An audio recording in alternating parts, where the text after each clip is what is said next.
Summer by Edith Wharton. Recording by Elizabeth Klett. Chapter 1. A girl came out of Lawyer Royall's house at the end of the one street of North Dormer, and stood on the doorstep. It was the beginning of a June afternoon. The spring-like transparent sky shed a rain of silver sunshine on the roofs of the village, and on the pastures and larch-woods surrounding it. A little wind moved among the round white clouds on the shoulders of the hills, driving their shadows across the fields, and down the grassy road that takes the name of street when it passes through North Dormer. The place lies high and in the open, and lacks the lavish shade of the more protected New England villages. The clump of weeping willows about the duck-pond, and the Norway spruces in front of the Hatchard gate, cast almost the only roadside shadow between Lawyer Royall's house and the point where, at the other end of the village, the road rises above the church and skirts the black hemlock wall enclosing the cemetery. The little June wind, frisking down the street, shook the doleful fringes of the Hatchard spruces, caught the straw hat of a young man just passing under them, and spun it clean across the road into the duck-pond. As he ran to fish it out, the girl on Lawyer Royall's doorstep noticed that he was a stranger, that he wore city clothes, and that he was laughing with all his teeth, as the young and careless laugh at such mishaps. Her heart contracted a little, and the shrinking that sometimes came over her when she saw people with holiday faces made her draw back into the house and pretend to look for the key that she knew she had already put into her pocket. A narrow greenish mirror with a gilt eagle over it hung on the passage wall, and she looked critically at her reflection, wished for the 1000th time that she had blue eyes like Annabel Balch, the girl who sometimes came from Springfield to spend a week with old Miss Hatchard, straightened the sunburnt hat over her small swarthy face, and turned out again into the sunshine. "How I hate everything," she murmured. The young man had passed through the Hatchard gate, and she had the street to herself. North Dormer is at all times an empty place, and at 3 o'clock on a June afternoon its few able-bodied men are off in the fields or woods, and the women indoors, engaged in languid household drudgery. The girl walked along, swinging her key on a finger, and looked about her with the heightened attention produced by the presence of a stranger in a familiar place. What, she wondered, did North Dormer look like to people from other parts of the world? She herself had lived there since the age of 5, and had long supposed it to be a place of some importance. But about a year before, Mr. Miles, the new Episcopal clergyman at Hepburn, who drove over every other Sunday, when the roads were not ploughed up by hauling, to hold a service in the North Dormer church, had proposed, in a fit of missionary zeal, to take the young people down to Nettleton to hear an illustrated lecture on the Holy Land, and the dozen girls and boys who represented the future of North Dormer had been piled into a farm-wagon, driven over the hills to Hepburn, put into a way-train, and carried to Nettleton. In the course of that incredible day, Charity Royall had, for the first and only time, experienced railway travel, looked into shops with plate-glass fronts, tasted cocoanut pie, sat in a theatre, and listened to a gentleman saying unintelligible things before pictures that she would have enjoyed looking at if his explanations had not prevented her from understanding them. This initiation had shown her that North Dormer was a small place, and developed in her a thirst for information that her position as custodian of the village library had previously failed to excite. For a month or two she dipped feverishly and disconnectedly into the dusty volumes of the Hatchard Memorial Library. Then the impression of Nettleton began to fade, and she found it easier to take North Dormer as the norm of the universe than to go on reading. The sight of the stranger once more revived memories of Nettleton, and North Dormer shrank to its real size. As she looked up and down it, from Lawyer Royall's faded red house at one end to the white church at the other, she pitilessly took its measure. There it lay, a weather-beaten, sunburnt village of the hills, abandoned of men, left apart by railway, trolley, telegraph, and all the forces that link life to life in modern communities. It had no shops, no theatres, no lectures, no business block, only a church that was opened every other Sunday, if the state of the roads permitted, and a library for which no new books had been bought for 20 years, and where the old ones mouldered undisturbed on the damp shelves. Yet Charity Royall had always been told that she ought to consider it a privilege that her lot had been cast in North Dormer. She knew that, compared to the place she had come from, North Dormer represented all the blessings of the most refined civilization. Every one in the village had told her so ever since she had been brought there as a child. Even old Miss Hatchard had said to her, on a terrible occasion in her life, "My child, you must never cease to remember that it was Mr. Royall who brought you down from the mountain." She had been brought down from the mountain, from the scarred cliff that lifted its sullen wall above the lesser slopes of Eagle Range, making a perpetual background of gloom to the lonely valley. The mountain was a good 15 miles away, but it rose so abruptly from the lower hills that it seemed almost to cast its shadow over North Dormer, and it was like a great magnet drawing the clouds and scattering them in storm across the valley. If ever, in the purest summer sky, there trailed a thread of vapour over North Dormer, it drifted to the mountain as a ship drifts to a whirlpool, and was caught among the rocks, torn up and multiplied, to sweep back over the village in rain and darkness. Charity was not very clear about the mountain, but she knew it was a bad place, and a shame to have come from, and that whatever befell her in North Dormer, she ought, as Miss Hatchard had once reminded her, to remember that she had been brought down from there, and hold her tongue, and be thankful. She looked up at the mountain, thinking of these things, and tried as usual to be thankful. But the sight of the young man turning in at Miss Hatchard's gate had brought back the vision of the glittering streets of Nettleton, and she felt ashamed of her old sun-hat, and sick of North Dormer, and jealously aware of Annabel Balch of Springfield, opening her blue eyes somewhere far off, on glories greater than the glories of Nettleton. "How I hate everything," she said again. Halfway down the street she stopped at a weak-hinged gate. Passing through it, she walked down a brick path to a queer little brick temple with white wooden columns supporting a pediment on which was inscribed in tarnished gold letters, "The Honorius Hatchard Memorial Library, 1832." Honorius Hatchard had been old Miss Hatchard's great-uncle, though she would undoubtedly have reversed the phrase, and put forward, as her only claim to distinction, the fact that she was his great-niece. For Honorius Hatchard, in the early years of the 19th century, had enjoyed a modest celebrity. As the marble tablet in the interior of the library informed its infrequent visitors, he had possessed marked literary gifts, written a series of papers called The Recluse of Eagle Range, enjoyed the acquaintance of Washington Irving and Fitz-Greene Halleck, and been cut off in his flower by a fever contracted in Italy. Such had been the sole link between North Dormer and literature, a link piously commemorated by the erection of the monument where Charity Royall, every Tuesday and Thursday afternoon, sat at her desk under a freckled steel engraving of the deceased author, and wondered if he felt any deader in his grave than she did in his library. Entering her prison-house with a listless step, she took off her hat, hung it on a plaster bust of Minerva, opened the shutters, leaned out to see if there were any eggs in the swallow's nest above one of the windows, and finally, seating herself behind the desk, drew out a roll of cotton lace and a steel crochet-hook. She was not an expert workwoman, and it had taken her many weeks to make the half-yard of narrow lace which she kept wound about the buckram back of a disintegrated copy of The Lamplighter. But there was no other way of getting any lace to trim her summer blouse, and since Ally Hawes, the poorest girl in the village, had shown herself in church with enviable transparencies about the shoulders, Charity's hook had travelled faster. She unrolled the lace, dug the hook into a loop, and bent to the task with furrowed brows.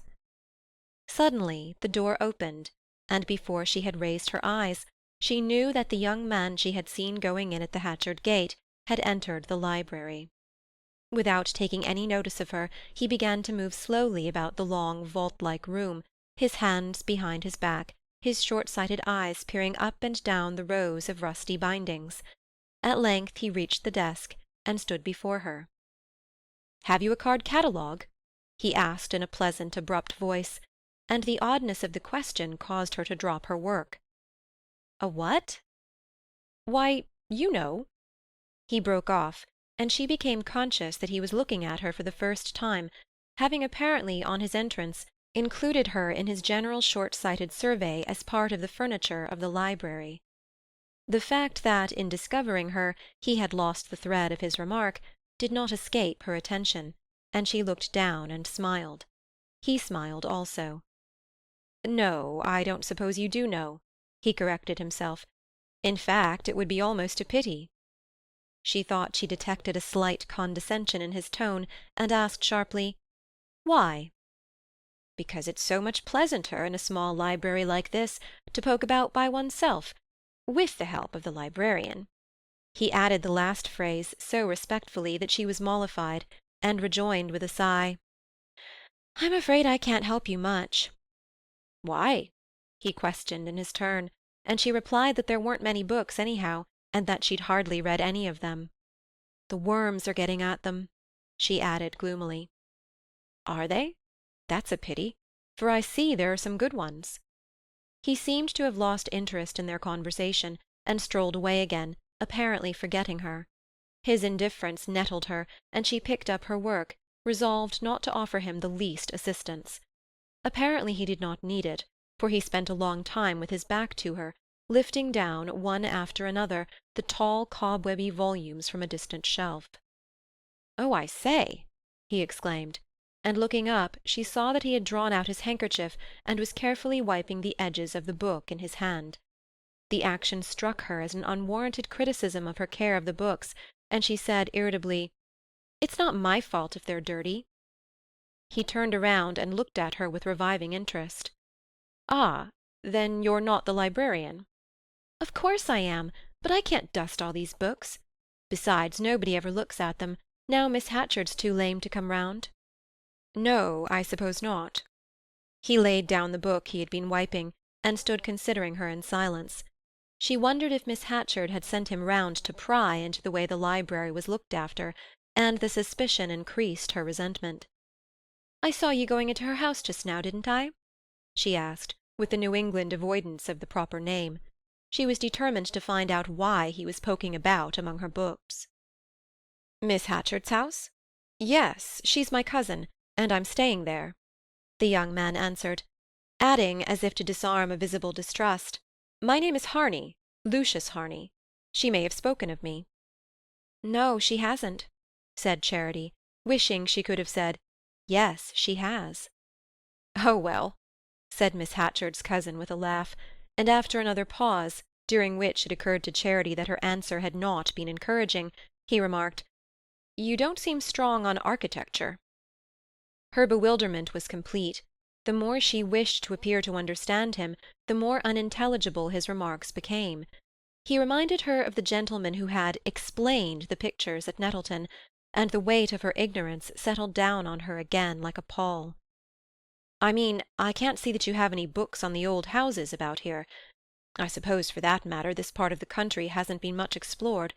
They all go on doing Plymouth and Salem. So stupid. My cousin's house, now, is remarkable. This place must have had a past. It must have been more of a place once." He stopped short, with the blush of a shy man who overhears himself, and fears he has been voluble. "I'm an architect, you see, and I'm hunting up old houses in these parts." She stared. "Old houses? Everything's old in North Dormer, isn't it? The folks are, anyhow."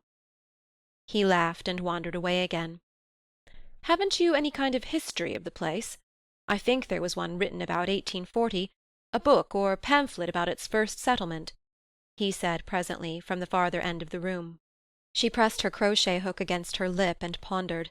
There was such a work, she knew, North Dormer and the Early Townships of Eagle County. She had a special grudge against it, because it was a limp, weekly book that was always either falling off the shelf or slipping back and disappearing if one squeezed it in between sustaining volumes. She remembered the last time she had picked it up, wondering how anyone could have taken the trouble to write a book about North Dormer and its neighbours, Dormer, Hamblin, Creston, and Creston River. She knew them all, mere lost clusters of houses in the folds of the desolate ridges. Dormer, where North Dormer went for its apples, Creston River, where there used to be a paper mill, and its grey walls stood decaying by the stream, and Hamblin, where the first snow always fell. Such were their titles to fame. She got up and began to move about vaguely before the shelves, but she had no idea where she had last put the book, and something told her that it was going to play her its usual trick and remain invisible. It was not one of her lucky days. "I guess it's somewhere," she said, to prove her zeal, but she spoke without conviction, and felt that her words conveyed none. "Oh, well," he said again. She knew he was going, and wished more than ever to find the book. "It'll be for next time," he added, and picking up the volume he had laid on the desk, he handed it to her. "By the way, a little air and sun would do this good. It's rather valuable." He gave her a nod and smile, and passed out. End of Chapter 1. Chapter 2.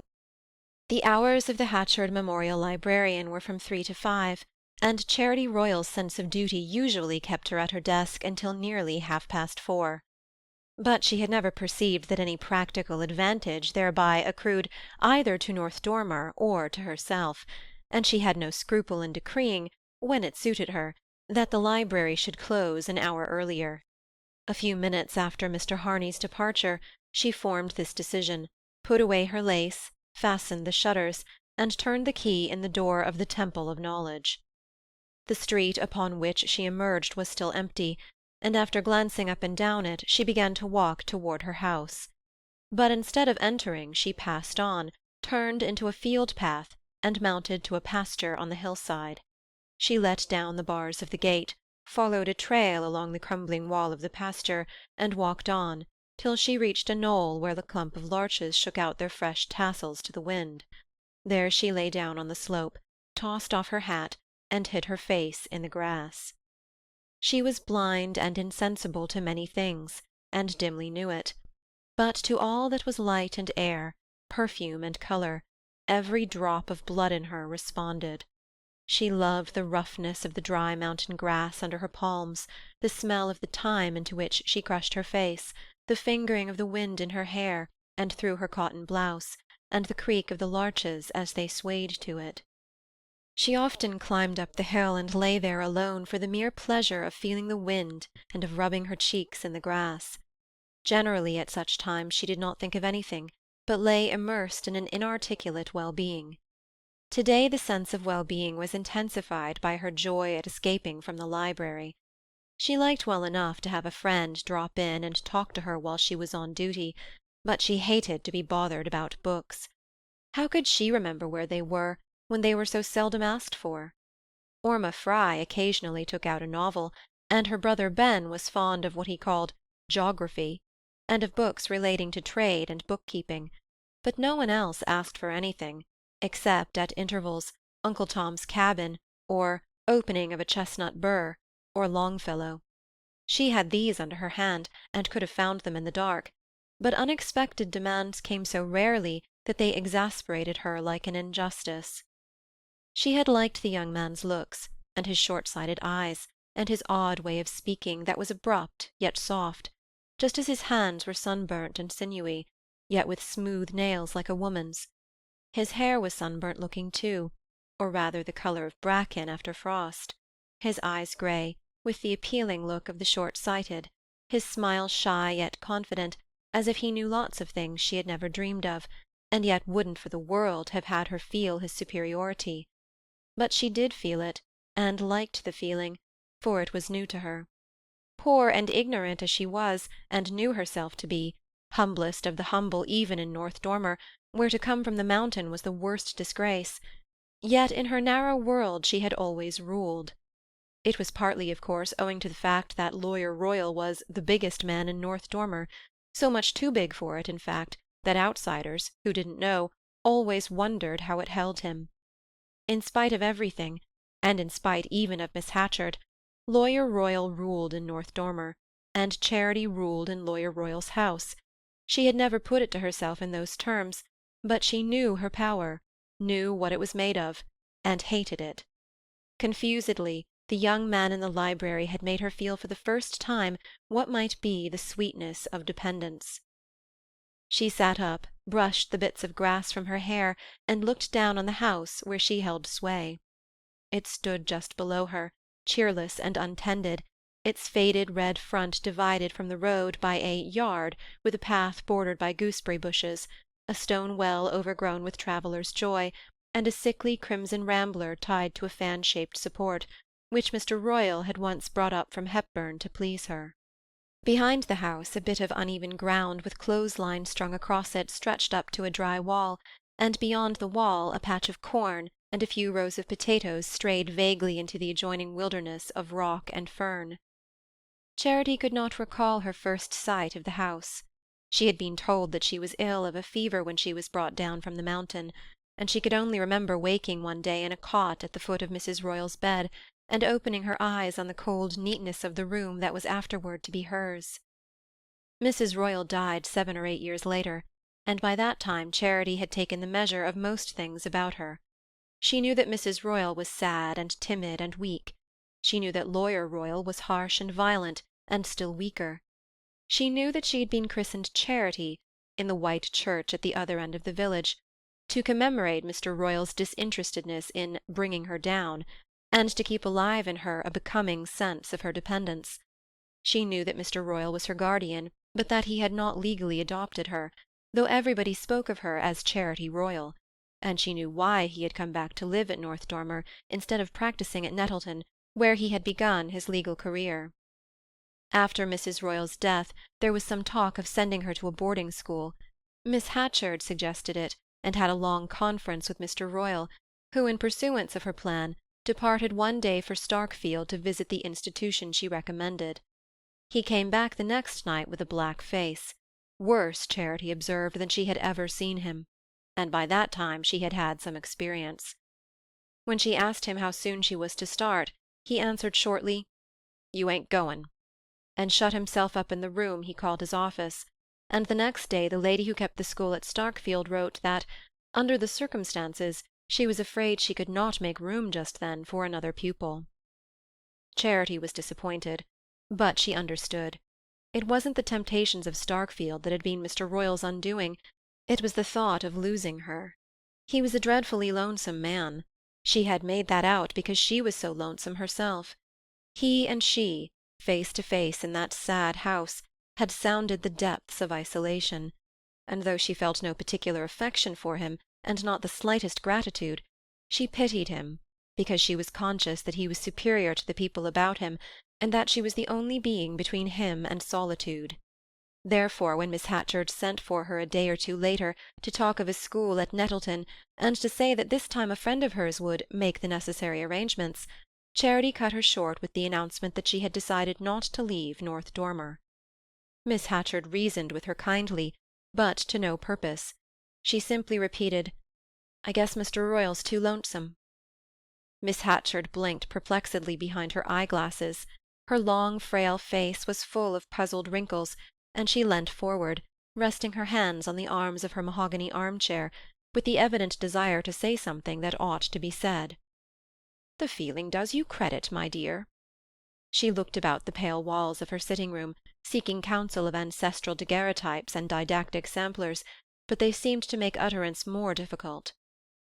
"The fact is, it's not only because of the advantages. There are other reasons. You're too young to understand." "Oh, no, I ain't," said Charity harshly, and Miss Hatchard blushed to the roots of her blonde cap.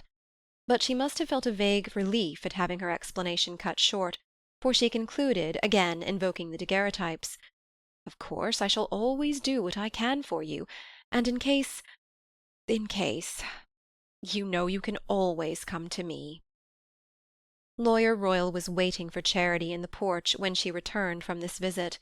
He had shaved, and brushed his black coat, and looked a magnificent monument of a man.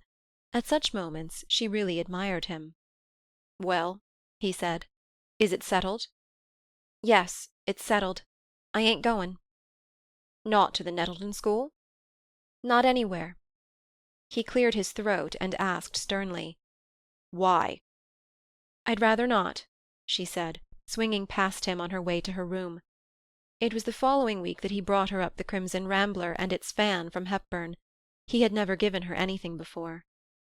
The next outstanding incident of her life had happened 2 years later, when she was 17. Lawyer Royall, who hated to go to Nettleton, had been called there in connection with a case. He still exercised his profession, though litigation languished in North Dormer and its outlying hamlets, and for once he had had an opportunity that he could not afford to refuse. He spent 3 days in Nettleton, won his case, and came back in high good humour. It was a rare mood with him, and manifested itself on this occasion by his talking impressively at the supper-table of the rousing welcome his old friends had given him. He wound up confidentially. "I was a damn fool ever to leave Nettleton. It was Mrs. Royall that made me do it." Charity immediately perceived that something bitter had happened to him, and that he was trying to talk down the recollection. She went up to bed early, leaving him seated in moody thought, his elbows propped on the worn oilcloth of the supper-table. On the way up she had extracted from his overcoat pocket the key of the cupboard where the bottle of whisky was kept. She was awakened by a rattling at her door, and jumped out of bed. She heard Mr. Royall's voice, low and peremptory, and opened the door, fearing an accident. No other thought had occurred to her, but when she saw him in the doorway, a ray from the autumn moon falling on his discomposed face, she understood. For a moment they looked at each other in silence. Then, as he put his foot across the threshold, she stretched out her arm and stopped him. "You go right back from here," she said, in a shrill voice that startled her. "You ain't going to have that key tonight." "Charity, let me in. I don't want the key. I'm a lonesome man," he began, in the deep voice that sometimes moved her. Her heart gave a startled plunge, but she continued to hold him back contemptuously. "Well, I guess you made a mistake, then. This ain't your wife's room any longer." She was not frightened, she simply felt a deep disgust, and perhaps he divined it, or read it in her face, for after staring at her a moment he drew back and turned slowly away from the door. With her ear to her keyhole she heard him feel his way down the dark stairs and toward the kitchen, and she listened for the crash of the cupboard panel, but instead she heard him, after an interval, unlock the door of the house, and his heavy steps came to her through the silence as he walked down the path. She crept to the window, and saw his bent figure striding up the road in the moonlight. Then a belated sense of fear came to her with the consciousness of victory, and she slipped into bed, cold to the bone. A day or two later poor Eudora Sceffe, who for 20 years had been the custodian of the Hatchard Library, died suddenly of pneumonia, and the day after the funeral Charity went to see Miss Hatchard and asked to be appointed librarian. The request seemed to surprise Miss Hatchard. She evidently questioned the new candidate's qualifications. "Why, I don't know, my dear. Aren't you rather too young?"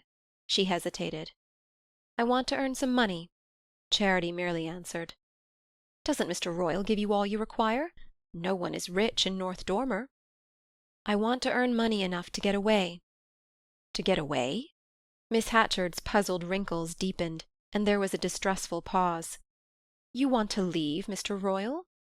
"Yes, or I want another woman in the house with me," said Charity resolutely. Miss Hatchard clasped her nervous hands about the arms of her chair. Her eyes invoked the faded countenances on the wall, and after a faint cough of indecision she brought out, "The housework's too hard for you, I suppose?" Charity's heart grew cold. She understood that Miss Hatchard had no help to give her, and that she would have to fight her way out of her difficulty alone. A deeper sense of isolation overcame her. She felt incalculably old. "She's got to be talked to like a baby," she thought, with a feeling of compassion for Miss Hatchard's long immaturity. "Yes, that's it," she said aloud. "The housework's too hard for me. I've been coughing a good deal this fall." She noted the immediate effect of this suggestion. Miss Hatchard paled at the memory of poor Eudora's taking off, and promised to do what she could. But of course there were people she must consult, the clergyman, the selectmen of North Dormer, and a distant Hatchard relative at Springfield. "If you'd only gone to school," she sighed. She followed Charity to the door, and there, in the security of the threshold, said with a glance of evasive appeal, "I know Mr. Royall is trying at times, but his wife bore with him, and you must always remember, Charity, that it was Mr. Royall who brought you down from the mountain." Charity went home and opened the door of Mr. Royall's office. He was sitting there by the stove reading Daniel Webster's speeches. They had met at meals during the 5 days that had elapsed since he had come to her door, and she had walked at his side at Eudora's funeral, but they had not spoken a word to each other. He glanced up in surprise as she entered, and she noticed that he was unshaved, and that he looked unusually old, but as she had always thought of him as an old man, the change in his appearance did not move her. She told him she had been to see Miss Hatchard, and with what object. She saw that he was astonished, but he made no comment. "I told her the housework was too hard for me, and I wanted to earn the money to pay for a hired girl. But I ain't going to pay for her. You've got to. I want to have some money of my own." Mr. Royall's bushy black eyebrows were drawn together in a frown, and he sat drumming with ink-stained nails on the edge of his desk. "What do you want to earn money for?" he asked. "So's to get away when I want to." "Why do you want to get away?" Her contempt flashed out. "Do you suppose anybody'd stay at North Dormer if they could help it? You wouldn't, folks say." With lowered head he asked, "Where'd you go to?" "Anywhere I can earn my living. I'll try here first, and if I can't do it here I'll go somewhere else. I'll go up the mountain if I have to." She paused on this threat, and saw that it had taken effect. "I want you should get Miss Hatchard and the selectmen to take me at the library, and I want a woman here in the house with me," she repeated. Mr. Royall had grown exceedingly pale. When she ended he stood up ponderously, leaning against the desk, and for a second or two they looked at each other. "See here," he said at length, as though utterance were difficult. "There's something I've been wanting to say to you. I'd ought to have said it before. I want you to marry me." The girl still stared at him without moving. "I want you to marry me," he repeated, clearing his throat. "The minister'll be up here next Sunday, and we can fix it up then. Or I'll drive you down to Hepburn to the justice and get it done there. I'll do whatever you say." His eyes fell under the merciless stare she continued to fix on him, and he shifted his weight uneasily from one foot to the other. As he stood there before her, unwieldy, shabby, disordered, the purple veins distorting the hands he pressed against the desk, and his long orator's jaw trembling with the effort of his avowal, he seemed like a hideous parody of the fatherly old man she had always known. "Marry you? Me?" she burst out with a scornful laugh. "Was that what you came to ask me the other night? What's come over you, I wonder? How long is it since you've looked at yourself in the glass?" She straightened herself, insolently conscious of her youth and strength. "I suppose you think it would be cheaper to marry me than to keep a hired girl. Everybody knows you're the closest man in Eagle County, but I guess you're not going to get your mending done for you that way twice." Mr. Royall did not move while she spoke. His face was ash-coloured, and his black eyebrows quivered as though the blaze of her scorn had blinded him. When she ceased, he held up his hand. "That'll do. That'll about do," he said. He turned to the door and took his hat from the hat-peg. On the threshold he paused. "People ain't been fair to me. From the first they ain't been fair to me," he said. Then he went out.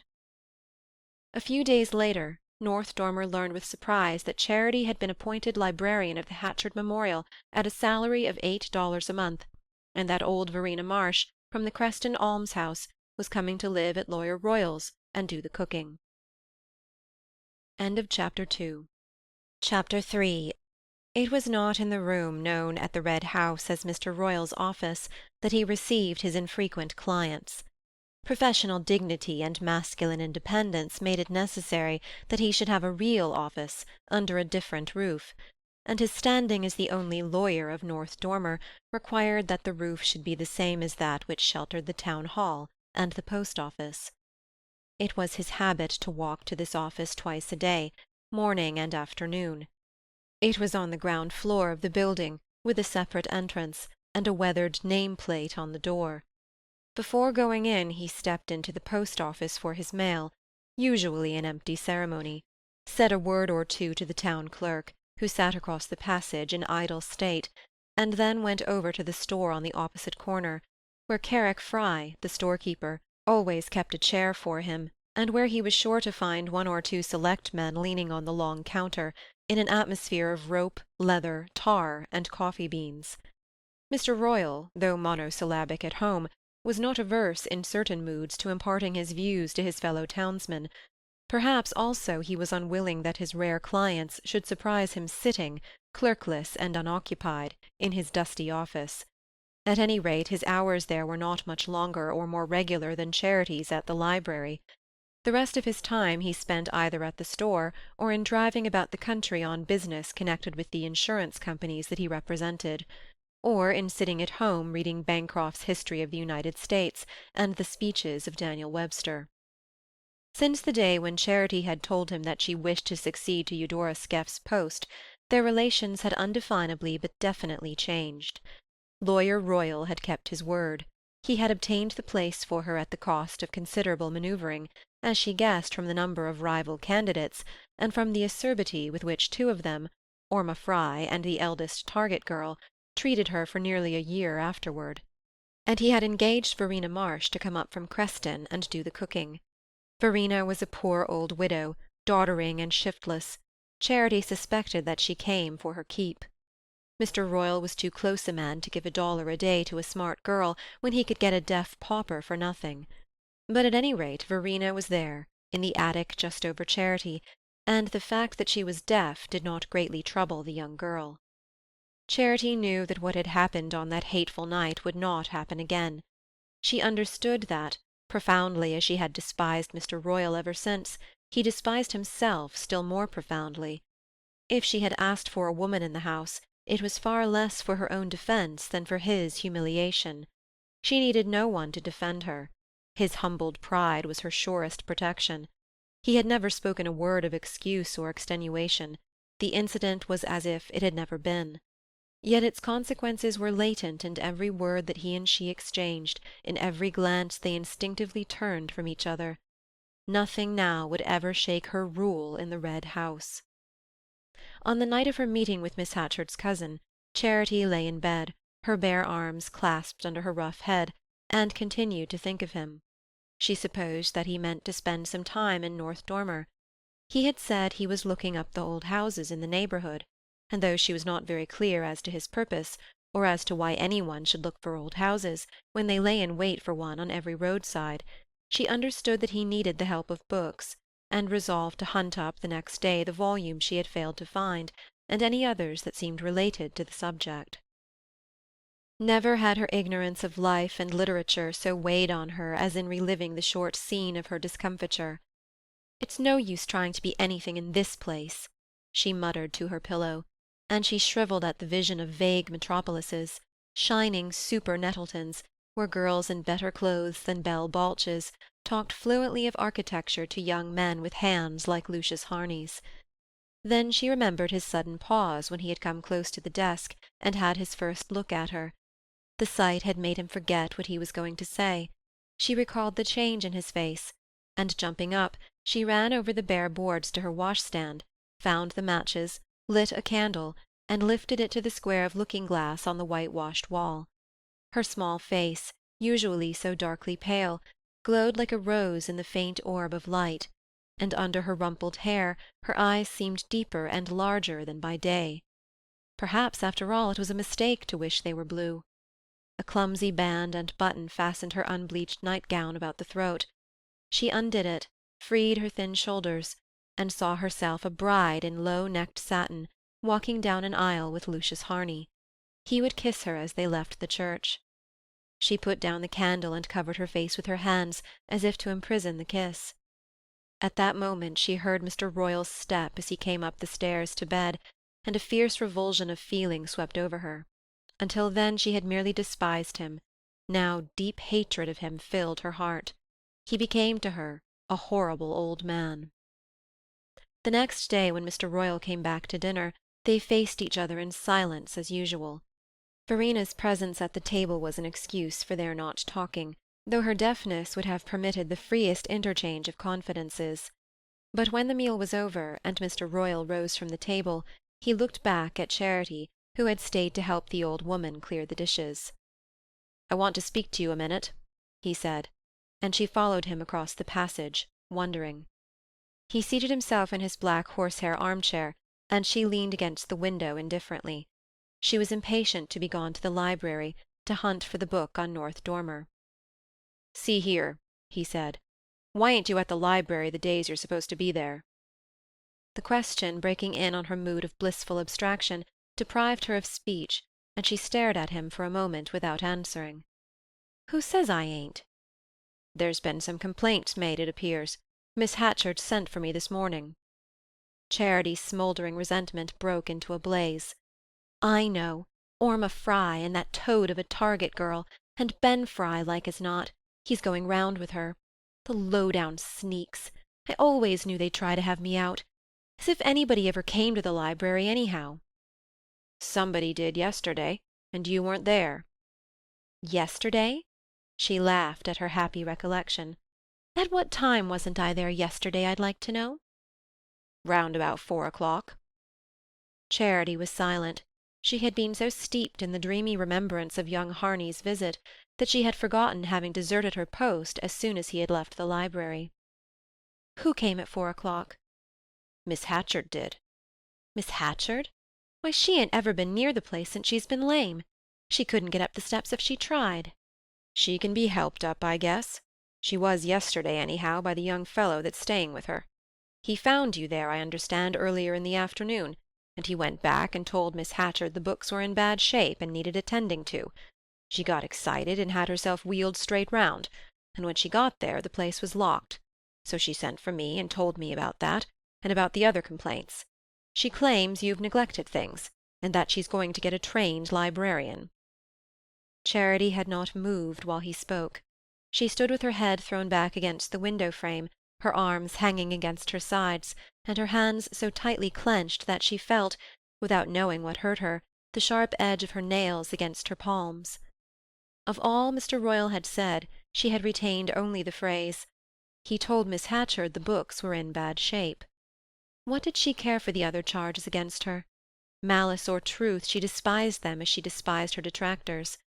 But that the stranger to whom she had felt herself so mysteriously drawn should have betrayed her, that at the very moment when she had fled up the hillside to think of him more deliciously, he should have been hastening home to denounce her shortcomings. She remembered how, in the darkness of her room, she had covered her face to press his imagined kiss closer, and her heart raged against him for the liberty he had not taken. "Well, I'll go," she said suddenly. "I'll go right off." "Go where?" She heard the startled note in Mr. Royall's voice. "Why, out of their old library, straight out, and never set foot in it again. They needn't think I'm going to wait round and let them say they've discharged me." Charity Royall, you listen," he began, getting heavily out of his chair, but she waved him aside and walked out of the room. Upstairs she took the library key from the place where she always hid it under her pincushion. Who said she wasn't careful? Put on her hat and swept down again and out into the street. If Mr. Royall heard her go, he made no motion to detain her. His sudden rages probably made him understand the uselessness of reasoning with hers. She reached the brick temple, unlocked the door, and entered into the glacial twilight. "I'm glad I'll never have to sit in this old vault again, when other folks are out in the sun," she said aloud, as the familiar chill took her. She looked with abhorrence at the long, dingy rows of books, the sheep-nosed Minerva on her black pedestal, and the mild-faced young man in a high stock whose effigy pined above her desk. She meant to take out of her drawer her roll of lace and the library register, and go straight to Miss Hatchard to announce her resignation.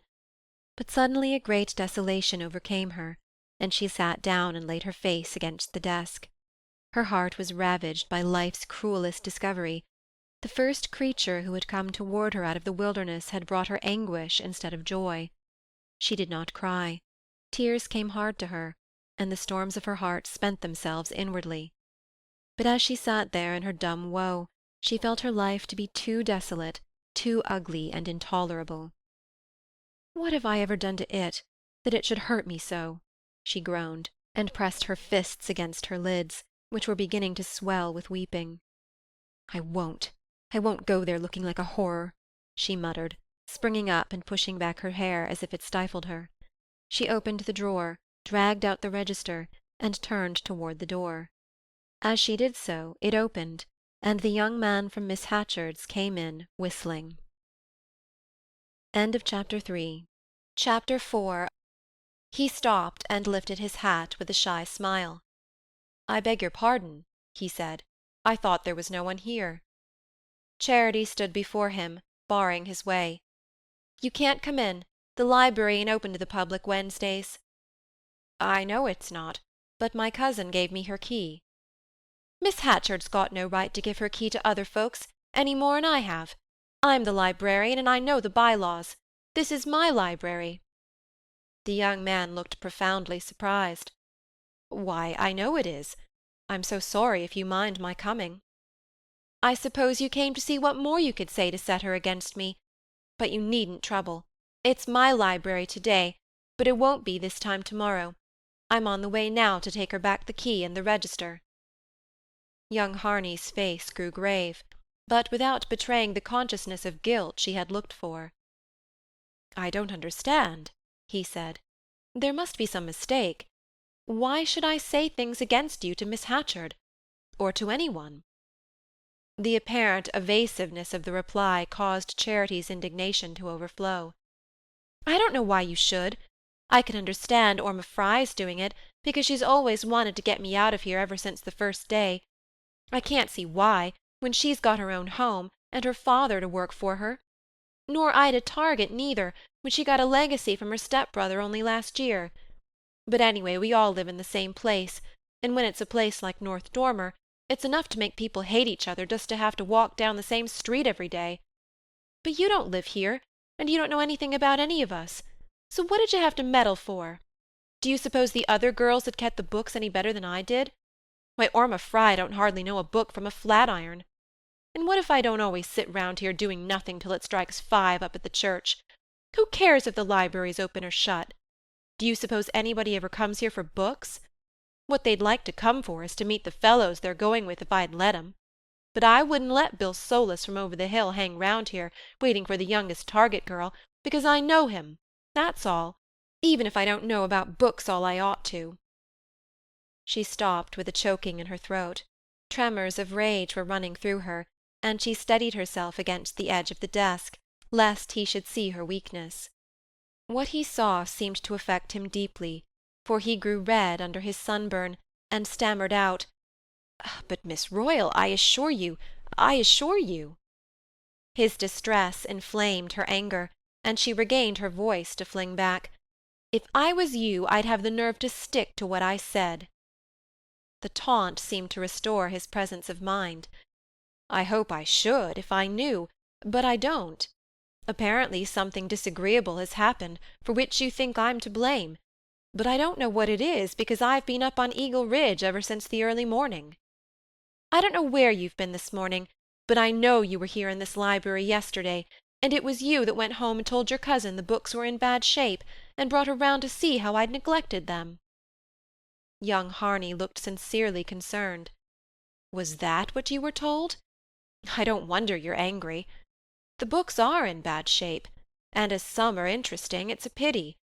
I told Miss Hatchard they were suffering from dampness and lack of air, and I brought her here to show her how easily the place could be ventilated. I also told her you ought to have some one to help you to do the dusting and airing.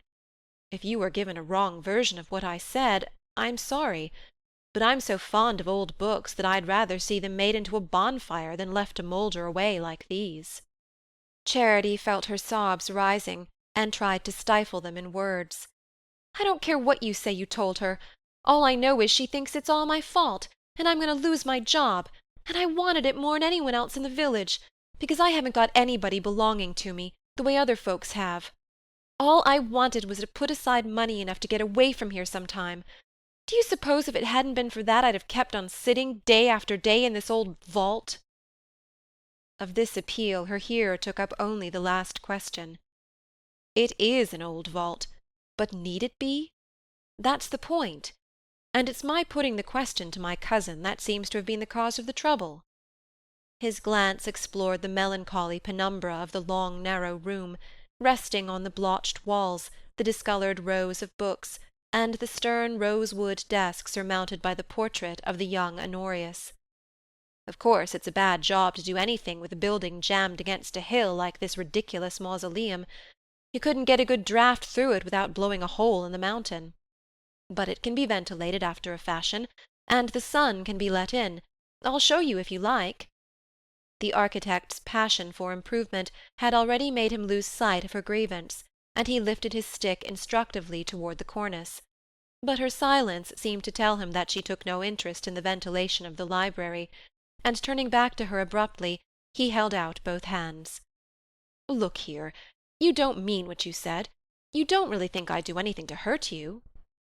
A new note in his voice disarmed her. No one had ever spoken to her in that tone. "Oh, what did you do it for, then?" she wailed. He had her hands in his, and she was feeling the smooth touch that she had imagined the day before on the hillside. He pressed her hands lightly and let them go. "Why, to make things pleasanter for you here, and better for the books.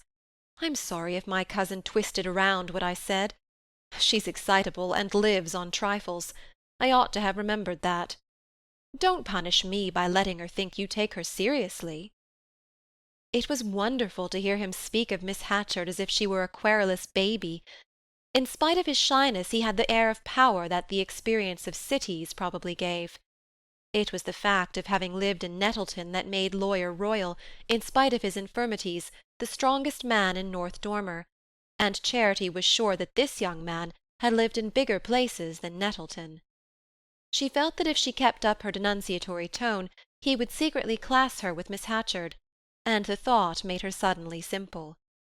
"It don't matter to Miss Hatchard how I take her. Mr. Royall says she's going to get a trained librarian, and I'd sooner resign than have the village say she sent me away." "Naturally you would.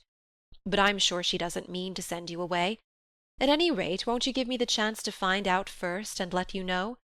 It will be time enough to resign, if I'm mistaken." Her pride flamed into her cheeks at the suggestion of his intervening. "I don't want anybody should coax her to keep me if I don't suit." He coloured too. "I give you my word I won't do that. Only wait till tomorrow, will you?" He looked straight into her eyes with his shy grey glance. "You can trust me, you know. You really can." All the old frozen woes seemed to melt in her, and she murmured awkwardly, looking away from him, "Oh, I'll wait." End of Chapter 4. Chapter 5. There had never been such a June in Eagle County. Usually it was a month of moods, with abrupt alternations of belated frost and midsummer heat. This year, day followed day in a sequence of temperate beauty. Every morning a breeze blew steadily from the hills. Toward noon it built up great canopies of white cloud that threw a cool shadow over fields and woods. Then before sunset the clouds dissolved again, and the western light rained its unobstructed brightness on the valley. On such an afternoon Charity Royall lay on a ridge above a sunlit hollow, her face pressed to the earth, and the warm currents of the grass running through her. Directly in her line of vision a blackberry branch laid its frail white flowers and blue-green leaves against the sky. Just beyond, a tuft of sweet-fern uncurled beneath the beaded shoots of the grass, and a small yellow butterfly vibrated over them like a fleck of sunshine. This was all she saw, but she felt, above her and about her, the strong growth of the beeches clothing the ridge, the rounding of pale green cones on countless spruce branches, the push of myriads of sweet-fern fronds in the cracks of the stony slope below the wood, and the crowding shoots of meadow-sweet and yellow flags in the pasture beyond. All this bubbling of sap and slipping of sheaths and bursting of calyxes was carried to her on mingled currents of fragrance. Every leaf and bud and blade seemed to contribute its exhalation to the pervading sweetness in which the pungency of pine-sap prevailed over the spice of thyme and the subtle perfume of fern, and all were merged in a moist earth-smell that was like the breath of some huge sun-warmed animal. Charity had lain there a long time, passive and sun-warmed as the slope on which she lay, when there came between her eyes and the dancing butterfly the sight of a man's foot in a large worn boot covered with red mud. "Oh, don't!" she exclaimed, raising herself on her elbow and stretching out a warning hand. "Don't what?" a hoarse voice asked above her head. "Don't stamp on those bramble-flowers, you dolt!" she retorted, springing to her knees. The foot paused and then descended clumsily on the frail branch, and raising her eyes, she saw above her the bewildered face of a slouching man with a thin sunburnt beard and white arms showing through his ragged shirt. "Don't you ever see anything, Liff Hyatt?" she assailed him, as he stood before her with the look of a man who has stirred up a wasp's nest. He grinned. "I seen you. That's what I come down for." "Down from where?" she questioned, stooping to gather up the petals his foot had scattered. He jerked his thumb toward the heights. "Been cutting down trees for Dan Target." Charity sank back on her heels and looked at him musingly. She was not in the least afraid of poor Liff Hyatt, though he came from the mountain, and some of the girls ran when they saw him. Among the more reasonable he passed for a harmless creature, a sort of link between the mountain and civilized folk, who occasionally came down and did a little wood-cutting for a farmer when hands were short. Besides, she knew the mountain people would never hurt her. Liff himself had told her so once when she was a little girl, and had met him one day at the edge of Lawyer Royall's pasture. "They won't any of 'em touch you up there, if you ever was to come up. But I don't suppose you will," he had added philosophically, looking at her new shoes, and at the red ribbon that Mrs. Royall had tied in her hair. Charity had, in truth, never felt any desire to visit her birthplace. She did not care to have it known that she was of the mountain, and was shy of being seen in talk with Liff Hyatt. But to-day she was not sorry to have him appear. A great many things had happened to her since the day when young Lucius Harney had entered the doors of the Hatchet Memorial, but none perhaps so unforeseen as the fact of her suddenly finding it a convenience to be on good terms with Liff Hyatt. She continued to look up curiously at his freckled, weather-beaten face, with feverish hollows below the cheek-bones, and the pale yellow eyes of a harmless animal. "I wonder if he's related to me," she thought, with a shiver of disdain. "Is there any folks living in the brown house by the swamp, up under Porcupine?" she presently asked in an indifferent tone. Liff Hyatt for a while considered her with surprise. Then he scratched his head and shifted his weight from one tattered sole to the other. "There's always the same folks in the brown house," he said with his vague grin. "They're from up your way, ain't they?" "Their name's the same as mine," he rejoined uncertainly. Charity still held him with resolute eyes. "See here, I want to go there some day and take a gentleman with me that's boarding with us. He's up in these parts drawing pictures." She did not offer to explain this statement. It was too far beyond Liff Hyatt's limitations for the attempt to be worth making. "He wants to see the brown house, and go all over it," she pursued. Liff was still running his fingers perplexedly through his shock of straw-coloured hair. "Is it a fellow from the city?" he asked. "Yes, he draws pictures of things. He's down there now drawing the Bonner house." She pointed to a chimney just visible over the dip of the pasture below the wood. "The Bonner house?" Liff echoed incredulously. "Yes. You won't understand, and it don't matter. All I say is, he's going to the Hyatts in a day or two." Liff looked more and more perplexed. "Bash is ugly sometimes in the afternoons." She threw her head back, her eyes full on Hyatt's. "I'm coming too. You tell him." "They won't none of 'em trouble you, the Hyatts won't. What do you want to take a stranger with you, though?" "I've told you, haven't I? You've got to tell Bash Hyatt." He looked away at the blue mountains on the horizon, then his gaze dropped to the chimney-top below the pasture. He's down there now?" "Yes." He shifted his weight again, crossed his arms, and continued to survey the distant landscape. "Well, so long," he said at last, inconclusively, and turning away he shambled up the hillside. From the ledge above her he paused to call down, "I wouldn't go there a Sunday." Then he clambered on till the trees closed in on him. Presently, from high overhead, Charity heard the ring of his axe. She lay on the warm ridge, thinking of many things that the woodsman's appearance had stirred up in her. She knew nothing of her early life, and had never felt any curiosity about it, only a sullen reluctance to explore the corner of her memory where certain blurred images lingered. But all that had happened to her within the last few weeks had stirred her to the sleeping depths. She had become absorbingly interesting to herself, and everything that had to do with her past was illuminated by this sudden curiosity. She hated more than ever the fact of coming from the mountain, but it was no longer indifferent to her. Everything that in any way affected her was alive and vivid. Even the hateful things had grown interesting, because they were a part of herself.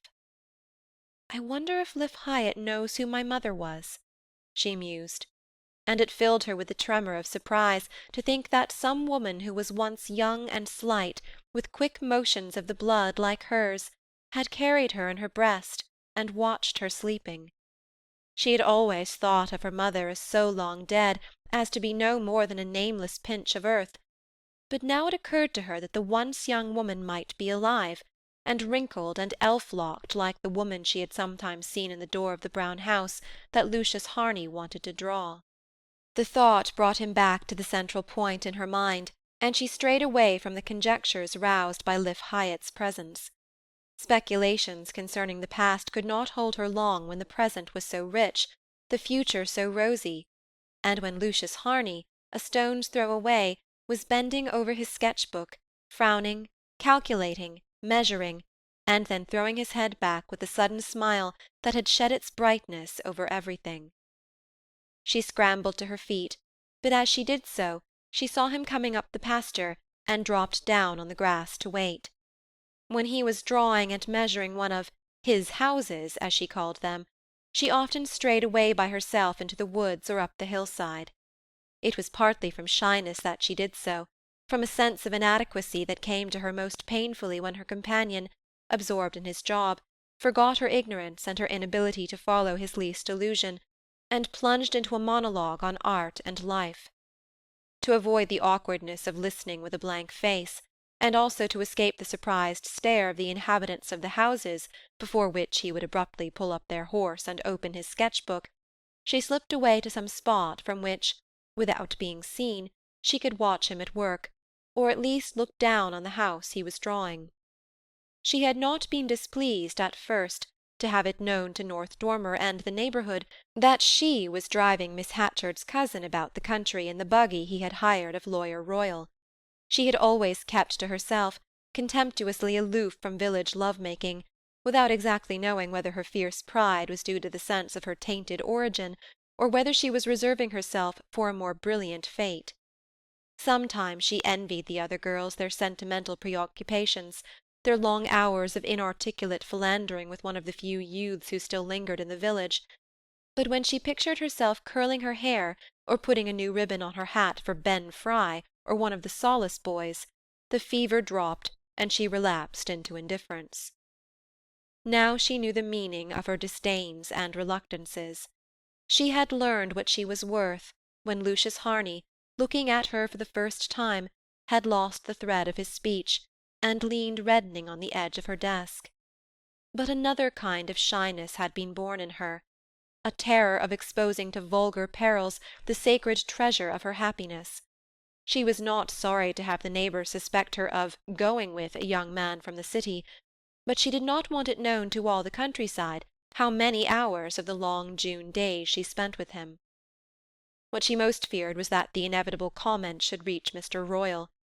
Charity was instinctively aware that few things concerning her escaped the eyes of the silent man under whose roof she lived, and in spite of the latitude which North Dormer accorded to courting couples, she had always felt that, on the day when she showed too open a preference, Mr. Royall might, as she phrased it, make her pay for it. How, she did not know, and her fear was the greater because it was undefinable. If she had been accepting the attentions of one of the village youths, she would have been less apprehensive. Mr. Royall could not prevent her marrying when she chose to. But everybody knew that going with a city fellow was a different and less straightforward affair. Almost every village could show a victim of the perilous venture, and her dread of Mr. Royall's intervention gave a sharpened joy to the hours she spent with young Harney, and made her at the same time shy of being too generally seen with him. As he approached, she rose to her knees, stretching her arms above her head with the indolent gesture that was her way of expressing a profound well-being. "I'm going to take you to that house up under Porcupine," she announced. "What house?" "Oh, yes, that ramshackle place near the swamp, with the gypsy-looking people hanging about. It's curious that a house with traces of real architecture should have been built in such a place. But the people were a sulky-looking lot. Do you suppose they'll let us in?" "They'll do whatever I tell them," she said with assurance. He threw himself down beside her. "Will they?" he rejoined with a smile. "Well, I should like to see what's left inside the house, and I should like to have a talk with the people. Who was it who was telling me the other day that they had come down from the mountain?" Charity shot a sideward look at him. It was the first time he had spoken of the mountain, except as a feature of the landscape. What else did he know about it, and about her relation to it? Her heart began to beat with the fierce impulse of resistance which she instinctively opposed to every imagined slight. "The mountain? I ain't afraid of the mountain." Her tone of defiance seemed to escape him. He lay breast down on the grass, breaking off sprigs of thyme and pressing them against his lips. Far off, above the folds of the nearer hills, the mountain thrust itself up menacingly against a yellow sunset. "I must go up there some day. I want to see it," he continued. Her heart-beats slackened, and she turned again to examine his profile. It was innocent of all unfriendly intention. "What do you want to go up the mountain for?" "Why, it must be rather a curious place. There's a queer colony up there, you know. Sort of outlaws, a little independent kingdom. Of course you've heard them spoken of, but I'm told they have nothing to do with the people in the valleys. Rather look down on them, in fact. I suppose they're rough customers, but they must have a good deal of character." She did not quite know what he meant by having a good deal of character, but his tone was expressive of admiration, and deepened her dawning curiosity. It struck her now as strange that she knew so little about the mountain. She had never asked, and no one had ever offered to enlighten her. North Dormer took the mountain for granted, and implied its disparagement by an intonation rather than by explicit criticism. "It's queer, you know," he continued, "that just over there, on top of that hill, there should be a handful of people who don't give a damn for anybody." The words thrilled her. They seemed the clue to her own revolts and defiances, and she longed to have him tell her more. "I don't know much about them. Have they always been there?" "Nobody seems to know exactly how long. Down at Creston they told me that the first colonists are supposed to have been men who worked on the railway that was built 40 or 50 years ago between Springfield and Nettleton. Some of the men took to drink, or got into trouble with the police, and went off, disappeared into the woods. A year or two later there was a report that they were living up on the mountain. Then I suppose others joined them, and children were born. Now they say there are over 100 people up there. They seem to be quite outside the jurisdiction of the valleys. No school, no church, and no sheriff ever goes up to see what they're about. But don't people talk of them at North Dormer?" "I don't know. They say they're bad." He laughed. "Do they? We'll go and see, shall we?" She flushed at the suggestion, and turned her face to his. "You never heard, I suppose. I come from there. They brought me down when I was little." "You?" He raised himself on his elbow, looking at her with sudden interest. "You're from the mountain? How curious! I suppose that's why you're so different." Her happy blood bathed her to the forehead. He was praising her, and praising her because she came from the mountain. Am I different?" she triumphed, with affected wonder. "Oh, awfully." He picked up her hand and laid a kiss on the sunburnt knuckles. "Come," he said, "let's be off." He stood up and shook the grass from his loose grey clothes. "What a good day! Where are you going to take me tomorrow?" Chapter 6. That evening after supper, Charity sat alone in the kitchen and listened to Mr. Royall and young Harney talking on the porch. She had remained indoors after the table had been cleared and old Verena had hobbled up to bed. The kitchen window was open, and Charity seated herself near it, her idle hands on her knee. The evening was cool and still. Beyond the black hills, an amber west passed into pale green, and then to a deep blue in which a great star hung. The soft hoot of a little owl came through the dusk, and between its calls the men's voices rose and fell. Mr. Royall's was full of a sonorous satisfaction. It was a long time since he had had anyone of Lucius Harney's quality to talk to. Charity divined that the young man symbolized all his ruined and unforgotten past. When Miss Hatchard had been called to Springfield by the illness of a widowed sister, and young Harney, by that time seriously embarked on his task of drawing and measuring all the old houses between Nettleton and the New Hampshire border, had suggested the possibility of boarding at the Red House in his cousin's absence, Charity had trembled lest Mr. Royall should refuse. There had been no question of lodging the young man, there was no room for him. But it appeared that he could still live at Miss Hatchard's, if Mr. Royall would let him take his meals at the Red House, and after a day's deliberation, Mr. Royall consented. Charity suspected him of being glad of the chance to make a little money. He had the reputation of being an avaricious man, but she was beginning to think he was probably poorer than people knew. His practice had become little more than a vague legend, revived only at lengthening intervals by a summons to Hepburn or Nettleton, and he appeared to depend for his living mainly on the scant produce of his farm, and on the commissions received from the few insurance agencies that he represented in the neighbourhood. At any rate, he had been prompt in accepting Harney's offer to hire the buggy at $1.50 a day, and his satisfaction with the bargain had manifested itself, unexpectedly enough, at the end of the first week, by his tossing a $10 bill into Charity's lap as she sat one day re-trimming her old hat. "Here, go get yourself a Sunday bonnet that'll make all the other girls mad," he said, looking at her with a sheepish twinkle in his deep-set eyes, and she immediately guessed that the unwonted present, the only gift of money she had ever received from him, represented Harney's first payment. But the young man's coming had brought Mr. Royall other than pecuniary benefit. It gave him, for the first time in years, a man's companionship. Charity had only a dim understanding of her guardian's needs, but she knew he felt himself above the people among whom he lived, and she saw that Lucius Harney thought him so. She was surprised to find how well he seemed to talk, now that he had a listener who understood him, and she was equally struck by young Harney's friendly deference. Their conversation was mostly about politics, and beyond her range. But to-night it had a peculiar interest for her, for they had begun to speak of the mountain. She drew back a little, lest they should see she was in hearing. "The mountain? The mountain?" she heard Mr. Royall say. "Why, the mountain's a blot. That's what it is, sir, a blot. That scum up there ought to have been run in long ago, and would have if the people down here hadn't been clean scared of them.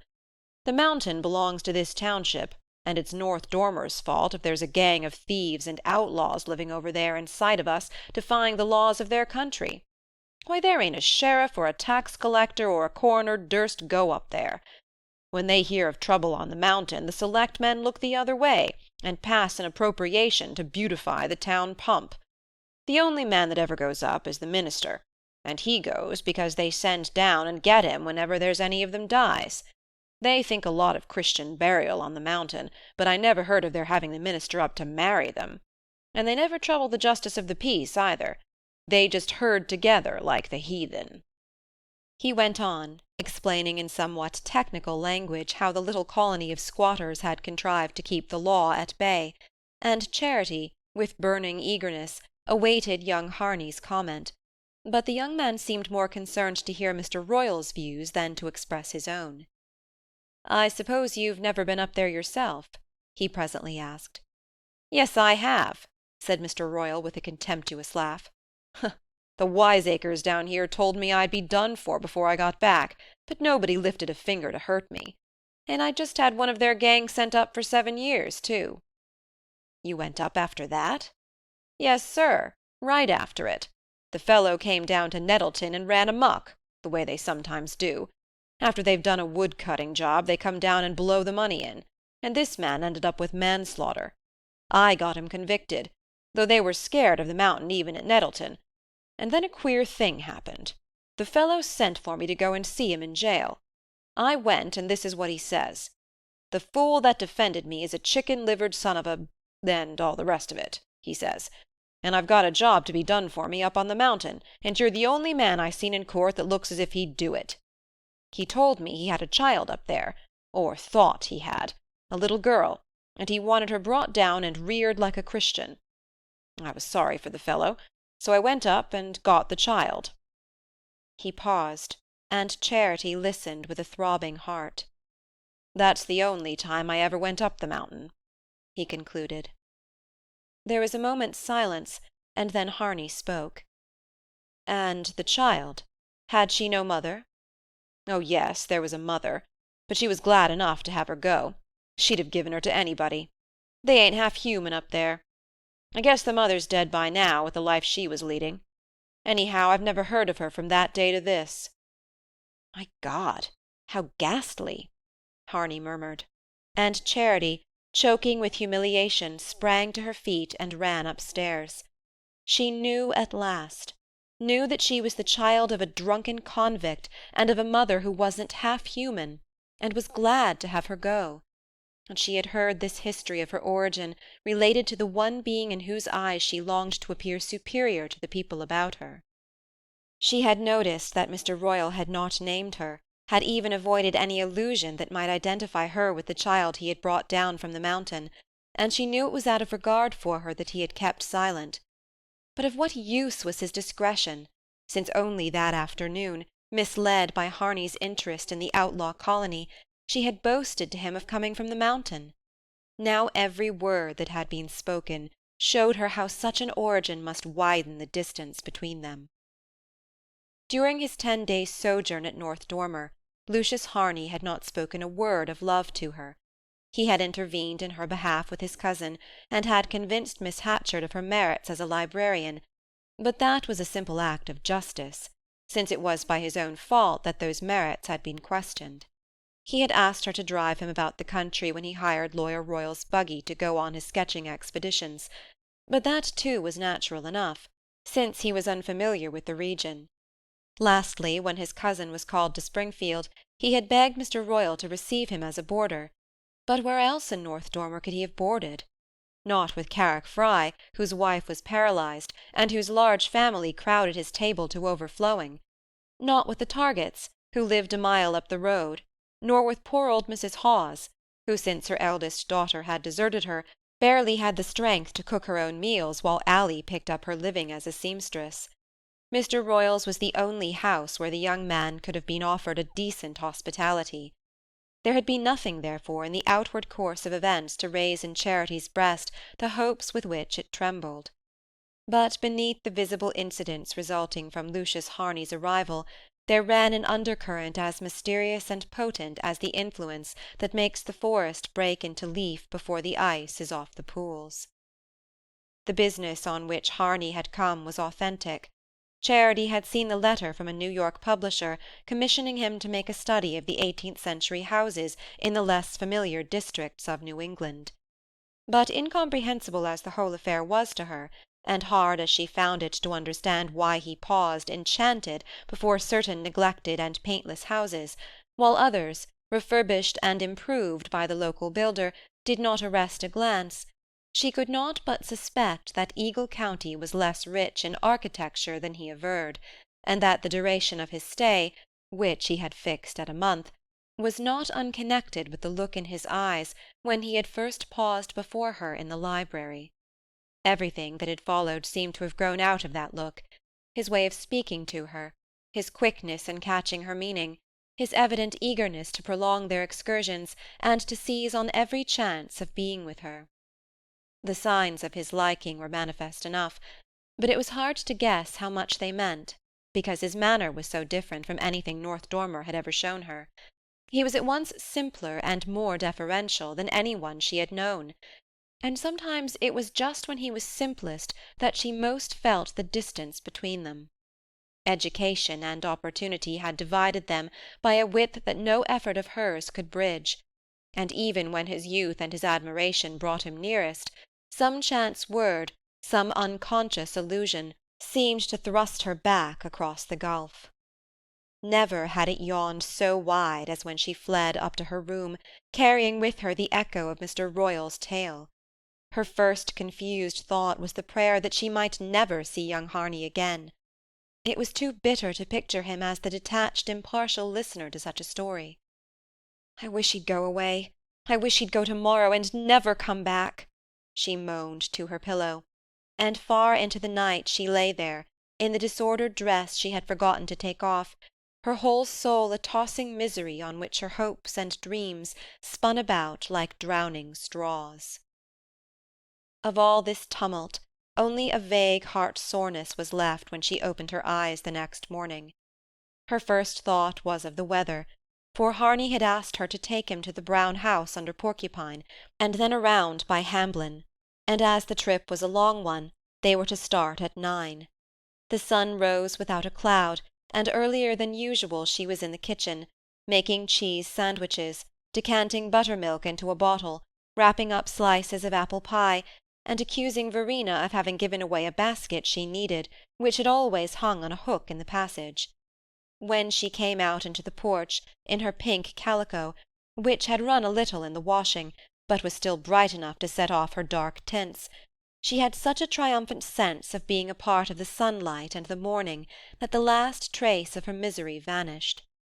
What did it matter where she came from, or whose child she was, when love was dancing in her veins, and down the road she saw young Harney coming toward her? Mr. Royall was on the porch too. He said nothing at breakfast, but when she came out in her pink dress, the basket in her hand, he looked at her with surprise. "Where you goin' to?" he asked. "Why, Mr. Harney's starting earlier than usual to-day," she answered. "Mr. Harney! Mr. Harney! Ain't Mr. Harney learned how to drive a horse yet?" She made no answer, and he sat tilted back in his chair, drumming on the rail of the porch. It was the first time he had ever spoken of the young man in that tone, and Charity felt a faint chill of apprehension. After a moment he stood up and walked away toward the bit of ground behind the house, where the hired man was hoeing. The air was cool and clear, with the autumnal sparkle that a north wind brings to the hills in early summer, and the night had been so still that the dew hung on everything, not as a lingering moisture, but in separate beads that glittered like diamonds on the ferns and grasses.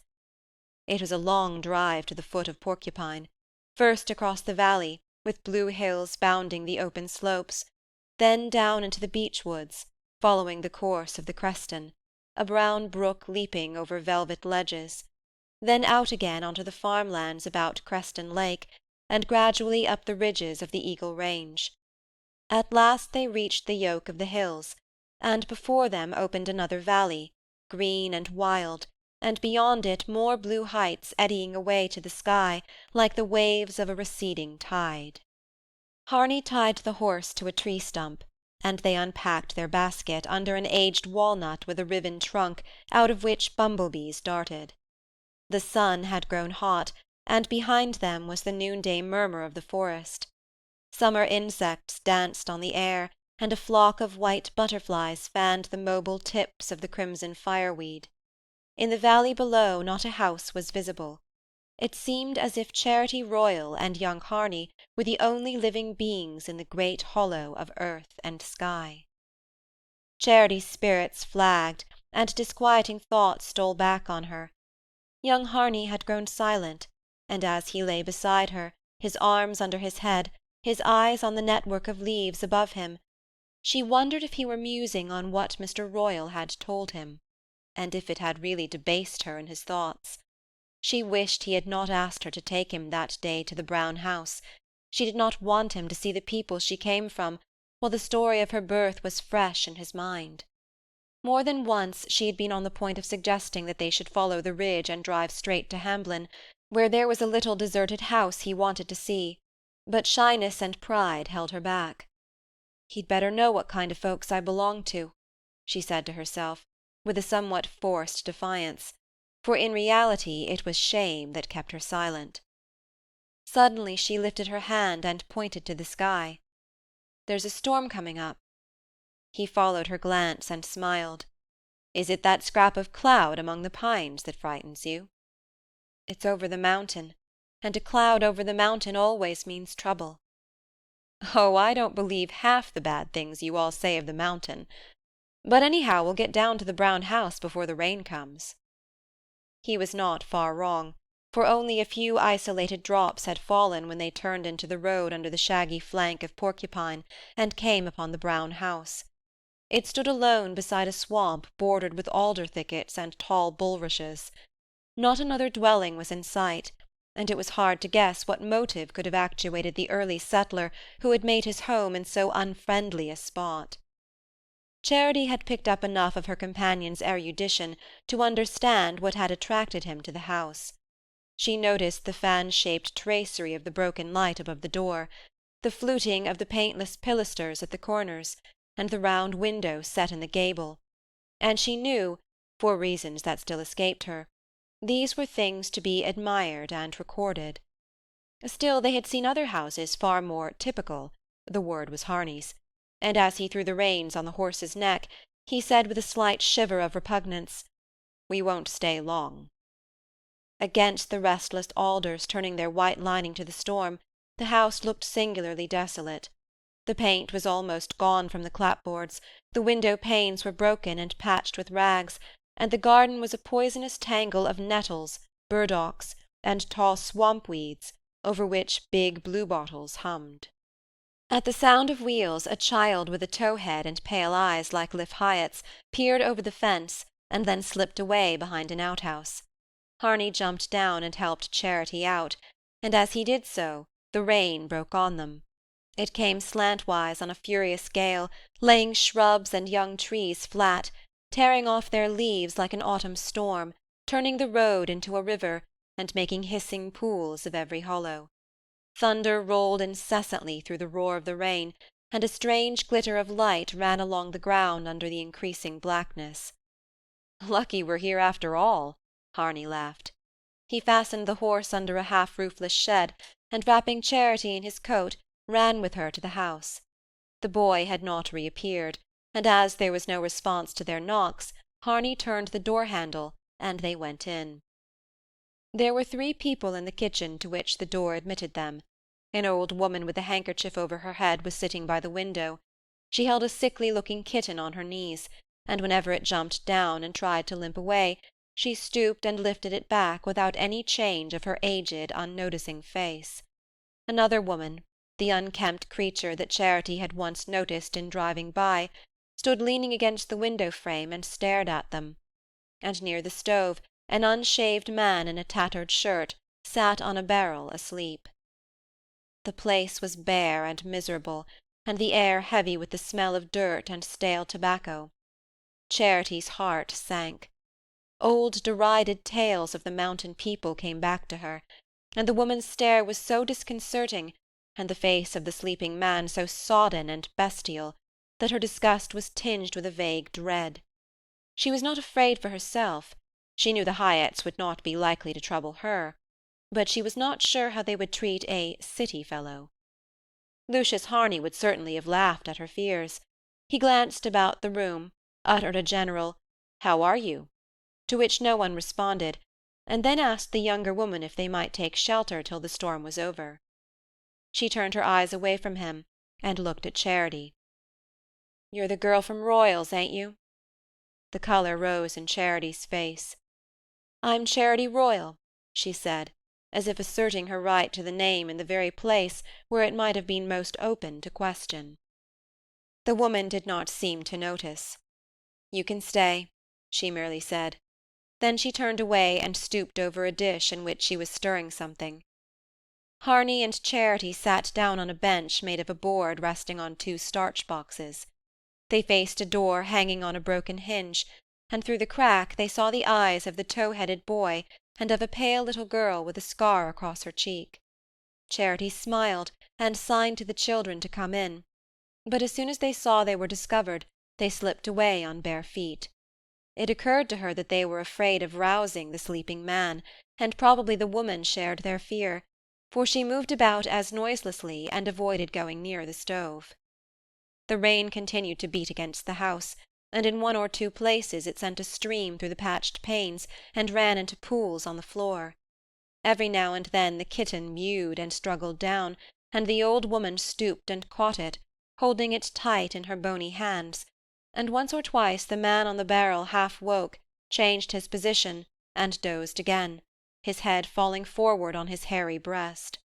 As the minutes passed, and the rain still streamed against the windows, a loathing of the place and the people came over Charity.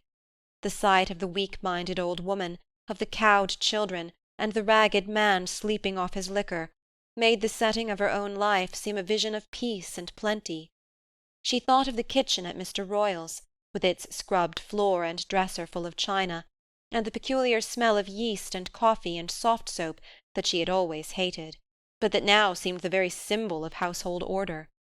She saw Mr. Royall's room, with the high-backed horsehair chair, the faded rag carpet, the row of books on a shelf, the engraving of the Surrender of Burgoyne over the stove, and the mat with a brown and white spaniel on a moss-green border. And then her mind travelled to Miss Hatchard's house, where all was freshness, purity, and fragrance, and compared to which the Red House had always seemed so poor and plain. "This is where I belong. This is where I belong," she kept repeating to herself, but the words had no meaning for her. Every instinct and habit made her a stranger amongst these poor swamp people living like vermin in their lair. With all her soul she wished she had not yielded to Harney's curiosity and brought him there. The rain had drenched her, and she began to shiver under the thin folds of her dress. The younger woman must have noticed it, for she went out of the room and came back with a broken teacup, which she offered to Charity. It was half full of whiskey, and Charity shook her head, but Harney took the cup and put his lips to it. When he had set it down, Charity saw him feel in his pocket and draw out $1. He hesitated a moment and then put it back, and she guessed that he did not wish her to see him offering money to people she had spoken of as being her kin. The sleeping man stirred, lifted his head, and opened his eyes. They rested vacantly for a moment on Charity and Harney, and then closed again, and his head drooped. But a look of anxiety came into the woman's face. She glanced out of the window and then came up to Harney. "I guess you better go along now," she said. The young man understood and got to his feet. "Thank you," he said, holding out his hand. She seemed not to notice the gesture, and turned away as they opened the door. The rain was still coming down, but they hardly noticed it. The pure air was like balm in their faces. The clouds were rising and breaking, and between their edges the light streamed down from remote blue hollows. Harney untied the horse, and they drove off through the diminishing rain, which was already beaded with sunlight. For a while Charity was silent, and her companion did not speak. She looked timidly at his profile. It was graver than usual, as though he too were oppressed by what they had seen. Then she broke out abruptly, "Those people back there are the kind of folks I come from. They may be my relations for all I know." She did not want him to think that she regretted having told him her story. "Poor creatures," he rejoined. "I wonder why they came down to that fever-hole." She laughed ironically. "To better themselves. It's worse up on the mountain. Bash Hyatt married the daughter of the farmer that used to own the brown house. That was him by the stove, I suppose." Harney seemed to find nothing to say, and she went on. "I saw you take out $1 to give to that poor woman. Why did you put it back?" He reddened, and leaned forward to flick a swamp-fly from the horse's neck. "I wasn't sure. Was it because you knew they were my folks, and thought I'd be ashamed to see you give them money?" He turned to her with eyes full of reproach. "Oh, Charity!" It was the first time he had ever called her by her name. Her misery welled over. I ain't ashamed. They're my people, and I ain't ashamed of them," she sobbed. "My dear," he murmured, putting his arm about her, and she leaned against him and wept out her pain. It was too late to go around to Hamblin, and all the stars were out in a clear sky when they reached the North Dormer Valley and drove up to the red house. Chapter 7. Since her reinstatement in Miss Hatchard's favour, Charity had not dared to curtail by a moment her hours of attendance at the library.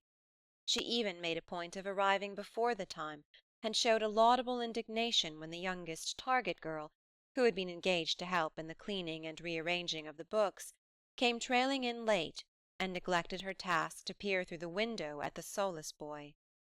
Nevertheless, library days seemed more than ever irksome to Charity after her vivid hours of liberty, and she would have found it hard to set a good example to her subordinate if Lucius Harney had not been commissioned, before Miss Hatchard's departure, to examine with the local carpenter the best means of ventilating the memorial. He was careful to prosecute this inquiry on the days when the library was open to the public, and Charity was therefore sure of spending part of the afternoon in his company. The Target girl's presence, and the risk of being interrupted by some passer-by suddenly smitten with a thirst for letters, restricted their intercourse to the exchange of commonplaces, but there was a fascination to Charity in the contrast between these public civilities and their secret intimacy. The day after their drive to the Brown house was library day, and she sat at her desk working at the revised catalogue, while the Target girl, one eye on the window, chanted out the titles of a pile of books.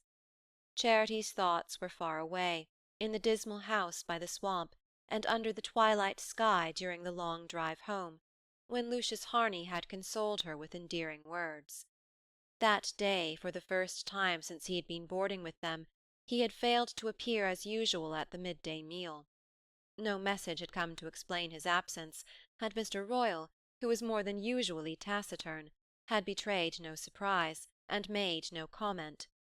In itself this indifference was not particularly significant, for Mr. Royall, in common with most of his fellow-citizens, had a way of accepting events passively, as if he had long since come to the conclusion that no one who lived in North Dormer could hope to modify them. But to Charity, in the reaction from her mood of passionate exultation, there was something disquieting in his silence. It was almost as if Lucius Harney had never had a part in their lives. Mr. Royall's imperturbable indifference seemed to relegate him to the domain of unreality. As she sat at work, she tried to shake off her disappointment at Harney's non-appearing. Some trifling incident had probably kept him from joining them at midday, but she was sure he must be eager to see her again, and that he would not want to wait till they met at supper, between Mr. Royall and Verena. She was wondering what his first words would be, and trying to devise a way of getting rid of the Target girl before he came, when she heard steps outside, and he walked up the path with Mr. Miles. The clergyman from Hepburn seldom came to North Dormer, except when he drove over to officiate at the old white church, which, by an unusual chance, happened to belong to the Episcopal communion. He was a brisk, affable man, eager to make the most of the fact that a little nucleus of church people had survived in the sectarian wilderness, and resolved to undermine the influence of the gingerbread-coloured Baptist chapel at the other end of the village. But he was kept busy by parochial work in Hepburn, where there were paper-mills and saloons, and it was not often that he could spare time for North Dormer. Charity, who went to the White Church, like all the best people in North Dormer, admired Mr. Miles, and had even, during the memorable trip to Nettleton, imagined herself married to a man who had such a straight nose and such a beautiful way of speaking, and who lived in a brown-stone rectory covered with Virginia creeper. It had been a shock to discover that the privilege was already enjoyed by a lady with crimped hair and a large baby. But the arrival of Lucius Harney had long since banished Mr. Miles from Charity's dreams, and as he walked up the path at Harney's side she saw him as he really was, a fat, middle-aged man with a baldness showing under his clerical hat, and spectacles on his Grecian nose. She wondered what had called him to North Dormer on a week-day, and felt a little hurt that Harney should have brought him to the library. It presently appeared that his presence there was due to Miss Hatchard. He had been spending a few days at Springfield, to fill a friend's pulpit, and had been consulted by Miss Hatchard as to young Harney's plan for ventilating the memorial. To lay hands on the Hatchard ark was a grave matter, and Miss Hatchard, always full of scruples about her scruples, it was Harney's phrase, wished to have Mr. Miles's opinion before deciding.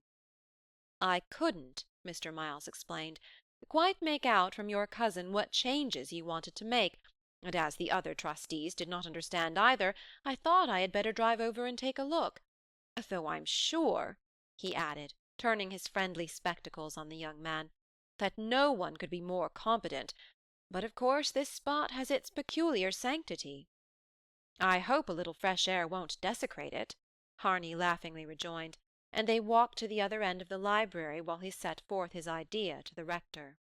Mr. Miles had greeted the two girls with his usual friendliness, but Charity saw that he was occupied with other things, and she presently became aware, by the scraps of conversation drifting over to her, that he was still under the charm of his visit to Springfield, which appeared to have been full of agreeable incidents. "Ah, the Coopersons! Yes, you know them, of course," she heard. "That's a fine old house, and Ned Cooperson has collected some really remarkable impressionist pictures." The names he cited were unknown to Charity. "Yes, yes, the Schaeffer quartet played at Lyric Hall on Saturday evening, and on Monday I had the privilege of hearing them again at the Towers. Beautifully done. Bach and Beethoven. A lawn party first. I saw Miss Balt several times, by the way, looking extremely handsome." Charity dropped her pencil and forgot to listen to the target girl's sing-song. Why had Mr. Miles suddenly brought up Annabel Balch's name? "Oh, really?" she heard Harney rejoin, and raising his stick he pursued. "You see, my plan is to move these shelves away and open a round window in this wall, on the axis of the one under the pediment." "I suppose she'll be coming up here later to stay with Miss Hatchard?" Mr. Miles went on, following on the train of thought, then spinning about and tilting his head back. "Yes, yes, I see, I understand. That will give a draught without materially altering the look of things. I can see no objection." The discussion went on for some minutes, and gradually the two men moved back toward the desk. Mr. Miles stopped again and looked thoughtfully at Charity. "Aren't you a little pale, my dear? Not overworking? Mr. Harney tells me you and Mamie are giving the library a thorough overhauling." He was always careful to remember his parishioners' Christian names, and at the right moment he bent his benignant spectacles on the target girl. Then he turned to Charity. "Don't take things hard, my dear, don't take things hard. Come down and see Mrs. Miles and me some day at Hepburn," he said, pressing her hand and waving a farewell to Mamie Target. He went out of the library, and Harney followed him. Charity thought she detected a look of constraint in Harney's eyes. She fancied he did not want to be alone with her, and with a sudden pang she wondered if he repented the tender things he had said to her the night before. His words had been more fraternal than lover-like, but she had lost their exact sense in the caressing warmth of his voice. He had made her feel that the fact of her being a waif from the mountain was only another reason for holding her close and soothing her with consolatory murmurs, and when the drive was over, and she got out of the buggy, tired, cold, and aching with emotion, she stepped as if the ground were a sunlit wave and she the spray on its crest. Why, then, had his manner suddenly changed, and why did he leave the library with Mr. Miles? Her restless imagination fastened on the name of Annabel Balch. From the moment it had been mentioned, she fancied that Harney's expression had altered. Annabel Balch at a garden party at Springfield, looking extremely handsome. Perhaps Mr. Miles had seen her there at the very moment when Charity and Harney were sitting in the Hyatts' hovel between a drunkard and a half-witted old woman. Charity did not know exactly what a garden party was, but her glimpse of the flower-edged lawns of Nettleton helped her to visualize the scene, and envious recollections of the old things which Miss Balch avowedly wore out when she came to North Dormer made it only too easy to picture her in her splendour. Charity understood what associations the name must have called up, and felt the uselessness of struggling against the unseen influences in Harney's life. When she came down from her room for supper, he was not there, and while she waited on the porch, she recalled the tone in which Mr. Royall had commented the day before on their early start. Mr. Royall sat at her side, his chair tilted back, his broad black boots with side elastics resting against the lower bars of the railings. His rumpled grey hair stood up above his forehead like the crest of an angry bird, and the leather brown of his veined cheeks was blotched with red. Charity knew that these red spots were the signs of a coming explosion. Suddenly he said, "Where's supper? Has Verena Marsh slipped up again on her soda biscuits?"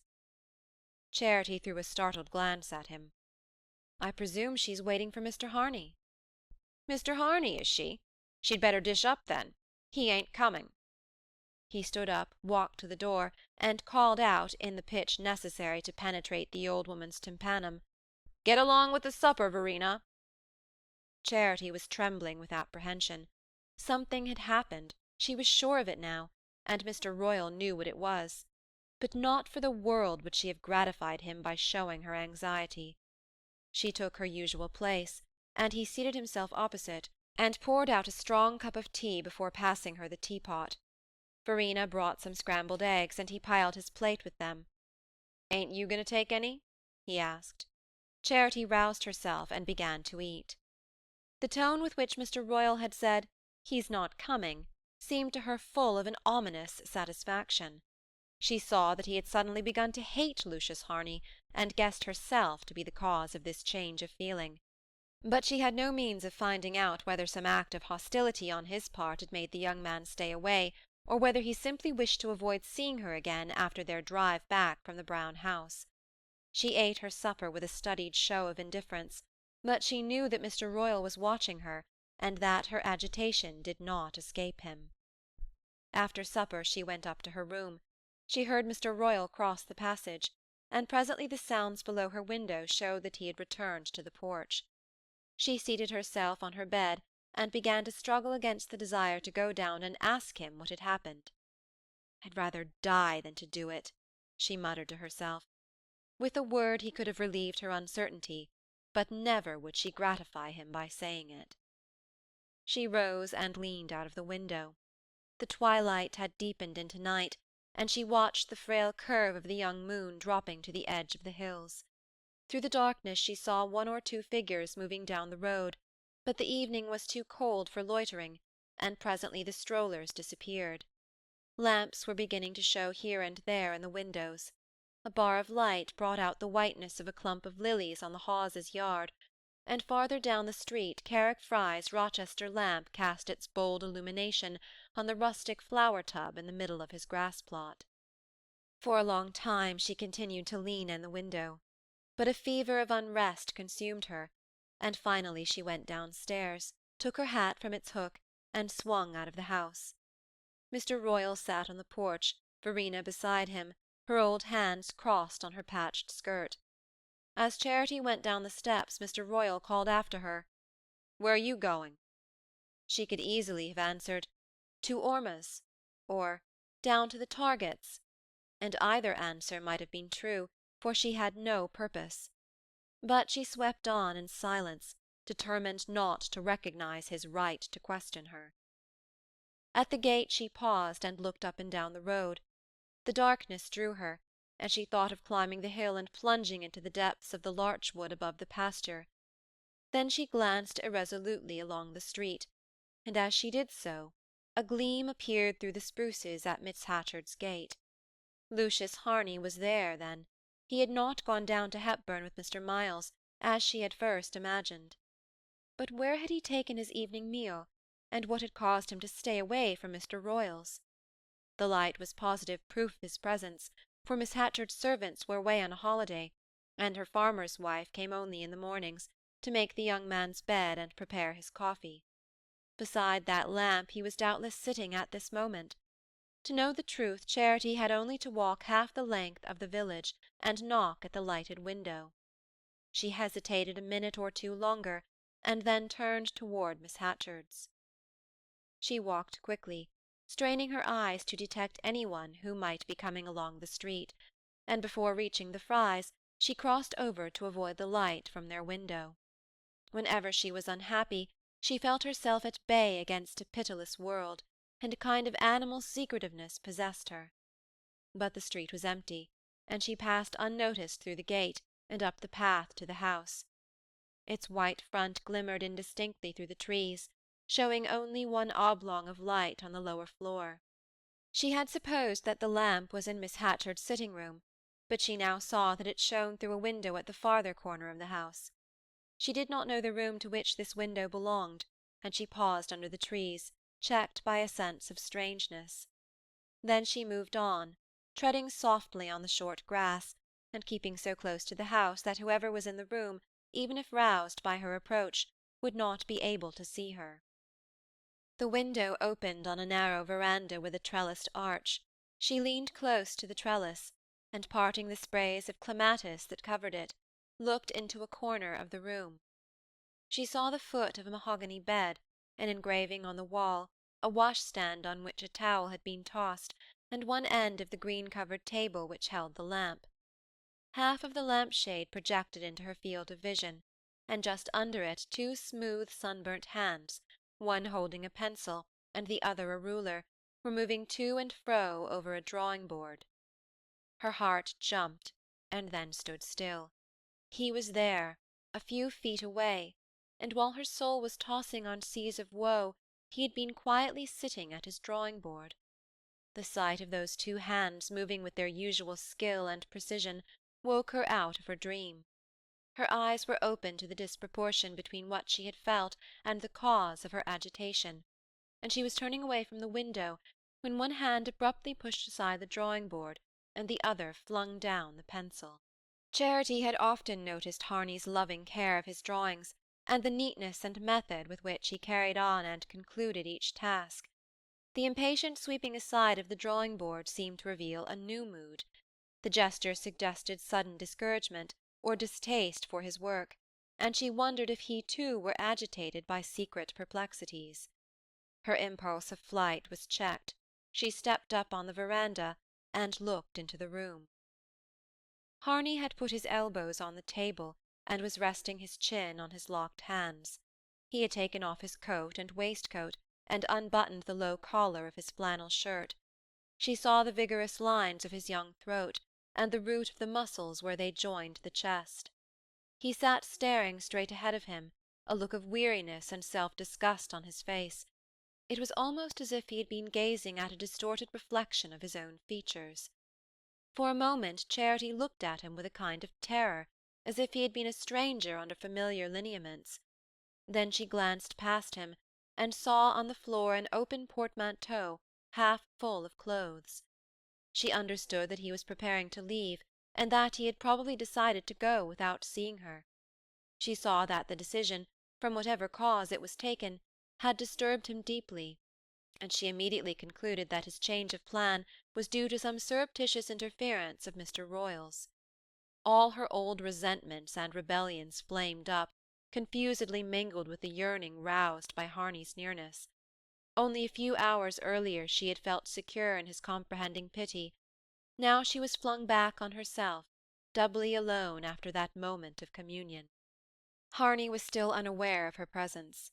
He sat without moving, moodily staring before him at the same spot in the wall-paper.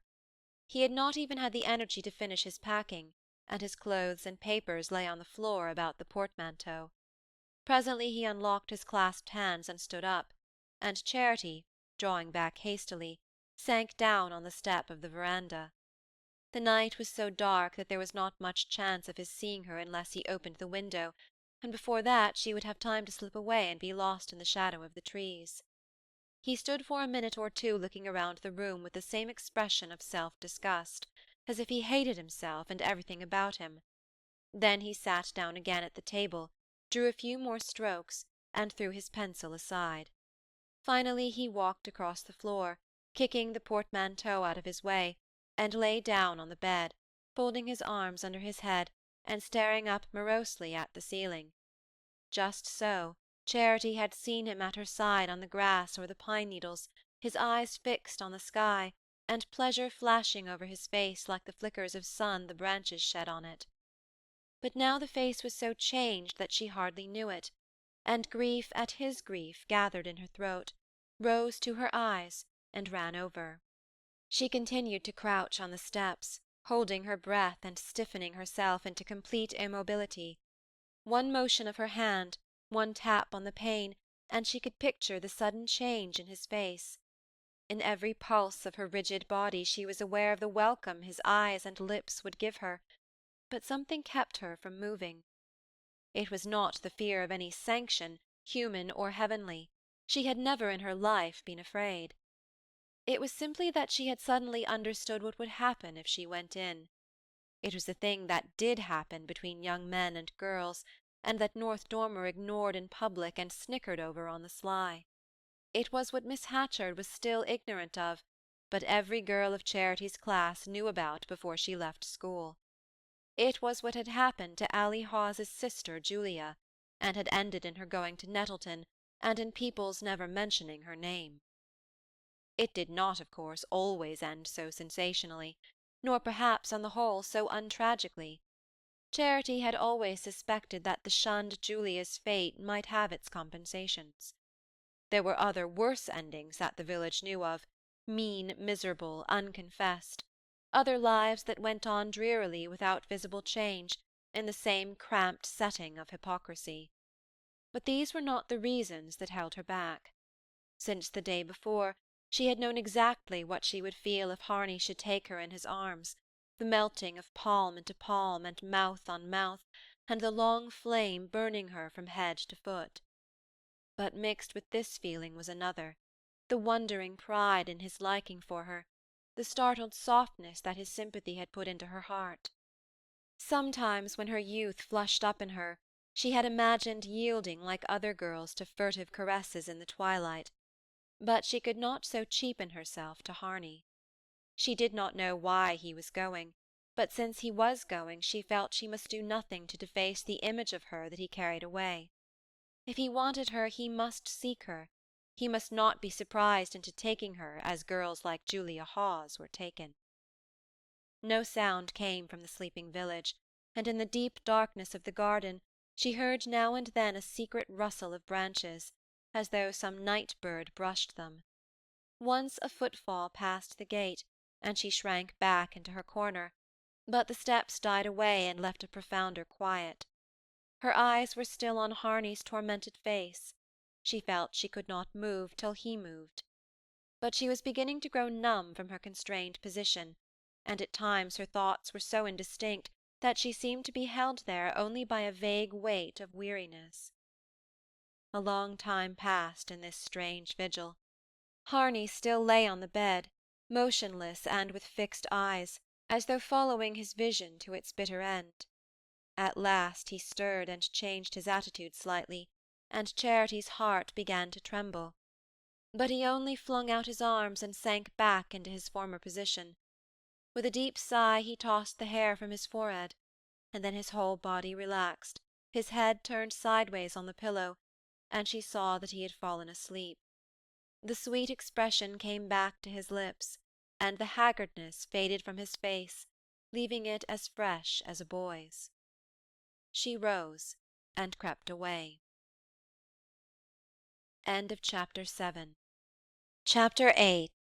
She had lost the sense of time, and did not know how late it was till she came out into the street and saw that all the windows were dark between Miss Hatchard's and the Royal house. As she passed from under the black pall of the Norway spruces, she fancied she saw two figures in the shade about the duck-pond. She drew back and watched, but nothing moved, and she had stared so long into the lamp-lit room that the darkness confused her, and she thought she must have been mistaken. She walked on, wondering whether Mr. Royall was still on the porch. In her exalted mood she did not greatly care whether he was waiting for her or not. She seemed to be floating high over life, on a great cloud of misery beneath which everyday realities had dwindled to mere specks in space. But the porch was empty. Mr. Royall's hat hung on its peg in the passage, and the kitchen lamp had been left to light her to bed. She took it and went up. The morning hours of the next day dragged by without incident. Charity had imagined that in some way or other she would learn whether Harney had already left, but Verena's deafness prevented her being a source of news, and no one came to the house who could bring enlightenment. Mr. Royall went out early, and did not return until Verena had set the table for the midday meal. When he came in he went straight to the kitchen and shouted to the old woman, "Ready for dinner!" Then he returned into the dining-room, where Charity was already seated. Harney's plate was in its usual place, but Mr. Royall offered no explanation of his absence, and Charity asked none. The feverish exaltation of the night before had dropped, and she said to herself that he had gone away indifferently, almost callously, and that now her life would lapse again into the narrow rut out of which he had lifted it. For a moment she was inclined to sneer at herself for not having used the arts that might have kept him. She sat at table till the meal was over, lest Mr. Royall should remark on her leaving, but when he stood up she rose also, without waiting to help Verena. She had her foot on the stairs when he called to her to come back. "I've got a headache. I'm going up to lie down." "I want you should come in here first. I've got something to say to you." She was sure from his tone that in a moment she would learn what every nerve in her ached to know, but as she turned back she made a last effort of indifference. Mr. Royall stood in the middle of the office, his thick eyebrows beetling, his lower jaw trembling a little. At first she thought he had been drinking.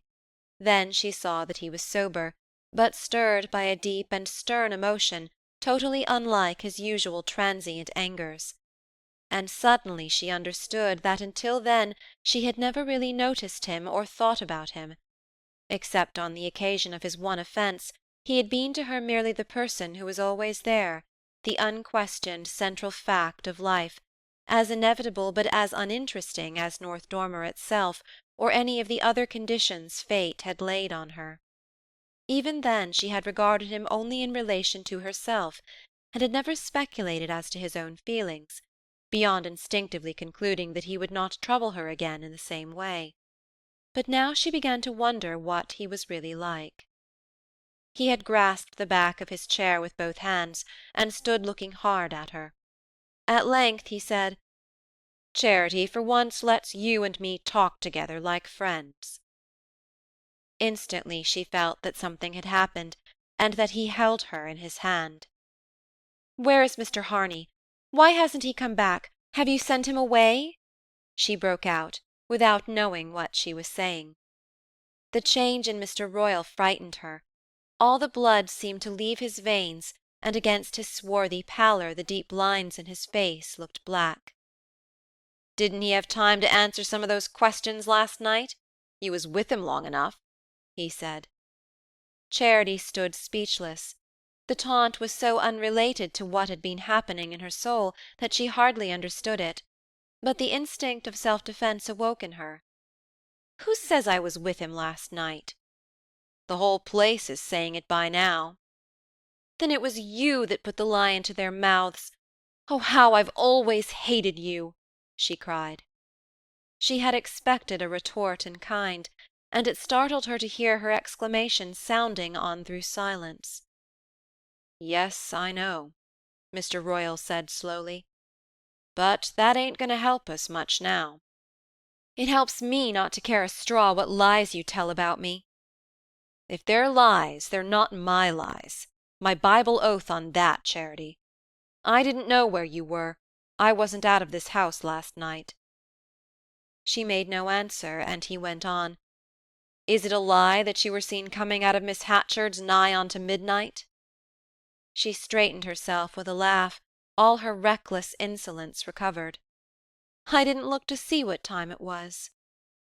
"You lost girl. You. Oh, my God, why did you tell me?" he broke out, dropping into his chair, his head bowed down like an old man's. Charity's self-possession had returned with the sense of her danger. "Do you suppose I'd take the trouble to lie to you? Who are you, anyhow, to ask me where I go to when I go out at night?" Mr. Royall lifted his head and looked at her.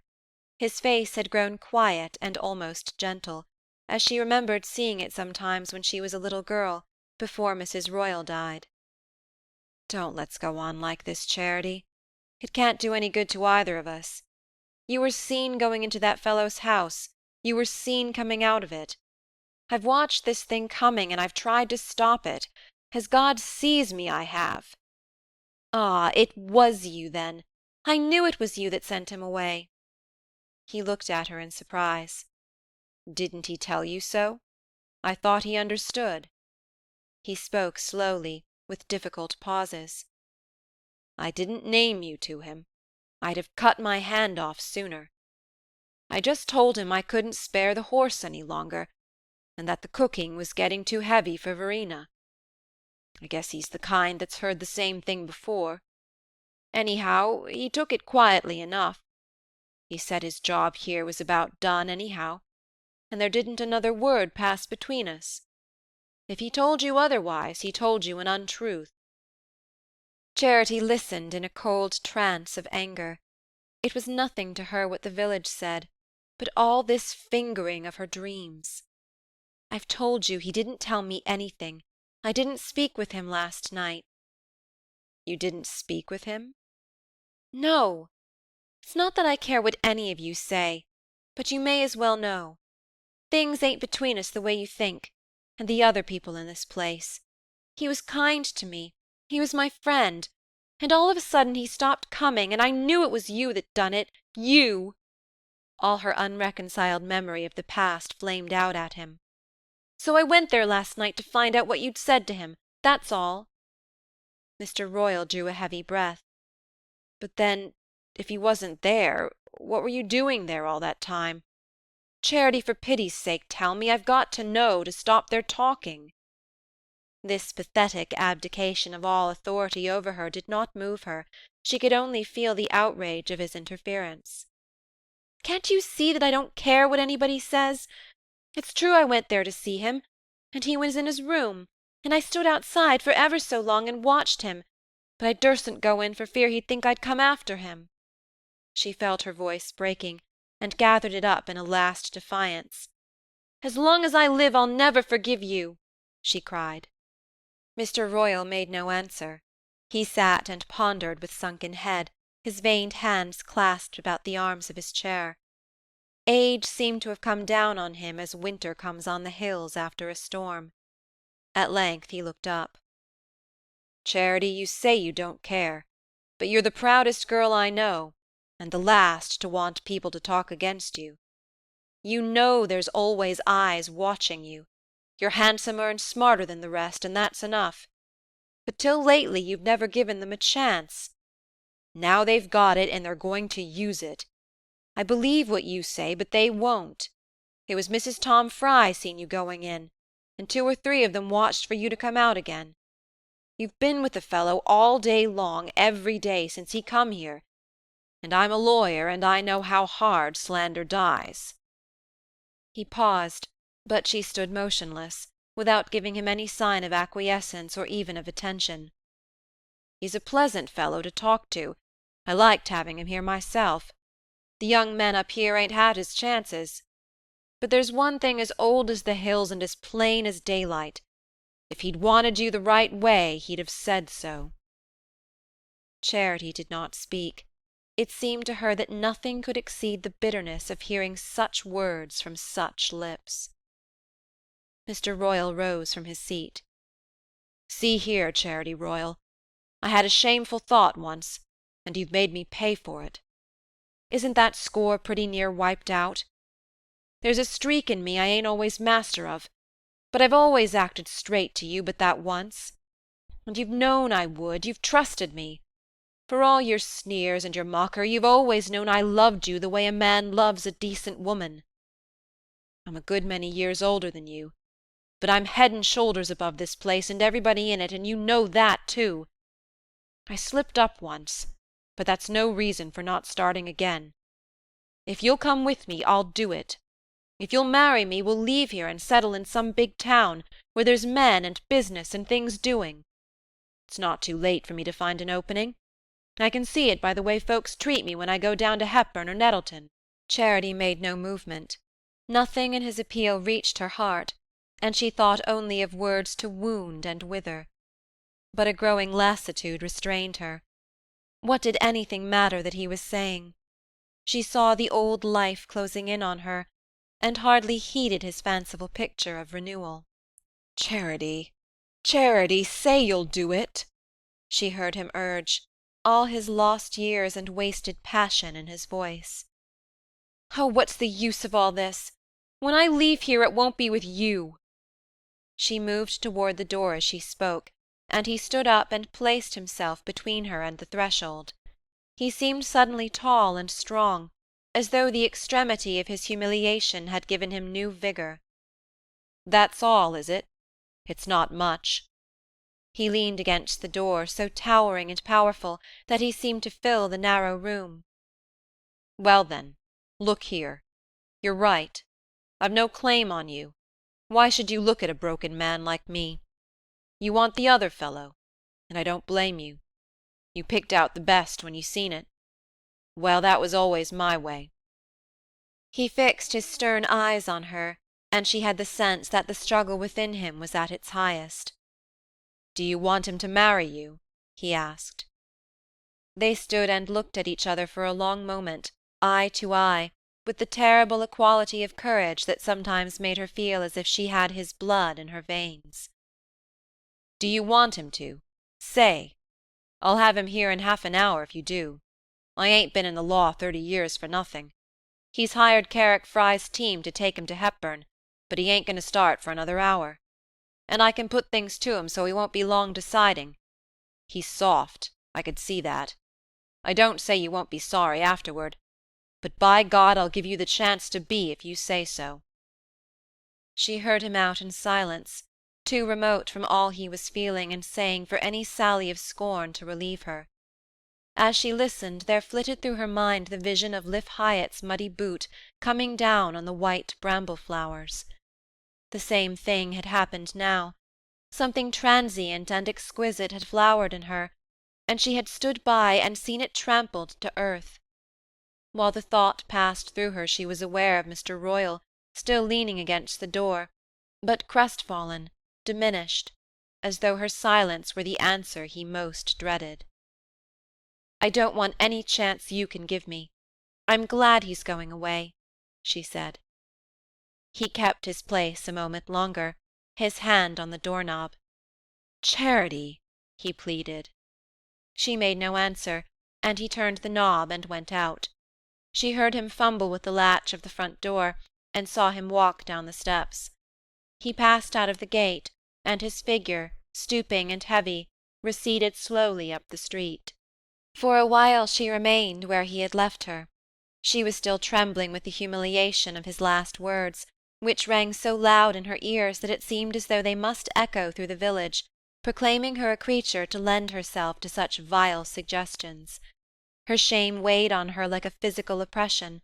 The roof and walls seemed to be closing in on her, and she was seized by the impulse to get away, under the open sky, where there would be room to breathe. She went to the front door, and as she did so, Lucius Harney opened it. He looked graver and less confident than usual, and for a moment or two neither of them spoke. Then he held out his hand. "Are you going out?" he asked. "May I come in?" Her heart was beating so violently that she was afraid to speak, and stood looking at him with tear-dilated eyes. Then she became aware of what her silence must betray, and said quickly, "Yes, come in."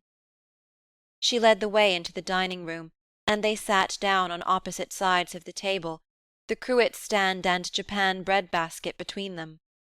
Harney had laid his straw hat on the table, and as he sat there in his easy-looking summer clothes, a brown tie knotted under his flannel collar, and his smooth brown hair brushed back from his forehead, she pictured him as she had seen him the night before, lying on his bed, with the tossed locks falling into his eyes, and his bare throat rising out of his unbuttoned shirt. He had never seemed so remote as at the moment when that vision flashed through her mind. "I'm so sorry it's good-bye. I suppose you know I'm leaving," he began abruptly and awkwardly. She guessed that he was wondering how much she knew of his reasons for going. "I presume you found your work was over quicker than what you expected," she said. "Well, yes. That is, no. There are plenty of things I should have liked to do, but my holiday's limited, and now that Mr. Royall needs the horse for himself, it's rather difficult to find means of getting about.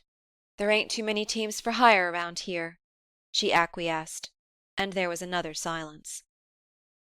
"These days have been awfully pleasant. I wanted to thank you for making them so," he continued, his colour rising. She could not think of any reply, and he went on. "You've been wonderfully kind to me, and I wanted to tell you, I wish I could think of you as happier, less lonely. Things are sure to change for you by and by." "Things don't change at North Dormer. People just get used to them." The answer seemed to break up the order of his prearranged consolations, and he sat looking at her uncertainly. Then he said, with his sweet smile, "That's not true of you. It can't be." The smile was like a knife thrust through her heart. Everything in her began to tremble and break loose. She felt her tears run over, and stood up. "Well, good-bye," she said. She was aware of his taking her hand, and of feeling that his touch was lifeless. "Good-bye." He turned away and stopped on the threshold. "You'll say good-bye for me to Verena?" She heard the closing of the outer door and the sound of his quick tread along the path. The latch of the gate clicked after him. The next morning, when she arose in the cold dawn and opened her shutters, she saw a freckled boy standing on the other side of the road and looking up at her. He was a boy from a farm 3 or 4 miles down the Creston road, and she wondered what he was doing there at that hour, and why he looked so hard at her window. When he saw her, he crossed over and leaned against the gate unconcernedly. There was no one stirring in the house, and she threw a shawl over her nightgown and ran down and let herself out. By the time she reached the gate, the boy was sauntering down the road, whistling carelessly, but she saw that a letter had been thrust between the slats and the crossbar of the gate. She took it out and hastened back to her room. The envelope bore her name, and inside was a leaf torn from a pocket diary. "Dear Charity, I can't go away like this. I am staying for a few days at Creston River. Will you come down and meet me at Creston Pool? I will wait for you till evening." End of Chapter 8. Chapter 9. Charity sat before the mirror trying on a hat which Ally Hawes, with much secrecy, had trimmed for her. It was of white straw, with a drooping brim and cherry-coloured lining that made her face glow like the inside of the shell on the parlour mantelpiece.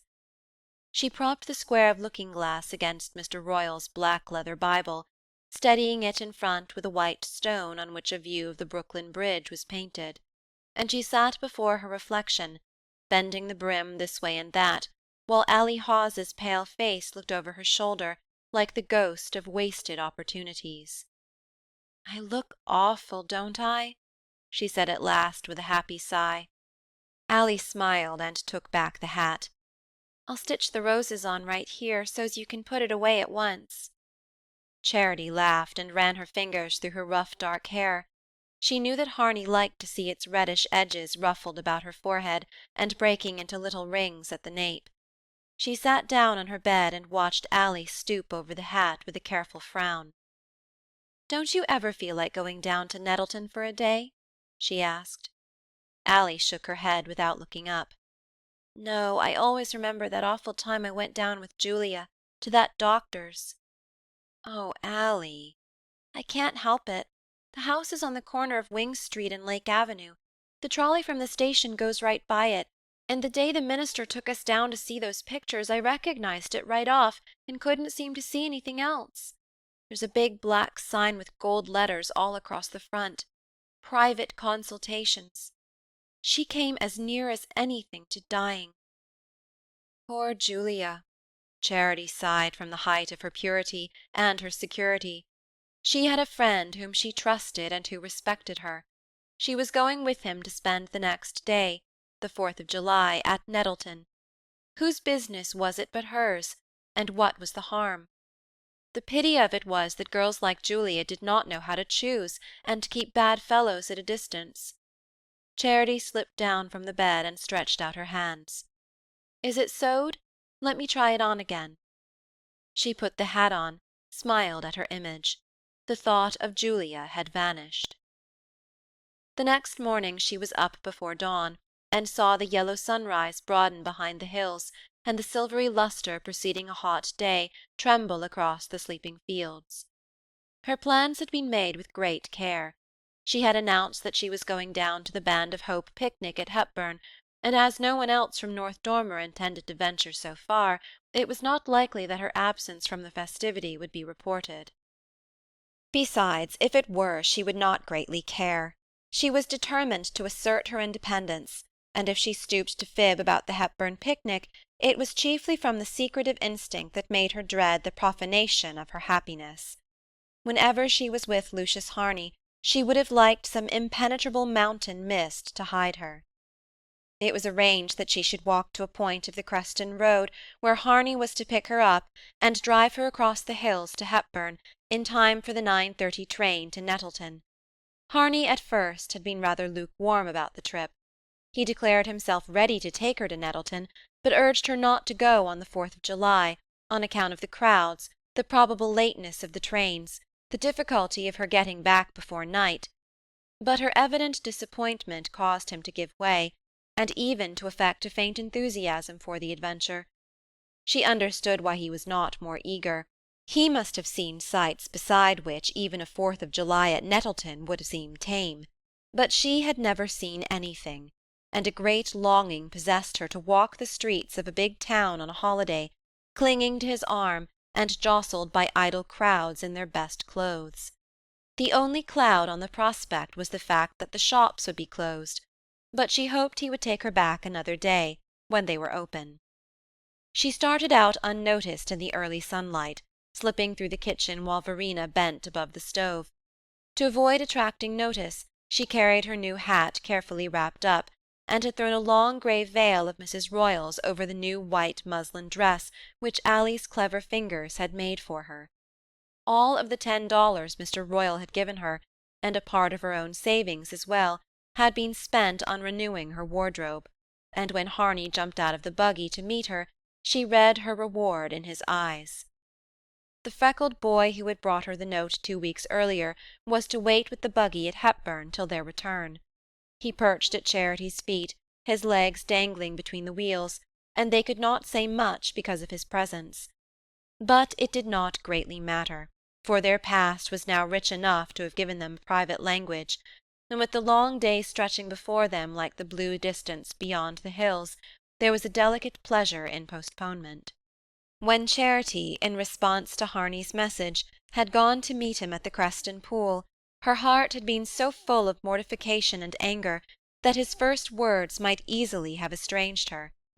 But it happened that he had found the right word, which was one of simple friendship. His tone had instantly justified her, and put her guardian in the wrong. He had made no allusion to what had passed between Mr. Royall and himself, but had simply let it appear that he had left because means of conveyance were hard to find at North Dormer, and because Creston River was a more convenient centre. He told her that he had hired by the week the buggy of the freckled boy's father, who served as livery-stable keeper to 1 or 2 melancholy summer boarding-houses on Creston Lake, and had discovered within driving distance a number of houses worthy of his pencil, and he said that he could not, while he was in the neighbourhood, give up the pleasure of seeing her as often as possible. When they took leave of each other, she promised to continue to be his guide, and during the fortnight which followed they roamed the hills in happy comradeship. In most of the village friendships between youths and maidens lack of conversation was made up for by tentative fondling, but Harney, except when he had tried to comfort her in her trouble on their way back from the Hyatts, had never put his arm about her, or sought to betray her into any sudden caress. It seemed to be enough for him to breathe her nearness like a flower's, and since his pleasure at being with her, and his sense of her youth and her grace, perpetually shone in his eyes and softened the inflections of his voice, his reserve did not suggest coldness, but the deference due to a girl of his own class. The buggy was drawn by an old trotter who whirled them along so briskly that the pace created a little breeze, but when they reached Hepburn, the full heat of the airless morning descended on them. At the railway station the platform was packed with a sweltering throng, and they took refuge in the waiting-room, where there was another throng, already dejected by the heat and the long waiting for retarded trains. Pale mothers were struggling with fretful babies, or trying to keep their older offspring from the fascination of the track. Girls and their fellows were giggling and shoving, and passing about candy in sticky bags, and older men, collarless and perspiring, were shifting heavy children from one arm to the other, and keeping a haggard eye on the scattered members of their families. At last the train rumbled in, and engulfed the waiting multitude. Harney swept Charity up onto the first car, and they captured a bench for two, and sat in happy isolation while the train swayed and roared along through rich fields and languid tree-clumps. The haze of the morning had become a sort of clear tremor over everything, like the colourless vibration about a flame, and the opulent landscape seemed to droop under it. But to Charity the heat was a stimulant. It enveloped the whole world in the same glow that burned at her heart. Now and then a lurch of the train flung her against Harney, and through her thin muslin she felt the touch of his sleeve. She steadied herself, their eyes met, and the flaming breath of the day seemed to enclose them. The train roared into the Nettleton station, the descending mob caught them on its tide, and they were swept out into a vague dusty square, thronged with seedy hacks and long-curtained omnibuses drawn by horses with tasselled fly-nets over their withers, who stood swinging their depressed heads drearily from side to side. A mob of bus and hack drivers were shouting, "To the Eagle House! To the Washington House! This way to the lake! Just starting for Greytop!"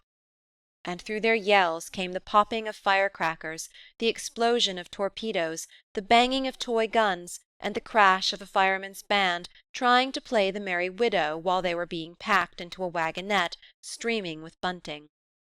The ramshackle wooden hotels about the square were all hung with flags and paper lanterns, and as Harney and Charity turned into the main street, with its brick and granite business blocks crowding out the old low-storied shops, and its towering poles strung with innumerable wires that seemed to tremble and buzz in the heat, they saw the double line of flags and lanterns tapering away gaily to the park at the other end of the perspective.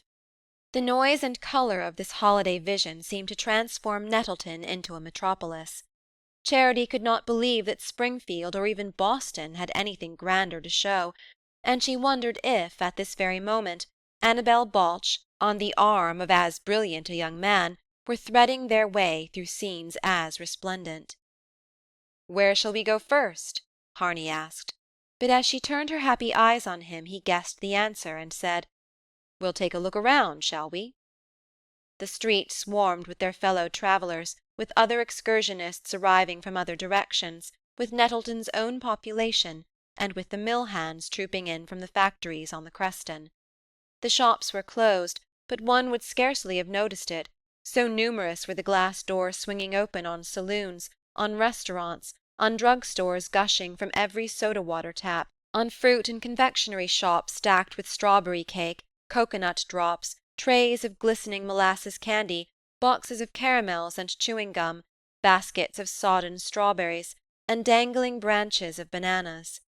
Outside of some of the doors were trestles with banked-up oranges and apples, spotted pears and dusty raspberries, and the air reeked with the smell of fruit and stale coffee, beer and sarsaparilla and fried potatoes.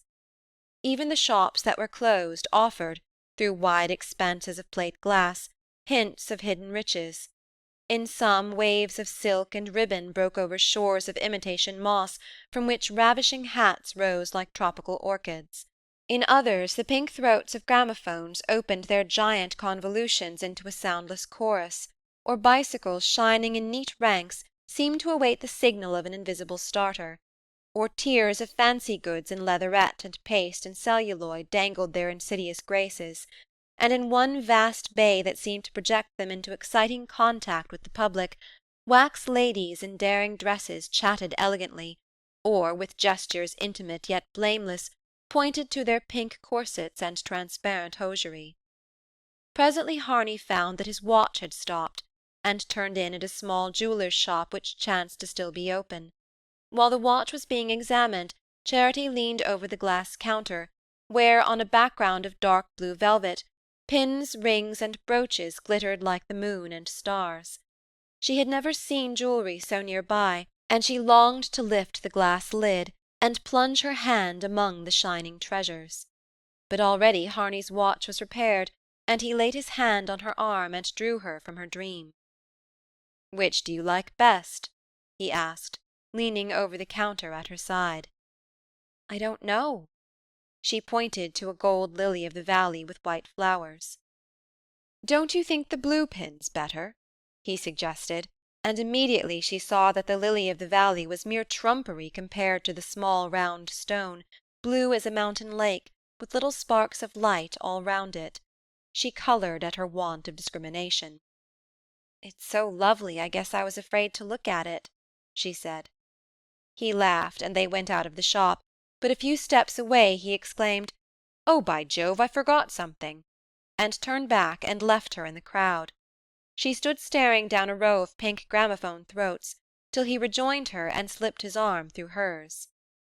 "You mustn't be afraid of looking at the blue pin any longer, because it belongs to you," he said, and she felt a little box being pressed into her hand. Her heart gave a leap of joy, but it reached her lips only in a shy stammer.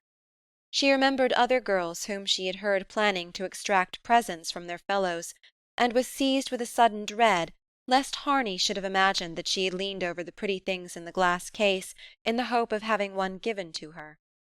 A little farther down the street they turned in at a glass doorway opening on a shining hall with a mahogany staircase and brass cages in its corners. "We must have something to eat," Harney said, and the next moment Charity found herself in a dressing-room all looking-glass and lustrous surfaces, where a party of showy-looking girls were dabbing on powder and straightening immense plumed hats. When they had gone she took courage to bathe her hot face in one of the marble basins and to straighten her own hat-brim, which the parasols of the crowd had indented. The dresses in the shops had so impressed her that she scarcely dared look at her reflection, but when she did so, the glow of her face under her cherry-coloured hat, and the curve of her young shoulders through the transparent muslin, restored her courage, and when she had taken the blue brooch from its box and pinned it on her bosom, she walked toward the restaurant with her head high, as if she had always strolled through tessellated halls beside young men in flannels. Her spirits sank a little at the sight of the slim-waisted waitresses in black, with bewitching mob-caps on their haughty heads, who were moving disdainfully between the tables.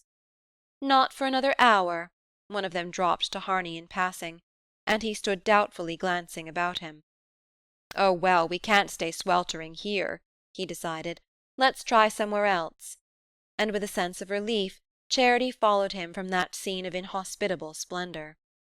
That somewhere else turned out, after more hot tramping and several failures, to be, of all things, a little open-air place in a back street that called itself a French restaurant, and consisted in 2 or 3 rickety tables under a scarlet runner between a patch of zinnias and petunias and a big elm bending over from the next yard. Here they lunched on queerly flavoured things, while Harney, leaning back in a crippled rocking-chair, smoked cigarettes between the courses, and poured into Charity's glass a pale yellow wine which he said was the very same one drank in just such jolly places in France. Charity did not think the wine as good as sarsaparilla, but she sipped a mouthful for the pleasure of doing what he did, and of fancying herself alone with him in foreign countries. The illusion was increased by their being served by a deep-bosomed woman with smooth hair and a pleasant laugh, who talked to Harney in unintelligible words, and seemed amazed and overjoyed at his answering her in kind.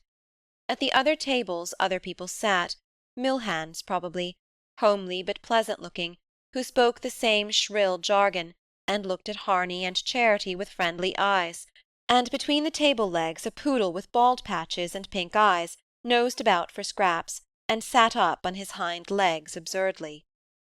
Harney showed no inclination to move, for hot as their corner was, it was at least shaded and quiet, and from the main thoroughfares came the clanging of trolleys, the incessant popping of torpedoes, the jingle of street organs, the bawling of megaphone men, and the loud murmur of increasing crowds.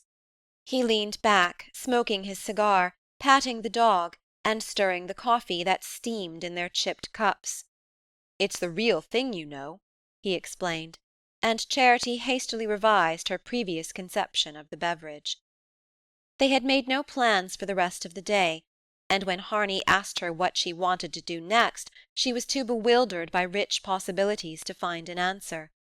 Finally she confessed that she longed to go to the lake, where she had not been taken on her former visit, and when he answered, "Oh, there's time for that. It will be pleasanter later," she suggested seeing some pictures like the ones Mr. Miles had taken her to. She thought Harney looked a little disconcerted, but he passed his fine handkerchief over his warm brow, said gaily, "Come along, then," and rose with a last pat for the pink-eyed dog. Mr. Miles's pictures had been shown in an austere Y.M.C.A. hall, with white walls and an organ, but Harney led Charity to a glittering place, everything she saw seemed to glitter, where they passed between immense pictures of yellow-haired beauties stabbing villains in evening dress, into a velvet-curtained auditorium, packed with spectators to the last limit of compression. After that, for a while, everything was merged in her brain in swimming circles of heat and blinding alternations of light and darkness. All the world has to show seemed to pass before her in a chaos of palms and minarets, charging cavalry regiments, roaring lions, comic policemen, and scowling murderers, and the crowd around her, the hundreds of hot, sallow, candy-munching faces, young, old, middle-aged, but all kindled with the same contagious excitement, became part of the spectacle, and danced on the screen with the rest. Presently the thought of the cool trolley-run to the lake grew irresistible, and they struggled out of the theatre. As they stood on the pavement, Harney pale with the heat, and even Charity a little confused by it, a young man drove by in an electric runabout with a calico band bearing the words, $10 to take you round the lake. Before Charity knew what was happening, Harney had waved a hand, and they were climbing in. "Say, for 25 I'll run you out to see the ball game and back," the driver proposed with an insinuating grin, but Charity said quickly, "Oh, I'd rather go rowing on the lake." The street was so thronged that progress was slow, but the glory of sitting in the little carriage while it wriggled its way between laden omnibuses and trolleys made the moments seem too short. "Next turn is Lake Avenue," the young man called out over his shoulder, and as they paused in the wake of a big omnibus groaning with knights of Pythias in cocked hats and swords, Charity looked up and saw on the corner a brick house with a conspicuous black and gold sign across its front. "Dr. Merkel, private consultations at all hours, lady attendance," she read, and suddenly she remembered Allie Hawes's words. "The house was at the corner of Wing Street and Lake Avenue. There's a big black sign across the front." Through all the heat and the rapture, a shiver of cold ran over her. End of Chapter 9. Chapter 10. The lake at last, a sheet of shining metal, brooded over by drooping trees. Charity and Harney had secured a boat, and getting away from the wharves and the refreshment booths, they drifted idly along, hugging the shadow of the shore. Where the sun struck the water, its shafts flamed back blindingly at the heat-veiled sky, and the least shade was black by contrast. The lake was so smooth that the reflection of the trees on its edge seemed enamelled on a solid surface. But gradually, as the sun declined, the water grew transparent, and Charity, leaning over, plunged her fascinated gaze into depths so clear that she saw the inverted tree-tops interwoven with the green growths of the bottom. They rounded a point at the farther end of the lake, and entering an inlet, pushed their bow against a protruding tree-trunk. A green veil of willows overhung them. Beyond the trees, wheat-fields sparkled in the sun, and all along the horizon the clear hills throbbed with light. Charity leaned back in the stern, and Harney unshipped the oars and lay in the bottom of the boat without speaking. Ever since their meeting at the Creston Pool, he had been subject to these brooding silences, which were as different as possible from the pauses when they ceased to speak because words were needless. At such times his face wore the expression she had seen on it when she had looked in at him from the darkness, and again there came over her a sense of the mysterious distance between them. But usually his fits of abstraction were followed by bursts of gaiety that chased away the shadow before it chilled her. She was still thinking of the $10 he had handed to the driver of the runabout.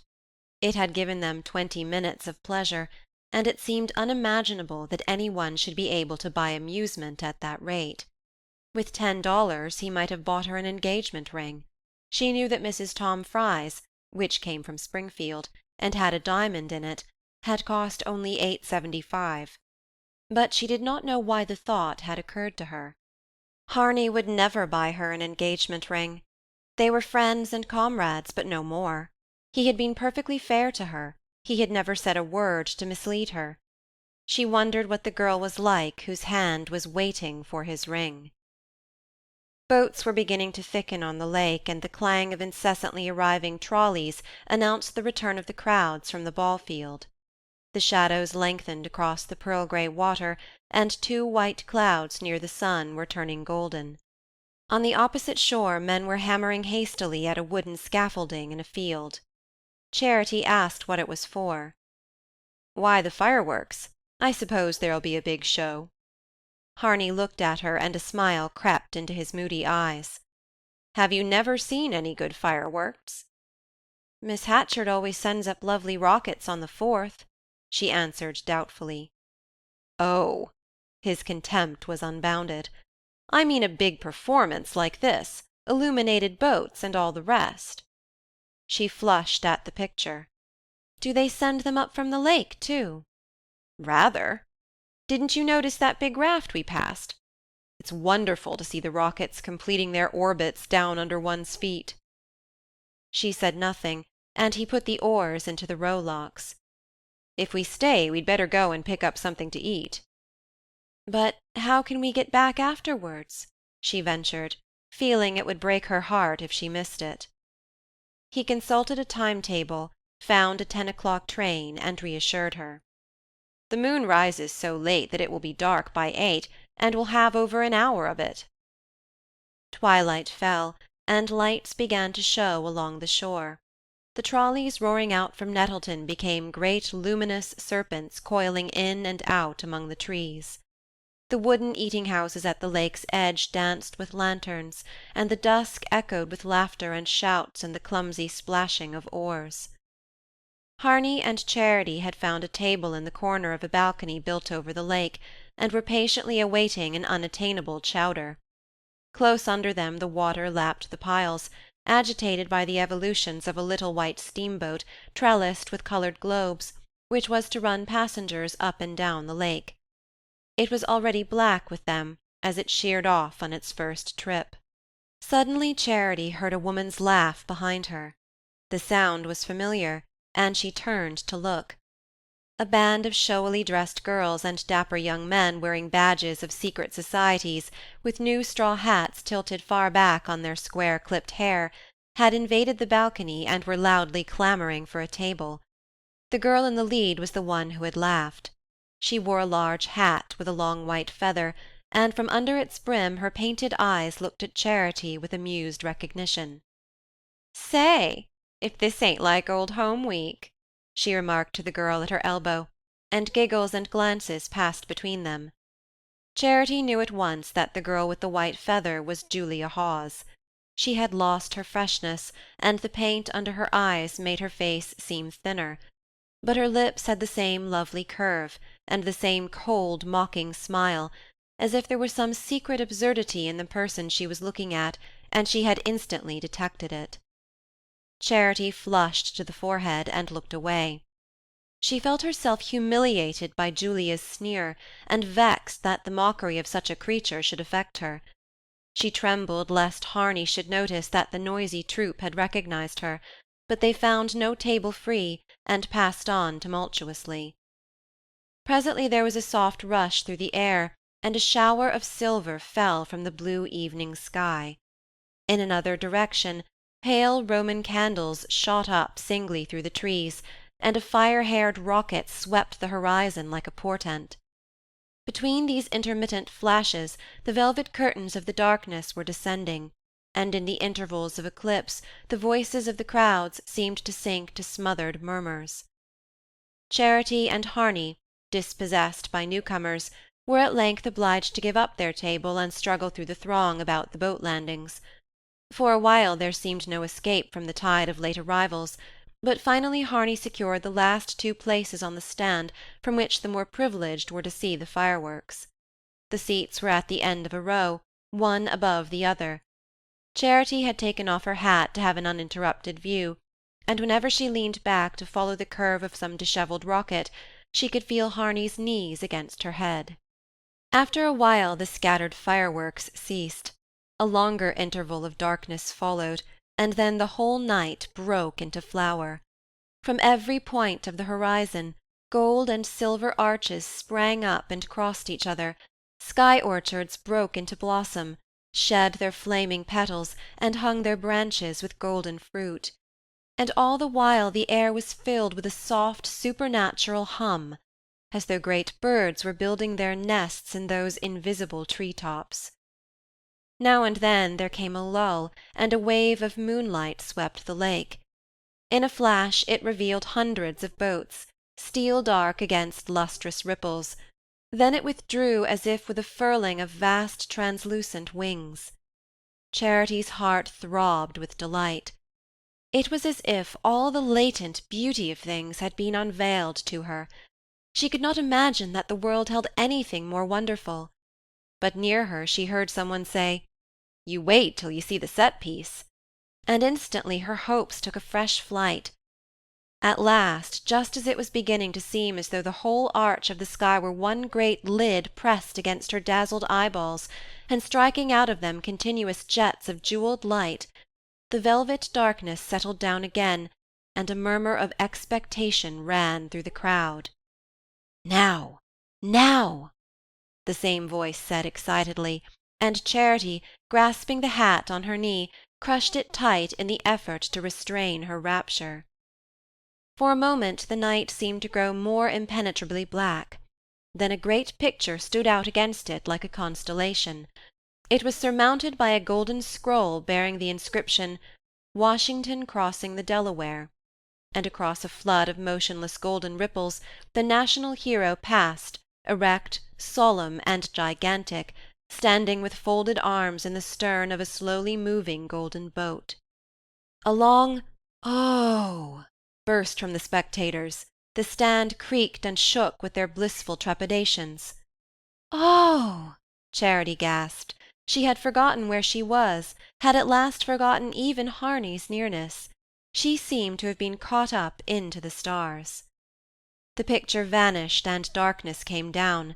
In the obscurity she felt her head clasped by 2 hands.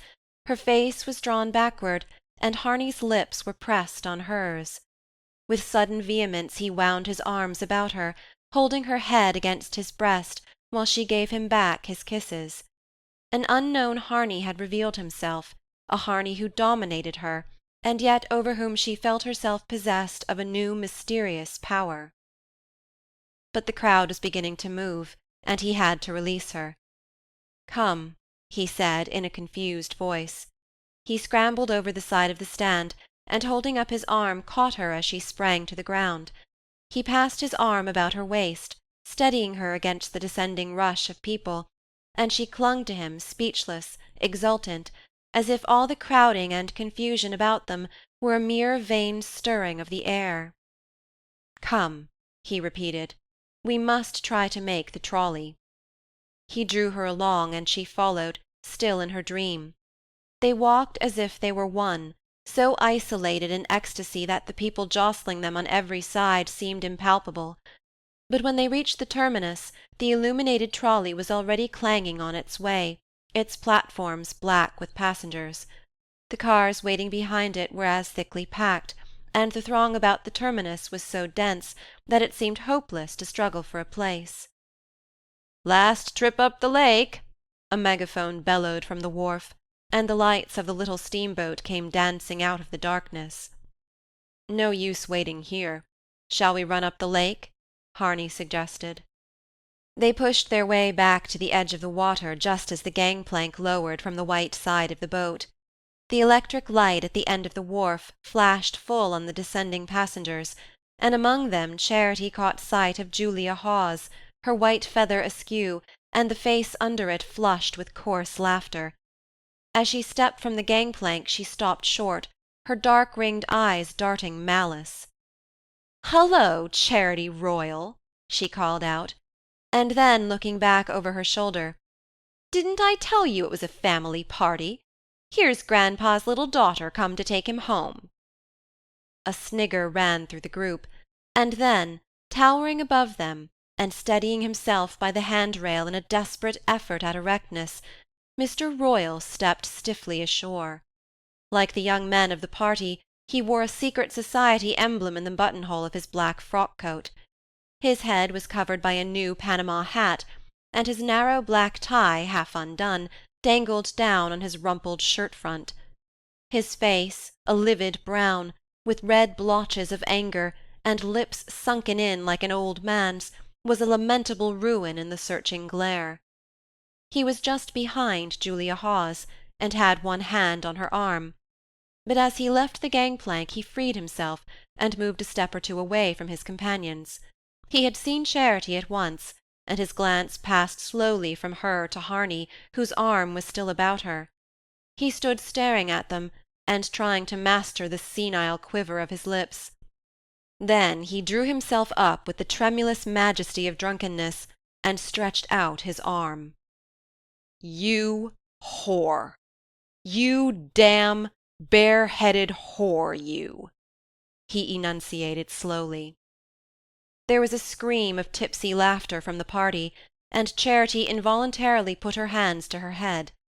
She remembered that her hat had fallen from her lap when she jumped up to leave the stand, and suddenly she had a vision of herself, hatless, dishevelled, with a man's arm about her, confronting that drunken crew, headed by her guardian's pitiable figure.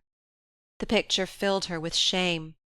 She had known since childhood about Mr. Royall's habits, had seen him as she went up to bed, sitting morosely in his office, a bottle at his elbow, or coming home, heavy and quarrelsome, from his business expeditions to Hepburn or Springfield. But the idea of his associating himself publicly with a band of disreputable girls and bar-room loafers was new and dreadful to her. "Oh!" she said in a gasp of misery, and releasing herself from Harney's arm, she went straight up to Mr. Royall.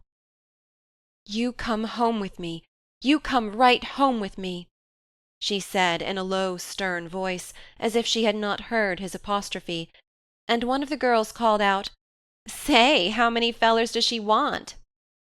There was another laugh, followed by a pause of curiosity, during which Mr. Royall continued to glare at Charity.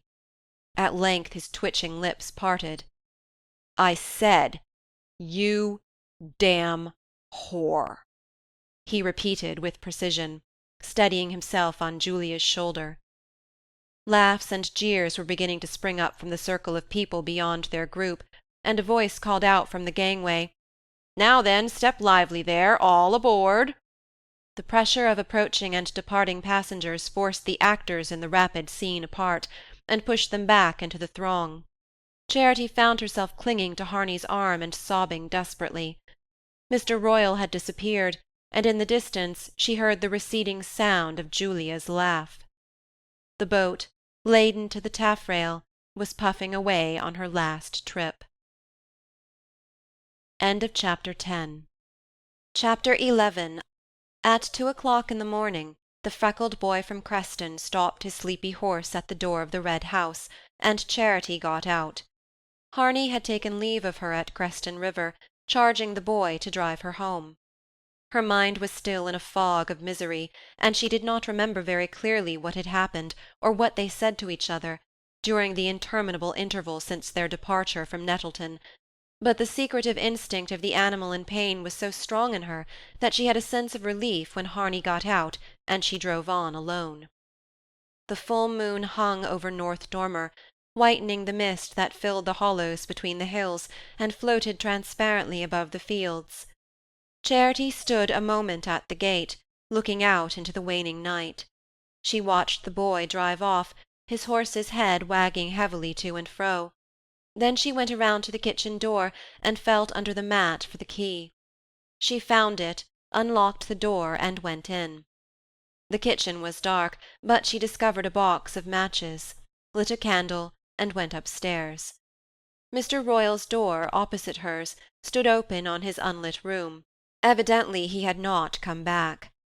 She went into her room, bolted her door, and began slowly to untie the ribbon about her waist, and to take off her dress. Under the bed she saw the paper bag in which she had hidden her new hat from inquisitive eyes. She lay for a long time sleepless on her bed, staring up at the moonlight on the low ceiling. Dawn was in the sky when she fell asleep, and when she woke, the sun was on her face. She dressed and went down to the kitchen. Verena was there alone. She glanced at Charity tranquilly, with her old, deaf-looking eyes. There was no sign of Mr. Royall about the house, and the hours passed without his reappearing. Charity had gone up to her room, and sat there listlessly, her hands on her lap. Puffs of sultry air fanned her dimity window-curtains, and flies buzzed stiflingly against the bluish panes. At 1 o'clock Verena hobbled up to see if she were not coming down to dinner, but she shook her head, and the old woman went away, saying, "I'll cover up, then." The sun turned and left her room, and Charity seated herself in the window, gazing down the village street through the half-opened shutters. Not a thought was in her mind. It was just a dark whirlpool of crowding images, and she watched the people passing down the street, Dan Target's team hauling a load of pine trunks down to Hepburn, the sexton's old white horse grazing on the bank across the way, as if she looked at these familiar sights from the other side of the grave. She was roused from her apathy by seeing Ally Hawes come out of the Fry's gate and walk slowly toward the red house with her uneven, limping step. At the sight Charity recovered her severed contact with reality. She divined that Ally was coming to hear about her day. No one else was in the secret of the trip to Nettleton, and it had flattered Ally profoundly to be allowed to know of it. At the thought of having to see her, of having to meet her eyes and answer or evade her questions, the whole horror of the previous night's adventure rushed back upon Charity. What had been a feverish nightmare became a cold and unescapable fact. Poor Ally, at that moment, represented North Dormer, with all its mean curiosities, its furtive malice, its sham unconsciousness of evil. Charity knew that, although all relations with Julia were supposed to be severed, the tender-hearted Ally still secretly communicated with her, and no doubt Julia would exult in the chance of retailing the scandal of the wharf. The story, exaggerated and distorted, was probably already on its way to North Dormer. Ally's dragging pace had not carried her far from the Fry's gate when she was stopped by old Mrs. Sollis, who was a great talker, and spoke very slowly because she had never been able to get used to her new teeth from Hepburn. Still, even this respite would not last long. In another 10 minutes Ally would be at the door, and Charity would hear her greeting Verena in the kitchen, and then calling up from the foot of the stairs. Suddenly it became clear that flight, and instant flight, was the only thing conceivable. The longing to escape, to get away from familiar faces, from places where she was known, had always been strong in her in moments of distress. She had a childish belief in the miraculous power of strange scenes and new faces to transform her life and wipe out bitter memories. But such impulses were mere fleeting whims compared to the cold resolve which now possessed her. She felt she could not remain an hour longer under the roof of the man who had publicly dishonoured her, and face to face with the people who would presently be gloating over all the details of her humiliation. Her passing pity for Mr. Royall had been swallowed up in loathing. Everything in her recoiled from the disgraceful spectacle of the drunken old man apostrophizing her in the presence of a band of loafers and street-walkers. Suddenly, vividly, she relived again the horrible moment when he had tried to force himself into her room, and what she had before supposed to be a mad aberration now appeared to her as a vulgar incident in a debauched and degraded life. While these thoughts were hurrying through her, she had dragged out her old canvas school-bag, and was thrusting into it a few articles of clothing and the little packet of letters she had received from Harney. From under her pincushion she took the library key and laid it in full view. Then she felt at the back of a drawer for the blue brooch that Harney had given her. She would not have dared to wear it openly at North Dormer, but now she fastened it on her bosom as if it were a talisman to protect her in her flight.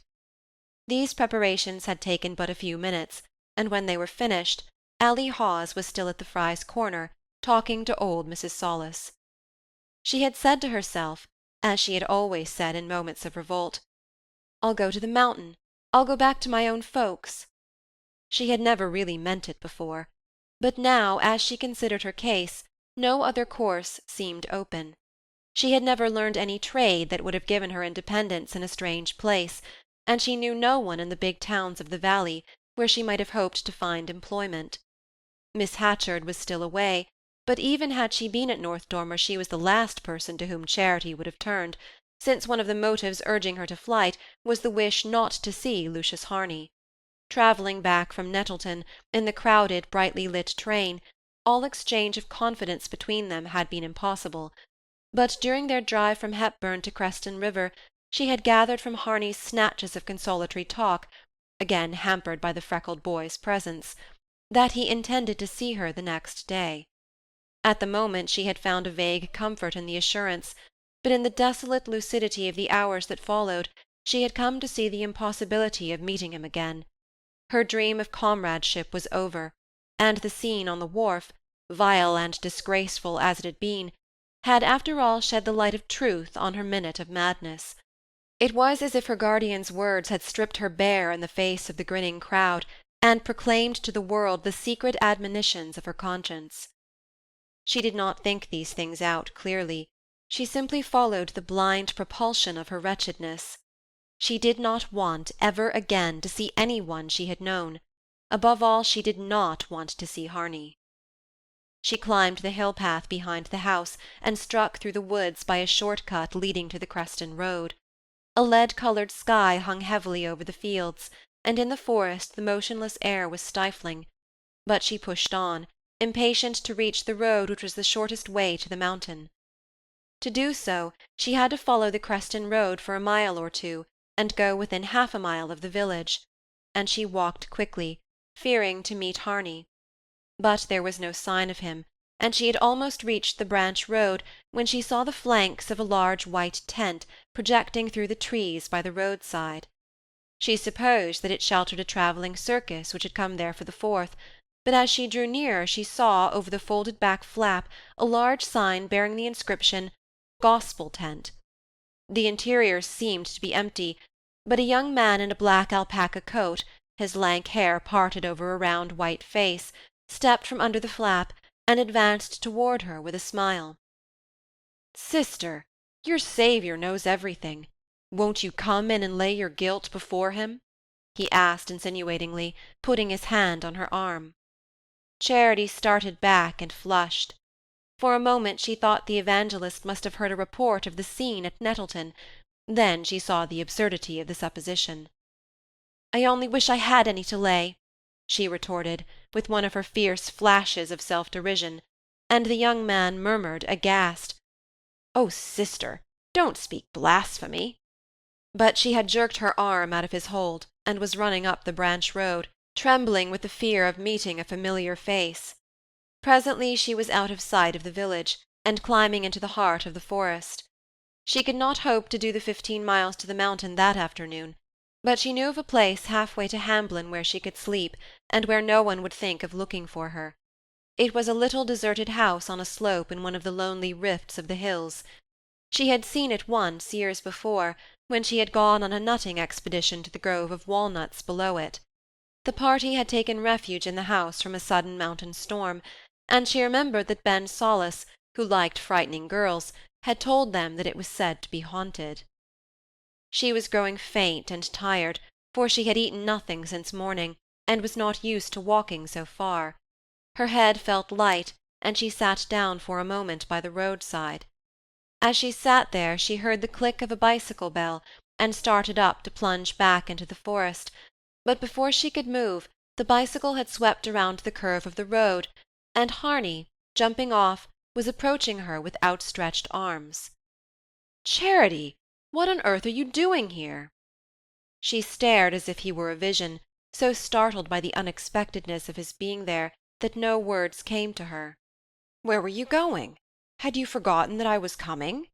he continued, trying to draw her to him, but she shrank from his embrace. "I was going away. I don't want to see you. I want you should leave me alone," she broke out wildly. He looked at her, and his face grew grave, as though the shadow of a premonition brushed it. "Going away? From me, Charity?" "From everybody. I want you should leave me."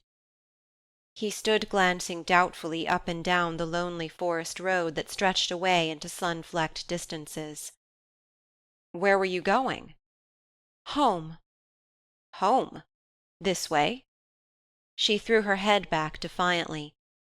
"To my home up yonder, to the mountain." As she spoke she became aware of a change in his face.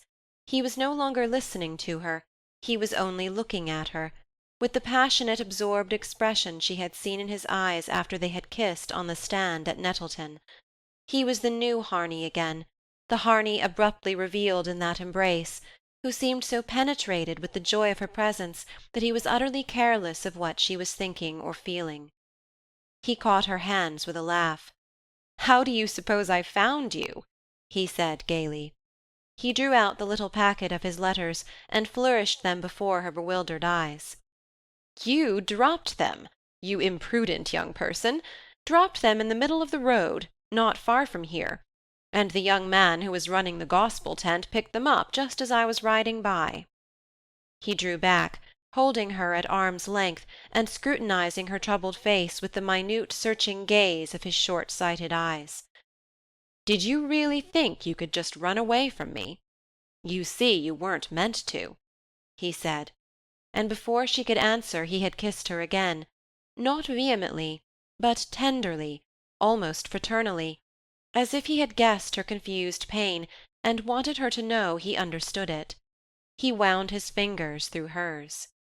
"Come, let's walk a little. I want to talk to you. There's so much to say." He spoke with a boy's gaiety, carelessly and confidently, as if nothing had happened that could shame or embarrass them, and for a moment, in the sudden relief of her release from lonely pain, she felt herself yielding to his mood. But he had turned, and was drawing her back along the road by which she had come. She stiffened herself and stopped short. "I won't go back," she said. They looked at each other a moment in silence, then he answered gently, "Very well, let's go the other way then." She remained motionless, gazing silently at the ground, and he went on, "Isn't there a house up here somewhere? A little abandoned house? You meant to show me some day?" Still she made no answer, and he continued in the same tone of tender reassurance, "Let us go there now, and sit down, and talk quietly." He took one of the hands that hung by her side, and pressed his lips to the palm. "Do you suppose I'm going to let you send me away? Do you suppose I don't understand?" The little old house, its wooden walls sun-bleached to a ghostly grey, stood in an orchard above the road. The garden palings had fallen, but the broken gate dangled between its posts, and the path to the house was marked by rose-bushes run wild and hanging their small pale blossoms above the crowding grasses. Slender pilasters and an intricate fanlight framed the opening where the door had hung, and the door itself lay rotting in the grass, with an old apple-tree fallen across it. Inside, also, wind and weather had blanched everything to the same wan silvery tint. The house was as dry and pure as the interior of a long empty shell. but it must have been exceptionally well built, for the little rooms had kept something of their human aspect. The wooden mantels with their neat classic ornaments were in place, and the corners of one ceiling retained a light film of plaster tracery. Harney had found an old bench at the back door, and dragged it into the house. Charity sat on it, leaning her head against the wall in a state of drowsy lassitude. He had guessed that she was hungry and thirsty, and had brought her some tablets of chocolate from his bicycle bag, and filled his drinking cup from a spring in the orchard, and now he sat at her feet, smoking a cigarette, and looking up at her without speaking. Outside, the afternoon shadows were lengthening across the grass, and through the empty window-frame that faced her she saw the mountain thrusting its dark mass against a sultry sunset. It was time to go. She stood up, and he sprang to his feet also, and passed his arm through hers with an air of authority. "Now, Charity, you're coming back with me." She looked at him and shook her head. "I ain't ever goin' back. You don't know." "What don't I know?" She was silent, and he continued. "What happened on the wharf was horrible. It's natural you should feel as you do. But it doesn't make any real difference. You can't be hurt by such things. You must try to forget. And you must try to understand that men sometimes— I know about men. That's why." He coloured a little at the retort, as though it had touched him in a way she did not suspect. "Well, then, you must know one has to make allowances. He'd been drinking. I know all that, too. I've seen him so before. But he wouldn't have dared to speak to me that way if he hadn't—" "Hadn't what? What do you mean?" "Hadn't wanted me to be like those other girls." She lowered her voice and looked away from him. "So'st he wouldn't have to go out?" Harney stared at her. For a moment he did not seem to seize her meaning. Then his face grew dark. "The damned hound! The villainous, low hound!" His wrath blazed up, crimsoning him to the temples. "I never dreamed— Good God, it's too vile!" he broke off, as if his thoughts recoiled from the discovery. "I won't never go back there," she repeated doggedly. "No," he assented. There was a long interval of silence, during which she imagined that he was searching her face for more light on what she had revealed to him, and a flush of shame swept over her. "I know the way you must feel about me," she broke out, "telling you such things." But once more, as she spoke, she became aware that he was no longer listening. He came close and caught her to him, as if he were snatching her from some imminent peril. His impetuous eyes were in hers, and she could feel the hard beat of his heart as he held her against it. "Kiss me again, like last night," he said, pushing her hair back as if to draw her whole face up into his kiss. End of Chapter 11. Chapter 12. One afternoon toward the end of August, a group of girls sat in a room at Miss Hatchard's in a gay confusion of flags, turkey red, blue and white paper muslin, harvest sheaves, and illuminated scrolls. North Dormer was preparing for its Old Home Week. That form of sentimental decentralization was still in its early stages, and precedents being few, and the desire to set an example contagious, the matter had become a subject of prolonged and passionate discussion under Miss Hatchard's roof. The incentive to the celebration had come rather from those who had left North Dormer than from those who had been obliged to stay there, and there was some difficulty in rousing the village to the proper state of enthusiasm. But Miss Hatchard's pale prim drawing-room was the centre of constant comings and goings from Hepburn, Nettleton, Springfield, and even more distant cities, and whenever a visitor arrived he was led across the hall and treated to a glimpse of the group of girls deep in their pretty preparations. "All the old names, all the old names," Miss Hatchard would be heard, tapping across the hall on her crutches. "Target, Solace, Fry. This is Miss Orma Fry sewing the stars on the drapery for the organ loft. Don't move, girls. And this is Miss Ally Hawes, our cleverest needlewoman, and Miss Charity Royall making our garlands of evergreen. I like the idea of its all being home-made, don't you? We haven't had to call in any foreign talent. My young cousin, Lucius Harney, the architect, you know he's up here preparing a book on colonial houses. He's taken the whole thing in hand so cleverly. But you must come and see the sketch for the stage we're going to put up in the town hall." One of the first results of the old Home Week agitation had in fact been the reappearance of Lucius Harney in the village street. He had been vaguely spoken of as being not far off, but for some weeks past no one had seen him at North Dormer, and there was a recent report of his having left Creston River, where he was said to have been staying, and gone away from the neighbourhood for good. Soon after Miss Hatchard's return, however, he came back to his old quarters in her house, and began to take a leading part in the planning of the festivities. He threw himself into the idea with extraordinary good humour, and was so prodigal of sketches, and so inexhaustible in devices, that he gave an immediate impetus to the rather languid movement, and infected the whole village with his enthusiasm. "Lucius has such a feeling for the past that he has roused us all to a sense of our privileges," Miss Hatchard would say, lingering on the last word, which was a favourite one.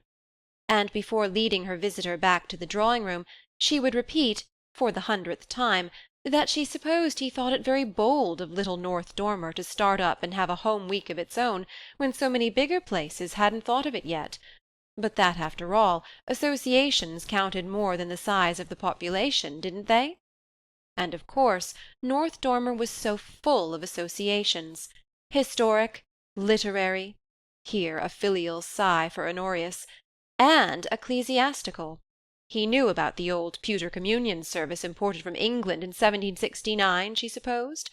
And it was so important, in a wealthy, materialistic age, to set the example of reverting to the old ideals, the family and the homestead and so on.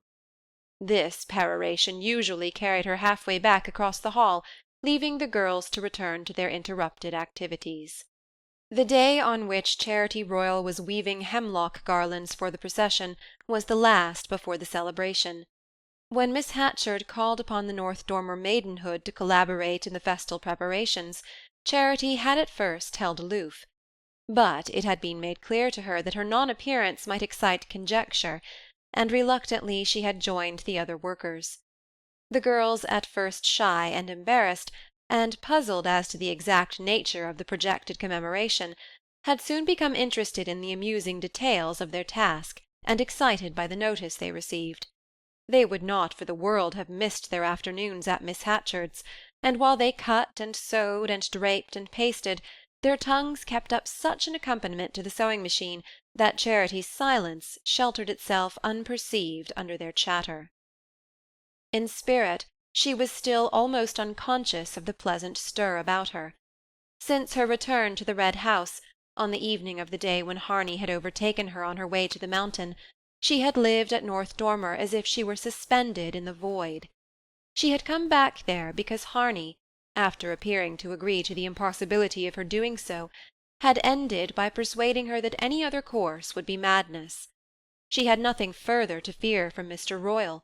Of this she had declared herself sure, though she had failed to add, in his exoneration, that he had twice offered to make her his wife. Her hatred of him made it impossible at the moment for her to say anything that might partly excuse him in Harney's eyes. Harney, however, once satisfied of her security, had found plenty of reasons for urging her to return. The first, and the most unanswerable, was that she had nowhere else to go.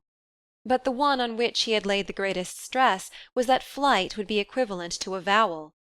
If, as was almost inevitable, rumours of the scandalous scene at Nettleton should reach North Dormer, how else would her disappearance be interpreted? Her guardian had publicly taken away her character, and she immediately vanished from his house. Seekers after motives could hardly fail to draw an unkind conclusion. But if she came back at once and was seen leading her usual life, the incident was reduced to its true proportions, as the outbreak of a drunken old man furious at being surprised in disreputable company. People would say that Mr. Royall had insulted his ward to justify himself, and the sordid tale would fall into its place in the chronicle of his obscure debaucheries. Charity saw the force of the argument, but if she acquiesced it was not so much because of that as because it was Harney's wish.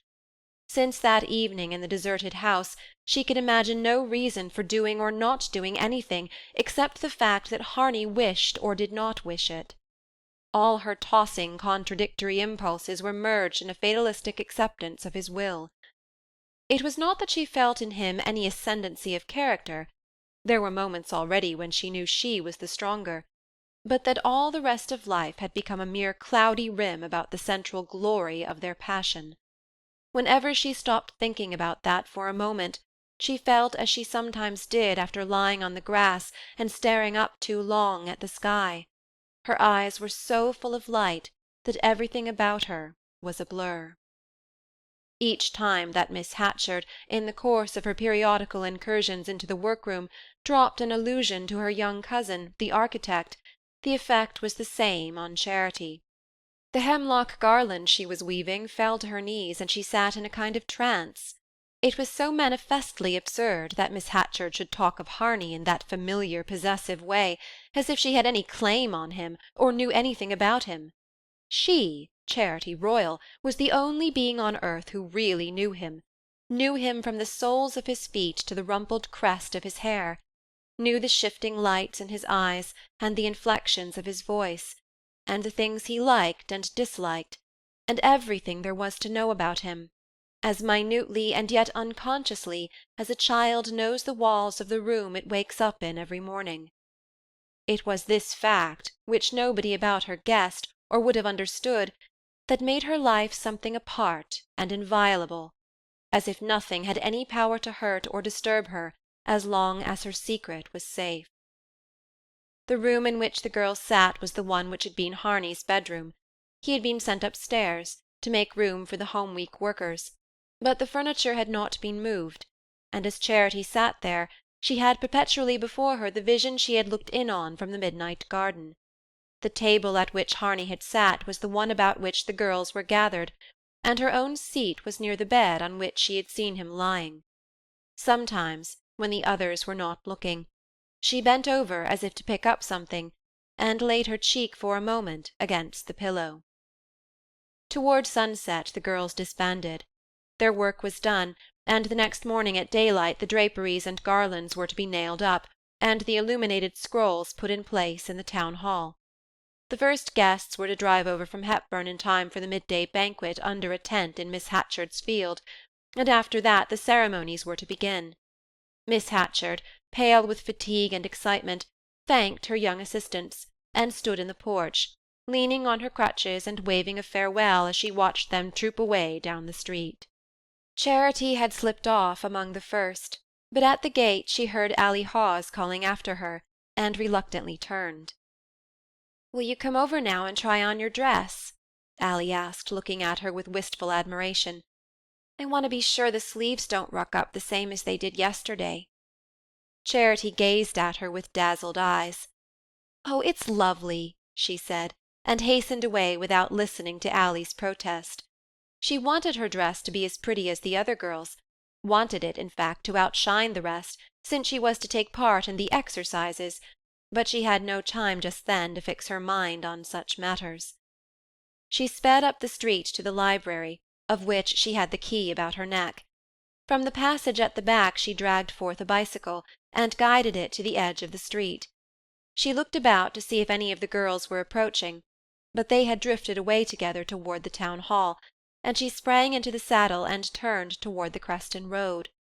There was an almost continual descent to Creston, and with her feet against the pedals she floated through the still evening air like one of the hawks she had often watched slanting downward on motionless wings. 20 minutes from the time when she had left Miss Hatchard's door, she was turning up the wood road on which Harney had overtaken her on the day of her flight, and a few minutes afterwards she had jumped from her bicycle at the gate of the deserted house. In the gold-powdered sunset it looked more than ever like some frail shell dried and washed by many seasons. But at the back, whither Charity advanced, drawing her bicycle after her, There were signs of recent habitation.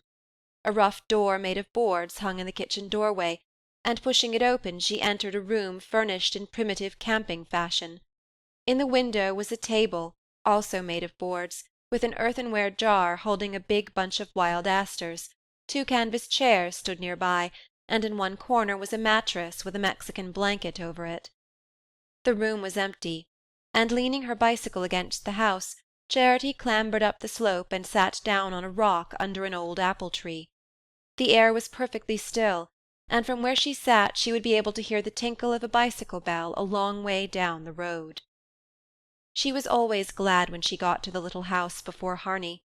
She liked to have time to take in every detail of its secret sweetness, the shadows of the apple-trees swaying on the grass, the old walnuts rounding their domes below the road, the meadows sloping westward in the afternoon light, before his first kiss blotted it all out.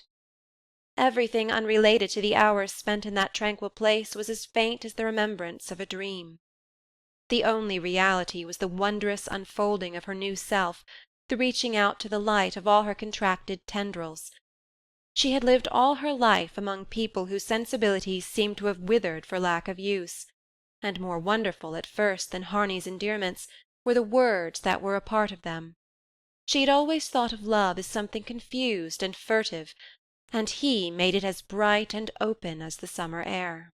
On the morrow of the day when she had shown him the way to the deserted house, he had packed up and left Creston River for Boston, but at the first station he had jumped on the train with a hand-bag and scrambled up into the hills.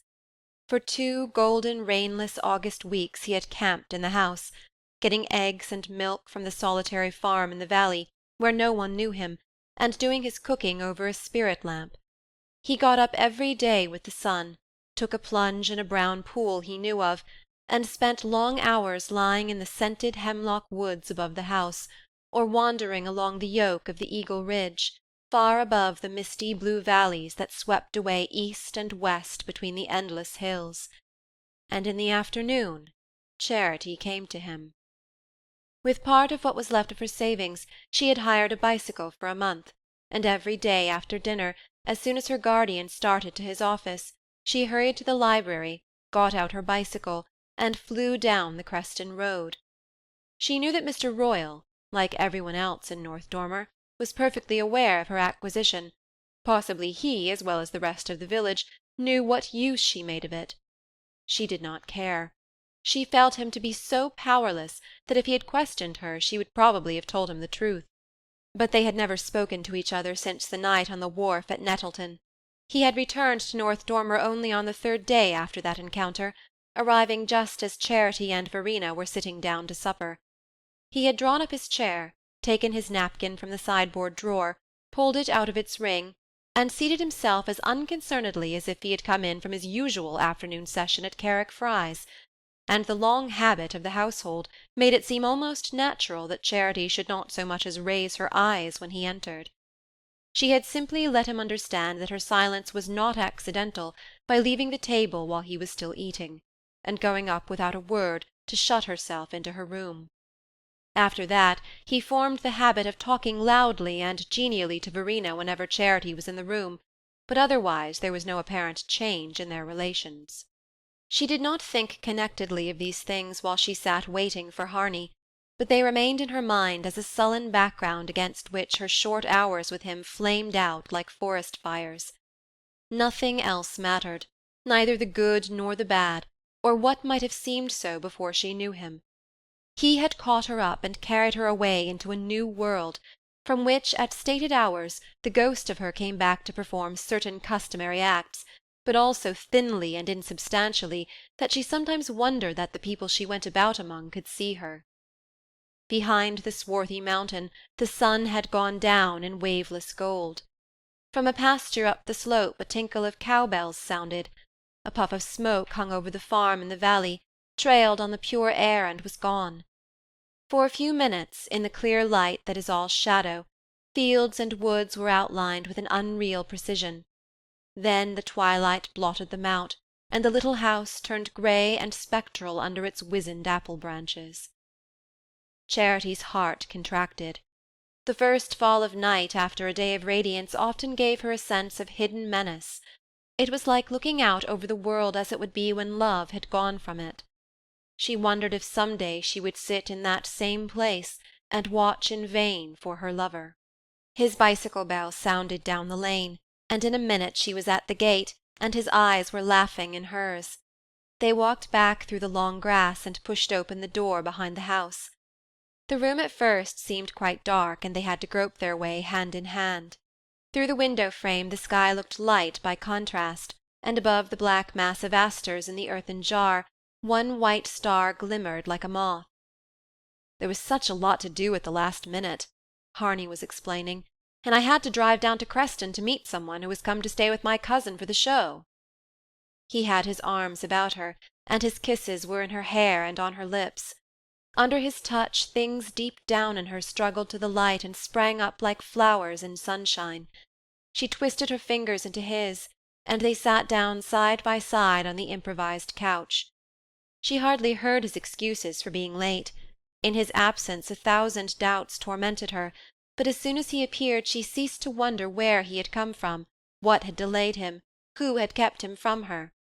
It seemed as if the places he had been in, and the people he had been with, must cease to exist when he left them, just as her own life was suspended in his absence. He continued now to talk to her volubly and gaily, deploring his lateness, grumbling at the demands on his time, and good-humouredly mimicking Miss Hatchard's benevolent agitation. "She hurried off miles to ask Mr. Royall to speak at the town hall to-morrow. I didn't know till it was done." Charity was silent, and he added, "After all, perhaps it's just as well. No one else could have done it." Charity made no answer. She did not care what part her guardian played in the morrow's ceremonies. Like all the other figures peopling her meagre world, he had grown non-existent to her. She had even put off hating him. "Tomorrow I shall only see you from far off," Harney continued, "but in the evening there'll be the dance in the town hall. Do you want me to promise not to dance with any other girl?" Any other girl? Were there any others? She had forgotten even that peril, so enclosed did he and she seem in their secret world. Her heart gave a frightened jerk. "Yes, promise." He laughed and took her in his arms. "You goose! Not even if they're hideous?" He pushed the hair from her forehead, bending her face back, as his way was, and leaning over so that his head loomed black between her eyes and the paleness of the sky, in which the white star floated. Side by side they sped back along the dark wood-road to the village. A late moon was rising, full-orbed and fiery, turning the mountain ranges from a fluid grey to a massive blackness, and making the upper sky so dark that the stars looked as faint as their own reflections in water. At the edge of the wood, half a mile from North Dormer, Harney jumped from his bicycle, and took Charity in his arms for a last kiss, and then waited while she went on alone. They were later than usual, and instead of taking the bicycle to the library, she propped it against the back of the wood-shed and entered the kitchen of the red house. Verena sat there alone. When Charity came in she looked at her with mild impenetrable eyes, and then took a plate and a glass of milk from the shelf and set them silently on the table. Charity nodded her thanks, and sitting down, fell hungrily upon her piece of pie and emptied the glass. Her face burned with her quick flight through the night, and her eyes were dazzled by the twinkle of the kitchen lamp. She felt like a night-bird suddenly caught and caged. "He ain't come back since supper," Verena said.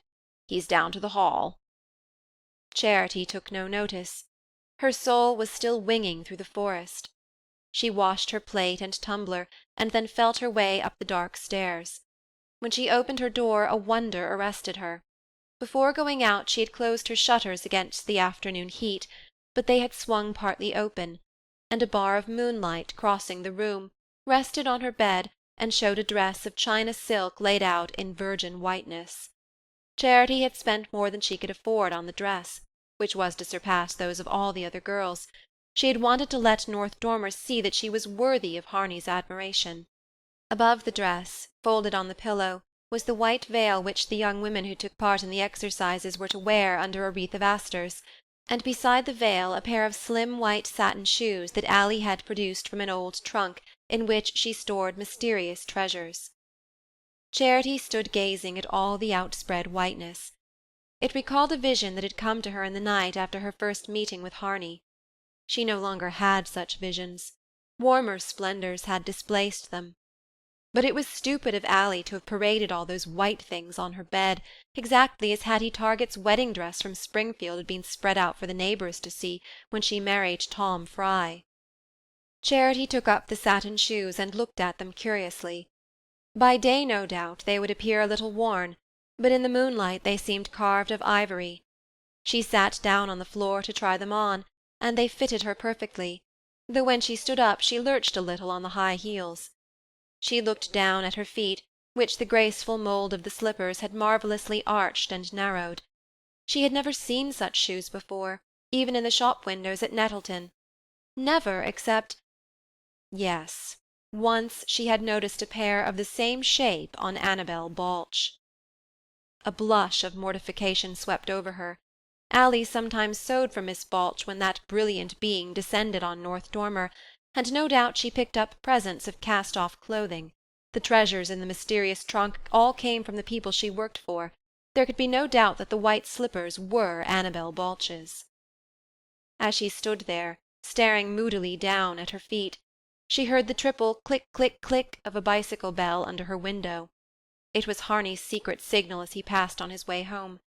She stumbled to the window on her high heels, flung open the shutters, and leaned out. He waved to her and sped by, his black shadow dancing merrily ahead of him down the empty moonlit road. And she leaned there watching him till he vanished under the Hatchard spruces.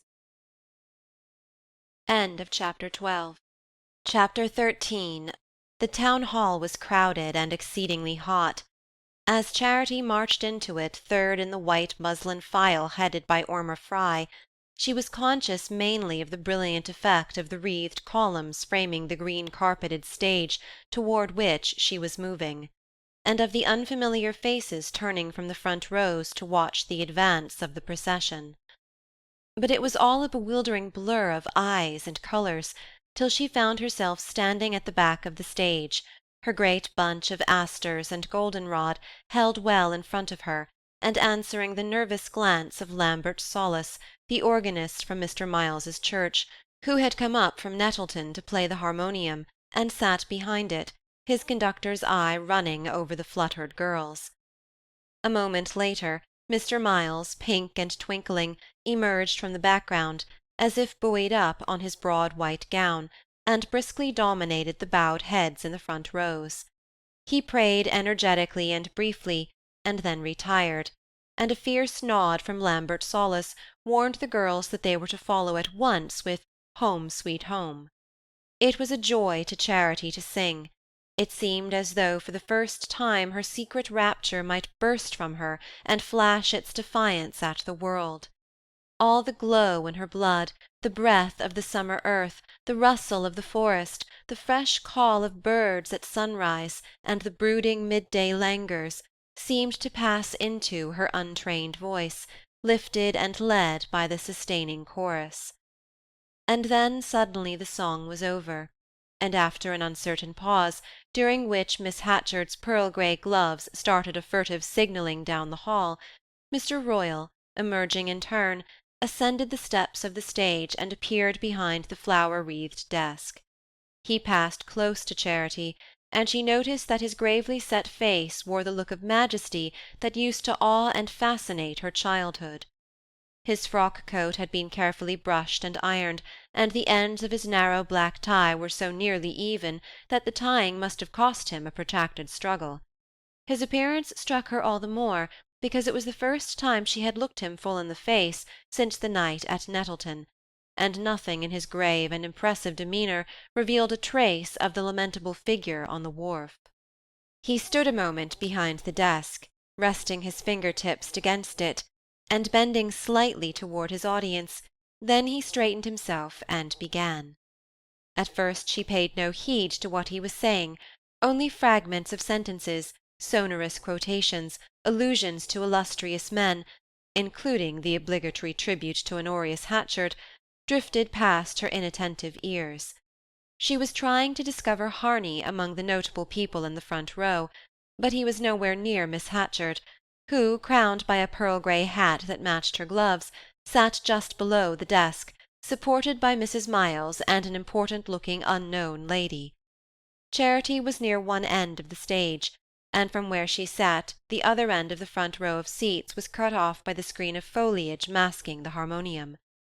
The effort to see Harney around the corner of the screen, or through its interstices, made her unconscious of everything else, but the effort was unsuccessful, and gradually she found her attention arrested by her guardian's discourse.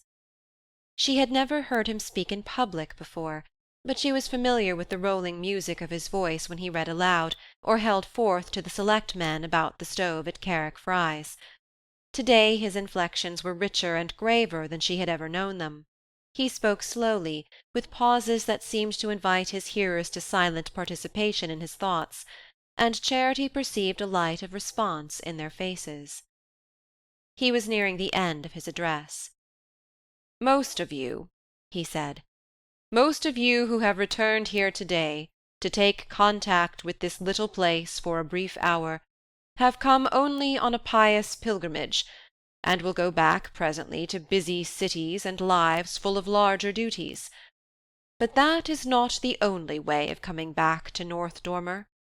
Some of us who went out from here in our youth, went out, like you, to busy cities and larger duties, have come back in another way, come back for good. I am one of those, as many of you know." He paused, and there was a sense of suspense in the listening hall. "My history is without interest, but it has its lesson. Not so much for those of you who have already made your lives in other places, as for the young men who are perhaps planning even now to leave these quiet hills and go down into the struggle. Things they cannot foresee may send some of those young men back some day to the little township and the old homestead. They may come back for good." He looked about him, and repeated gravely, "For good. There's the point I want to make. North Dormer is a poor little place, almost lost in a mighty landscape. Perhaps by this time it might have been a bigger place, and more in scale with the landscape, if those who had to come back had come with that feeling in their minds, that they wanted to come back for good, and not for bad, or just for indifference. Gentlemen, let us look at things as they are. Some of us have come back to our native town because we'd failed to get on elsewhere. One way or other things had gone wrong with us. What we'd dreamed of hadn't come true. But the fact that we had failed elsewhere is no reason why we should fail here. Our very experiments in larger places, even if they were unsuccessful, ought to have helped us to make North Dormer a larger place. And you young men who are preparing even now to follow the call of ambition and turn your back on the old homes, well, let me say this to you, that if ever you do come back to them, it's worth while to come back to them for their good. And to do that, you must keep on loving them while you're away from them. And even if you come back against your will, and thinking it's all a bitter mistake of fate or Providence, you must try to make the best of it, and to make the best of your old town. And after a while, well, ladies and gentlemen, I give you my recipe for what it's worth. After a while, I believe you'll be able to say, as I can say to-day, I'm glad I'm here. Believe me, all of you, the best way to help the places we live in is to be glad we live there." He stopped, and a murmur of emotion and surprise ran through the audience. It was not in the least what they had expected, but it moved them more than what they had expected would have moved them. "Hear, hear!" a voice cried out in the middle of the hall. An outburst of cheers caught up the cry, and as they subsided Charity heard Mr. Miles saying to someone near him, "That was a man talking." He wiped his spectacles. Mr. Royall had stepped back from the desk, and taken his seat in a row of chairs in front of the harmonium. A dapper, white-haired gentleman, a distant Hatchard, succeeded him behind the goldenrod, and began to say beautiful things about the old oaken bucket, patient white-haired mothers, and where the boys used to go nutting, and Charity began again to search for Harney. Suddenly Mr. Royall pushed back his seat, and one of the maple branches in front of the harmonium collapsed with a crash. It uncovered the end of the first row, and in one of the seats Charity saw Harney, and in the next a lady whose face was turned toward him and almost hidden by the brim of her drooping hat. Charity did not need to see the face. She knew at a glance the slim figure, the fair hair heaped up under the hat-brim, the long pale wrinkled gloves with bracelets slipping over them. At the fall of the branch, Miss Balch turned her head toward the stage, and in her pretty thin-lipped smile there lingered the reflection of something her neighbour had been whispering to her. Someone came forward to replace the fallen branch, and Miss Balch and Harney were once more hidden. But to Charity the vision of their two faces had blotted out everything. In a flash they had shown her the bare reality of her situation. Behind the frail screen of her lover's caresses was the whole inscrutable mystery of his life, his relations with other people, with other women, his opinions, his prejudices, his principles, the net of influences and interests and ambitions in which every man's life is entangled. Of all these she knew nothing, except what he had told her of his architectural aspirations. She had always dimly guessed him to be in touch with important people, involved in complicated relations, but she felt it all to be so far beyond her understanding that the whole subject hung like a luminous mist on the farthest verge of her thoughts. In the foreground, hiding all else, there was the glow of his presence, the light and shadow of his face, the way his short-sighted eyes at her approach widened and deepened as if to draw her down into them, and above all, the flush of youth and tenderness in which his words enclosed her. Now she saw him detached from her, drawn back into the unknown, and whispering to another girl things that provoked the same smile of mischievous complicity he had so often called to her own lips. The feeling possessing her was not one of jealousy, she was too sure of his love.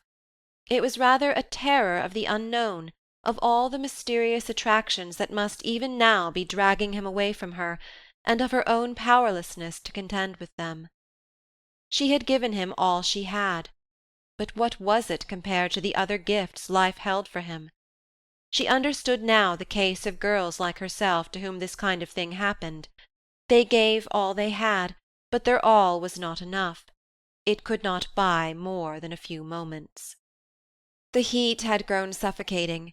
She felt it descend on her in smothering waves, and the faces in the crowded hall began to dance like the pictures flashed on the screen at Nettleton. For an instant Mr. Royall's countenance detached itself from the general blur. He had resumed his place in front of the harmonium, and sat close to her, his eyes on her face, and his look seemed to pierce to the very centre of her confused sensations. A feeling of physical sickness rushed over her, and then deadly apprehension. The light of the fiery hours in the little house swept back on her in a glare of fear. She forced herself to look away from her guardian, and became aware that the oratory of the Hatchard cousin had ceased, and that Mr. Miles was again flapping his wings. Fragments of his peroration floated through her bewildered brain. "A rich harvest of hallowed memories, a sanctified hour to which in moments of trial your thoughts will prayerfully return. And now, O Lord, let us humbly and fervently give thanks for this blessed day of reunion, here in the old home to which we have come back from so far. Preserve it to us, O Lord, in times to come, in all its homely sweetness, in the kindliness and wisdom of its old people, in the courage and industry of its young men, in the piety and purity of this group of innocent girls." He flapped a white wing in their direction, and at the same moment Lambert Sollas, with his fierce nod, struck the opening bars of Auld Lang Syne. Charity stared straight ahead of her, and then, dropping her flowers, fell face downward at Mr. Royall's feet. End of chapter 13. Chapter 14. North Dormer's celebration naturally included the villages attached to its township, and the festivities were to radiate over the whole group, from Dormer and the two Crestons to Hamblin, the lonely hamlet on the north slope of the mountain where the first snow always fell. On the third day there were speeches and ceremonies at Creston and Creston River. On the fourth, the principal performers were to be driven in buckboards to Dormer and Hamblin. It was on the fourth day that Charity returned for the first time to the little house. She had not seen Harney alone since they had parted at the wood's edge the night before the celebrations began. In the interval she had passed through many moods, but for the moment the terror which had seized her in the town hall had faded to the edge of consciousness. She had fainted because the hall was stiflingly hot, and because the speakers had gone on and on. Several other people had been affected by the heat, and had had to leave before the exercises were over. There had been thunder in the air all the afternoon, and everyone said afterward that something ought to have been done to ventilate the hall. At the dance that evening, where she had gone reluctantly, and only because she feared to stay away, she had sprung back into instant reassurance. As soon as she entered, she had seen Harney waiting for her, and he had come up with kind, gay eyes and swept her off in a waltz. Her feet were full of music, and though her only training had been with the village youths, she had no difficulty in tuning her steps to his. As they circled about the floor, all her vain fears dropped from her, and she even forgot that she was probably dancing in Annabel Balch's slippers. When the waltz was over, Harney, with a last hand-clasp, left her to meet Miss Hatchard and Miss Balch, who were just entering. Charity had a moment of anguish as Miss Balch appeared, but it did not last. The triumphant fact of her own greater beauty, and of Harney's sense of it, swept her apprehensions aside. Miss Balch, in an unbecoming dress, looked sallow and pinched, and Charity fancied there was a worried expression in her pale-lashed eyes.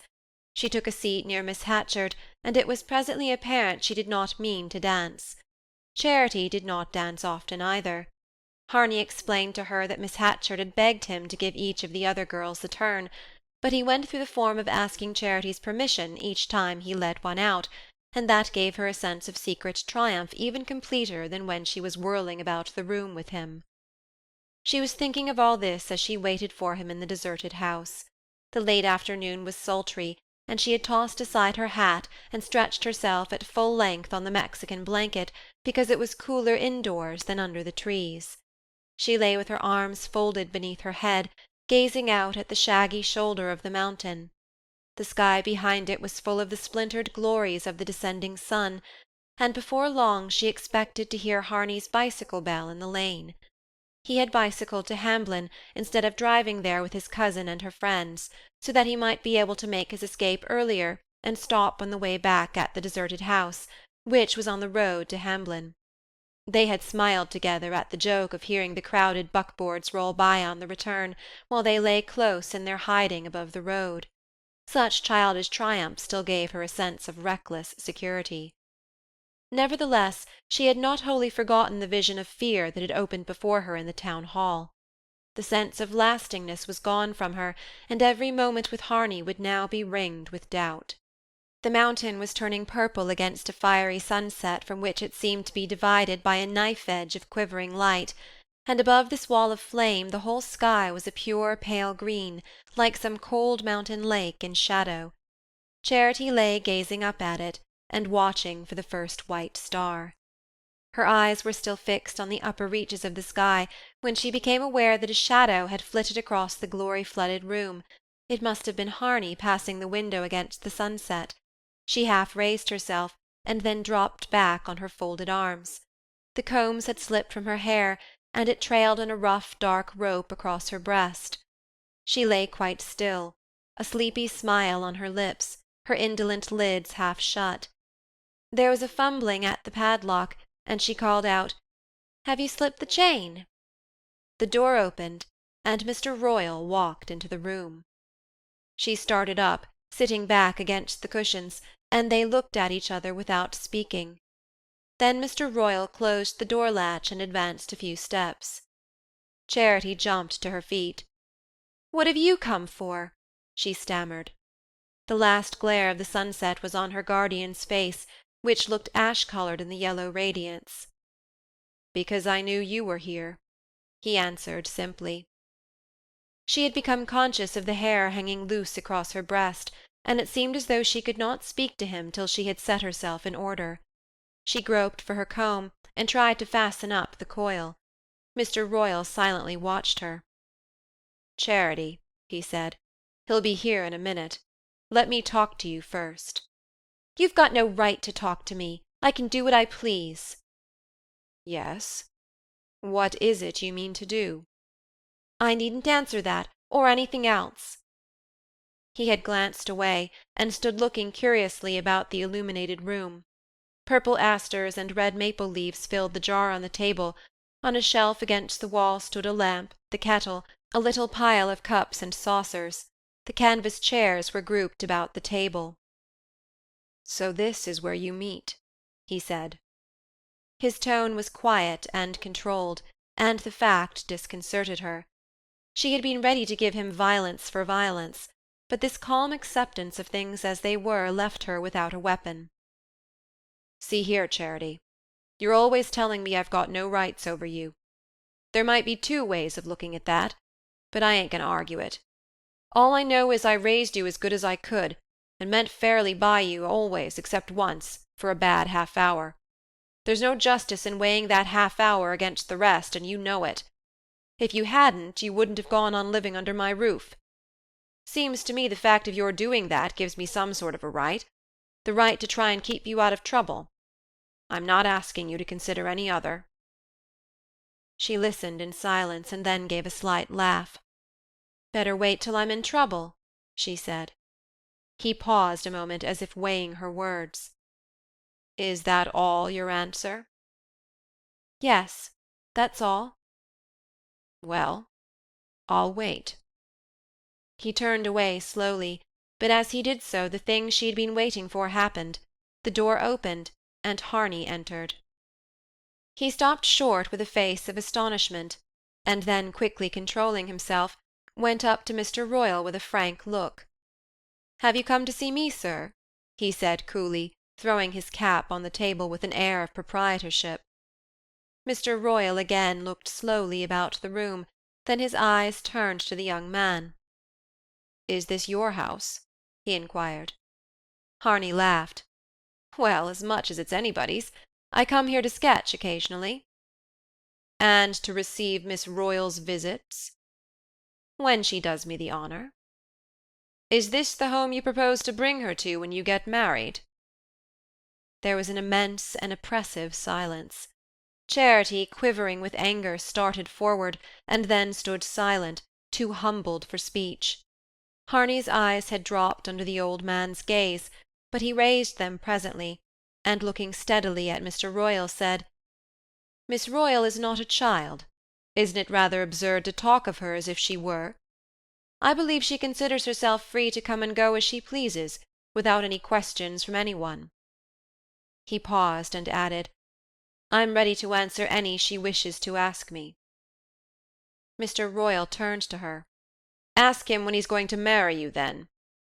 There was another silence, and he laughed in his turn, a broken laugh, with a scraping sound in it. "You darsn't!" he shouted out with sudden passion. He went close up to Charity, his right arm lifted, not in menace, but in tragic exhortation. "You darsn't, and you know it, and you know why." He swung back again upon the young man. "And you know why he ain't asked her to marry you, and why you don't mean to. It's because you hadn't any need to, nor any other man either. I'm the only one that was fool enough not to know that, and I guess nobody'll repeat my mistake, not in Eagle County, anyhow. They all know what she is and what she came from. They all know her mother was a woman of the town from Nettleton that followed one of those mountain fellows up to his place and lived there with him like a heathen. I saw her there 16 years ago when I went to bring this child down. I went to save her from the kind of life her mother was leading. But I'd better have left her in the kennel she came from." He paused, and looked darkly at the two young people, and out beyond them, at the menacing mountain with its rim of fire. Then he sat down beside the table on which they had so often spread their rustic supper, and covered his face with his hands. Harney leaned in the window, a frown on his face. He was twirling between his fingers a small package that dangled from a loop of string. Charity heard Mr. Royall draw a hard breath or two, and his shoulders shook a little. Presently he stood up and walked across the room. He did not look again at the young people. They saw him feel his way to the door, and fumble for the latch, and then he went out into the darkness. After he had gone there was a long silence. Charity waited for Harney to speak, but he seemed at first not to find anything to say. At length he broke out irrelevantly, "I wonder how he found out." She made no answer, and he tossed down the package she had been holding, and went up to her. "I'm so sorry, dear, that this should have happened." She threw her head back proudly. "I ain't ever been sorry, not a minute." "No." She waited to be caught into his arms, but he turned away from her irresolutely. The last glow was gone from behind the mountain. Everything in the room had turned grey and indistinct, and an autumnal dampness crept up from the hollow below the orchard, laying its cold touch on their flushed faces. Harney walked the length of the room, and then turned back and sat down at the table. "Come," he said imperiously. She sat down beside him, and he undid the string about the package and spread out a pile of sandwiches. "I stole them from the love feast at Hamblin," he said with a laugh, pushing them over to her. She laughed too, and took one, and began to eat. "Didn't you make the tea?" "No," she said. "I forgot." "Oh, well, it's too late to boil the water now." He said nothing more, and sitting opposite to each other they went on silently eating the sandwiches. Darkness had descended in the little room, and Harney's face was a dim blur to Charity. Suddenly he leaned across the table and laid his hands on hers. "I shall have to go off for a while, a month or two perhaps, to arrange some things. And then I'll come back, and we'll get married." His voice seemed like a stranger's. Nothing was left in it of the vibration she knew.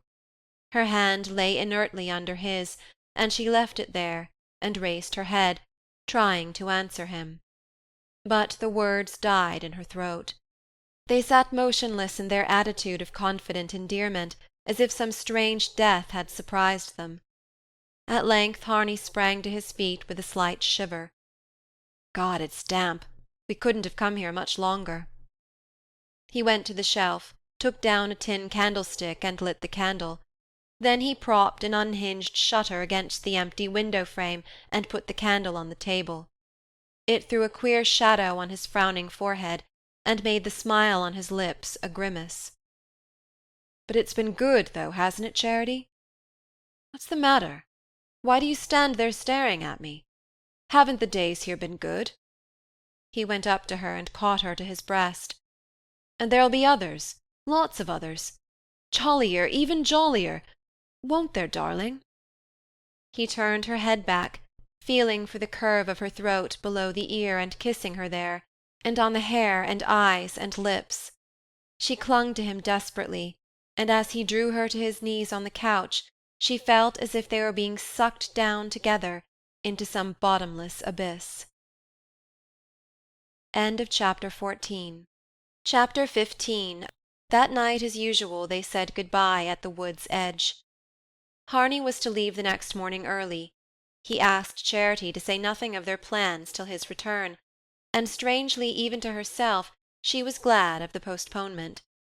A leaden weight of shame hung on her, benumbing every other sensation, and she bade him good-bye with hardly a sign of emotion. His reiterated promises to return seemed almost wounding. She had no doubt that he intended to come back. Her doubts were far deeper and less definable. Since the fanciful vision of the future that had flitted through her imagination at their first meeting, she had hardly ever thought of his marrying her. She had not had to put the thought from her mind, it had not been there. If ever she looked ahead, she felt instinctively that the gulf between them was too deep, and that the bridge their passion had flung across it was as insubstantial as a rainbow. But she seldom looked ahead. Each day was so rich that it absorbed her. Now her first feeling was that everything would be different, and that she herself would be a different being to Harney. Instead of remaining separate and absolute, she would be compared with other people, and unknown things would be expected of her. She was too proud to be afraid, but the freedom of her spirit drooped. Harney had not fixed any date for his return. He had said he would have to look about first and settle things. He had promised to write as soon as there was anything definite to say, and had left her his address, and asked her to write also. But the address frightened her. It was in New York, at a club with a long name in Fifth Avenue. It seemed to raise an insurmountable barrier between them. Once or twice in the first days she got out a sheet of paper and sat looking at it and trying to think what to say. But she had the feeling that her letter would never even reach its destination. She had never written to anyone farther away than Hepburn. Harney's first letter came after he had been gone about 10 days. It was tender but grave, and bore no resemblance to the gay little notes he had sent her by the freckled boy from Creston River. He spoke positively of his intention of coming back, but named no date, and reminded Charity of their agreement that their plans should not be divulged till he had time to settle things. When that would be he could not yet foresee, but she could count on his returning as soon as the way was clear. She read the letter with a strange sense of its coming from immeasurable distances and having lost most of its meaning on the way, and in reply she sent him a coloured postcard of Creston Falls, on which she wrote, "With love, from Charity." She felt the pitiful inadequacy of this, and understood with a sense of despair that in her inability to express herself she must give him an impression of coldness and reluctance, but she could not help it. She could not forget that he had never spoken to her of marriage till Mr. Royall had forced the word from his lips.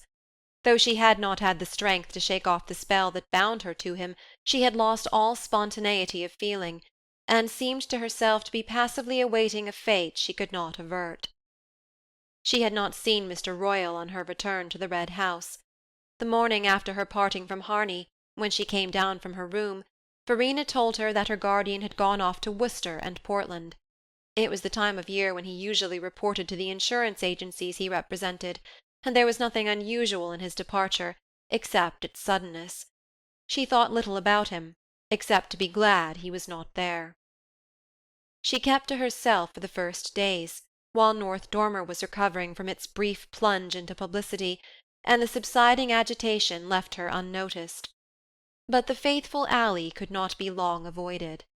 For the first days after the close of the Old Home Week festivities, Charity escaped her by roaming the hills all day when she was not at her post in the library, but after that a period of rain set in, and one pouring afternoon, Ally, sure that she would find her friend indoors, came around to the Red House with her sewing.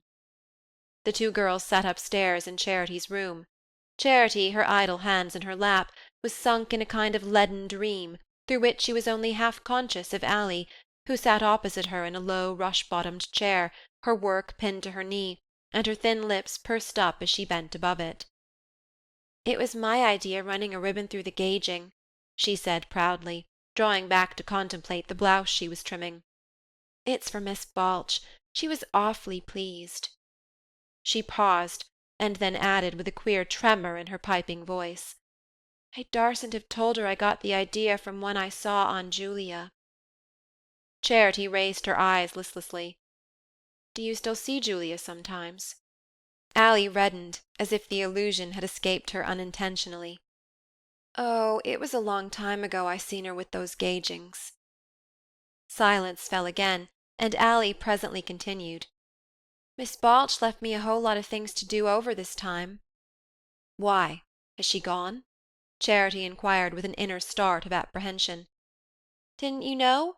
She went off the morning after they had the celebration at Hamlin. I seen her drive by early with Mr. Harney." There was another silence, measured by the steady tick of the rain against the window, and at intervals by the snipping sound of Ally's scissors. Ally gave a meditative laugh. "Do you know what she told me before she went away? She told me she was going to send for me to come over to Springfield and make some things for her wedding."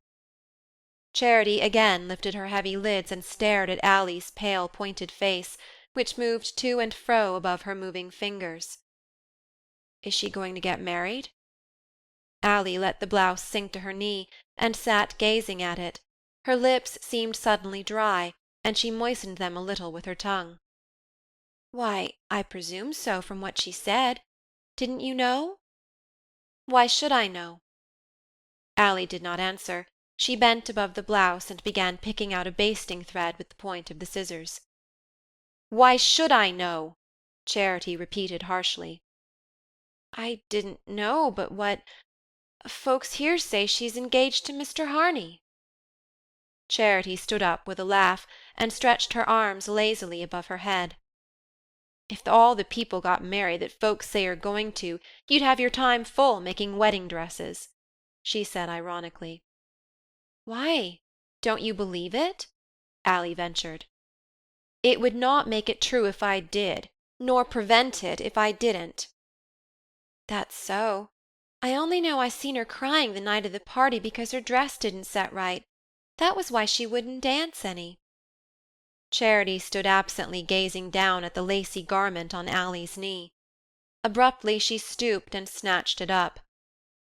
"Well, I guess she won't dance in this either," she said with sudden violence, and grasping the blouse in her strong young hands, she tore it in two and flung the tattered bits to the floor. "Oh, Charity!" Ally cried, springing up. For a long interval the two girls faced each other across the ruined garment. Ally burst into tears. "Oh, what'll I say to her? What'll I do? It was real lace!" she wailed between her piping sobs. Charity glared at her unrelentingly. "You oughtn't to have brought it here," she said, breathing quickly.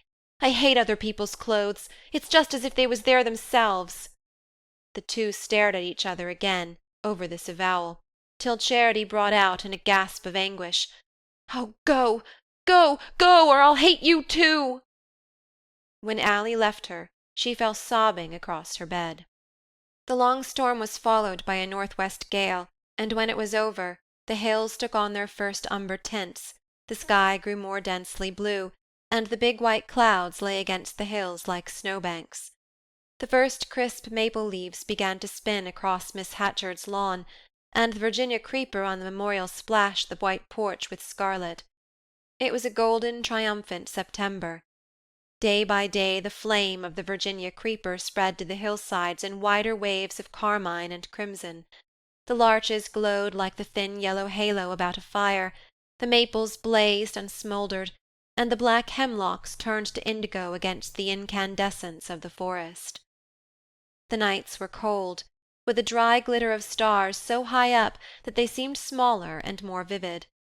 Sometimes, as Charity lay sleepless on her bed through the long hours, she felt as though she were bound to those wheeling fires and swinging with them across the great black vault.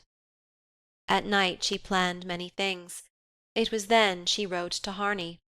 But the letters were never put on paper, for she did not know how to express what she wanted to tell him. So she waited.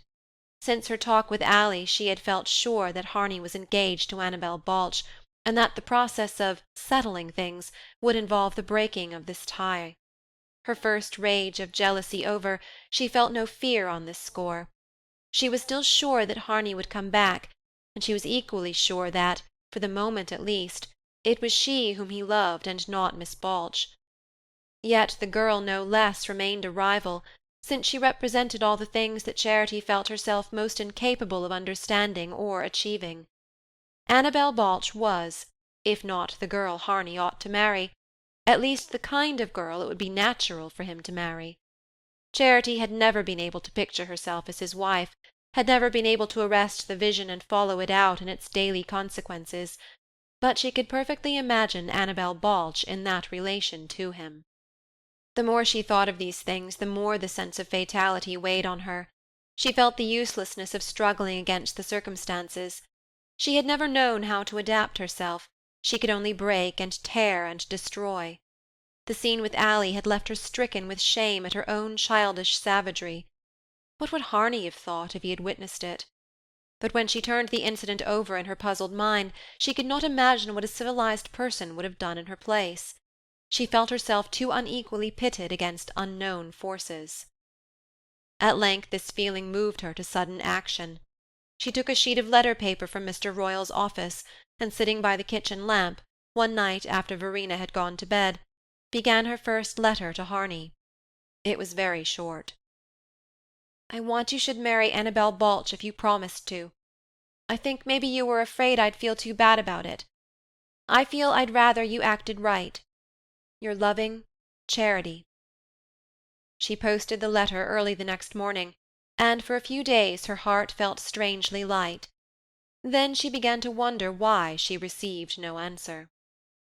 One day, as she sat alone in the library pondering these things, the walls of books began to spin around her, and the rosewood desk to rock under her elbows.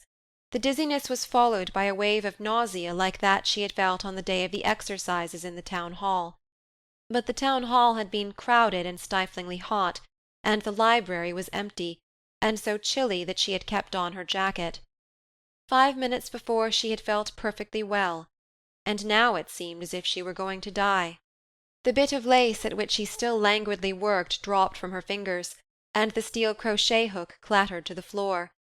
She pressed her temples hard between her damp hands, steadying herself against the desk while the wave of sickness swept over her. Little by little it subsided, and after a few minutes she stood up, shaken and terrified, groped for her hat, and stumbled out into the air. But the whole sunlit autumn whirled, reeled, and roared around her as she dragged herself along the interminable length of the road home. As she approached the red house, she saw a buggy standing at the door, and her heart gave a leap. But it was only Mr. Royall who got out, his travelling bag in hand. He saw her coming and waited in the porch. She was conscious that he was looking at her intently, as if there was something strange in her appearance, and she threw back her head with a desperate effort at ease. Their eyes met, and she said, "You back?" as if nothing had happened, and he answered, "Yes, I'm back," and walked in ahead of her, pushing open the door of his office. She climbed to her room, every step of the stairs holding her fast as if her feet were lined with glue.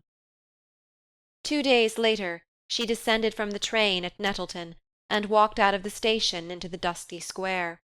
The brief interval of cold weather was over, and the day was as soft, and almost as hot, as when she and Harney had emerged on the same scene on the 4th of July. In the square the same broken-down hacks and carryalls stood drawn up in a despondent line, and the lank horses with fly-nets over their withers swayed their heads drearily to and fro. She recognized the staring signs over the eating-houses and billiard-saloons, and the long lines of wires on lofty poles tapering down the main street to the park at its other end. Taking the way the wires pointed, she went on hastily, with bent head, till she reached a wide transverse street with a brick building at the corner. She crossed this street and glanced furtively up at the front of the brick building. Then she returned, and entered a door opening on a flight of steep, brass-rimmed stairs. On the second landing she rang a bell, and a mulatto girl with a bushy head and a frilled apron let her into a hall where a stuffed fox on his hind legs proffered a brass card-tray to visitors. At the back of the hall was a glazed door marked "Office." After waiting a few minutes in a handsomely furnished room, with plush sofas surmounted by large gold-framed photographs of showy young women, Charity was shown into the office. When she came out of the glazed door, Dr. Merkel followed, and led her into another room, smaller, and still more crowded with plush and gold frames. Dr. Merkel was a plump woman with small bright eyes, an immense mass of black hair coming down low on her forehead, and unnaturally white and even teeth. She wore a rich black dress, with gold chains and charms hanging from her bosom. Her hands were large and smooth, and quick in all their movements, and she smelt of musk and carbolic acid. She smiled on Charity with all her faultless teeth. "Sit down, my dear. Wouldn't you like a little drop of something to pick you up?" "No. Well, just lay back a minute, then. There's nothing to be done just yet, but in about a month, if you'll step round again, I could take you right into my own house for 2 or 3 days, and there wouldn't be a mite of trouble. Mercy me! The next time you'll know better than to fret like this." Charity gazed at her with widening eyes. This woman, with the false hair, the false teeth, the false murderous smile, What was she offering her but immunity from some unthinkable crime? Charity till then had been conscious only of a vague self-distrust and a frightening physical distress. Now of a sudden there came to her the grave surprise of motherhood. She had come to this dreadful place because she knew of no other way of making sure that she was not mistaken about her state, and the woman had taken her for a miserable creature like Julia. The thought was so horrible that she sprang up, white and shaking, one of her great rushes of anger sweeping over her. Dr. Merkel, still smiling, also rose. "Why do you run off in such a hurry? You can stretch out right here on my sofa." She paused, and her smile grew more motherly. "Afterwards, if there's been any talk at home, and you want to get away for a while, I have a lady friend in Boston who's looking for a companion. You're the very one to suit her, my dear." Charity had reached the door. "I don't want to stay. I don't want to come back here," she stammered, her hand on the knob. But with a swift movement Dr. Merkel edged her from the threshold. "Oh, very well. $5, please." Charity looked helplessly at the doctor's tight lips and rigid face. Her last savings had gone in repaying Ally for the cost of Miss Balch's ruined blouse, and she had had to borrow $4 from her friend to pay for her railway ticket and cover the doctor's fee. It had never occurred to her that medical advice could cost more than $2. "I didn't know. I haven't got that much," she faltered, bursting into tears. Dr. Merkel gave a short laugh which did not show her teeth, and inquired with concision if Charity supposed she ran the establishment for her own amusement. She leaned her firm shoulders against the door as she spoke, like a grim gaoler making terms with her captive. "You say you'll come round and settle later? I've heard that pretty often too. Give me your address, and if you can't pay me, I'll send the bill to your folks." "What? I can't understand what you say. That don't suit you either? My, you're pretty particular for a girl that ain't got enough to settle her own bills." She paused, and fixed her eyes on the brooch with a blue stone that Charity had pinned to her blouse. "Ain't you ashamed to talk that way to a lady that's got to earn her living, when you go about with jewellery like that on you? It ain't in my line, and I do it only as a favour, but if you're a mind to leave that brooch as a pledge, I don't say no. Yes, of course, you can get it back when you bring me my money." On the way home she felt an immense and unexpected quietude. It had been horrible to have to leave Harney's gift in the woman's hands, but even at that price the news she brought away had not been too dearly bought. She sat with half-closed eyes as the train rushed through the familiar landscape, and now the memories of her former journey, instead of flying before her like dead leaves, seemed to be ripening in her blood like sleeping grain. She would never again know what it was to feel herself alone. Everything seemed to have grown suddenly clear and simple. She no longer had any difficulty in picturing herself as Harney's wife now that she was the mother of his child. And compared to her sovereign right, Annabel Balch's claim seemed no more than a girl's sentimental fancy. That evening at the gate of the Red House she found Ally waiting in the dusk. "I was down at the post office just as they were closing up, and Will Target said there was a letter for you, so I brought it." Ally held out the letter, looking at Charity with piercing sympathy. Since the scene of the torn blouse there had been a new and fearful admiration in the eyes she bent on her friend. Charity snatched the letter with a laugh. "Oh, thank you. Good night," she called out over her shoulder as she ran up the path. If she had lingered a moment she knew she would have had Ally at her heels. She hurried upstairs, and felt her way into her dark room. Her hands trembled as she groped for the matches and lit her candle, and the flap of the envelope was so closely stuck that she had to find her scissors and slit it open.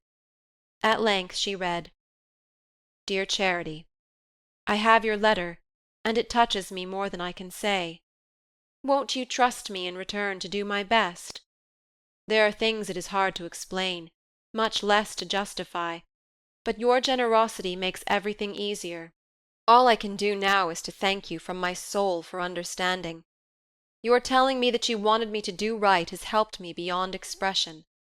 If ever there is a hope of realizing what we dreamed of, you will see me back on the instant, and I haven't yet lost that hope." She read the letter with a rush, then she went over and over it, each time more slowly and painstakingly. It was so beautifully expressed that she found it almost as difficult to understand as the gentleman's explanation of the Bible pictures at Nettleton, but gradually she became aware that the gist of its meaning lay in the last few words. If ever there is a hope of realizing what we dreamed of. But then he wasn't even sure of that? She understood now that every word and every reticence was an avowal of Annabel Balch's prior claim. It was true that he was engaged to her, and that he had not yet found a way of breaking his engagement. As she read the letter over, Charity understood what it must have cost him to write it. He was not trying to evade an importunate claim, he was honestly and contritely struggling between opposing duties. She did not even reproach him in her thoughts for having concealed from her that he was not free. She could not see anything more reprehensible in his conduct than in her own.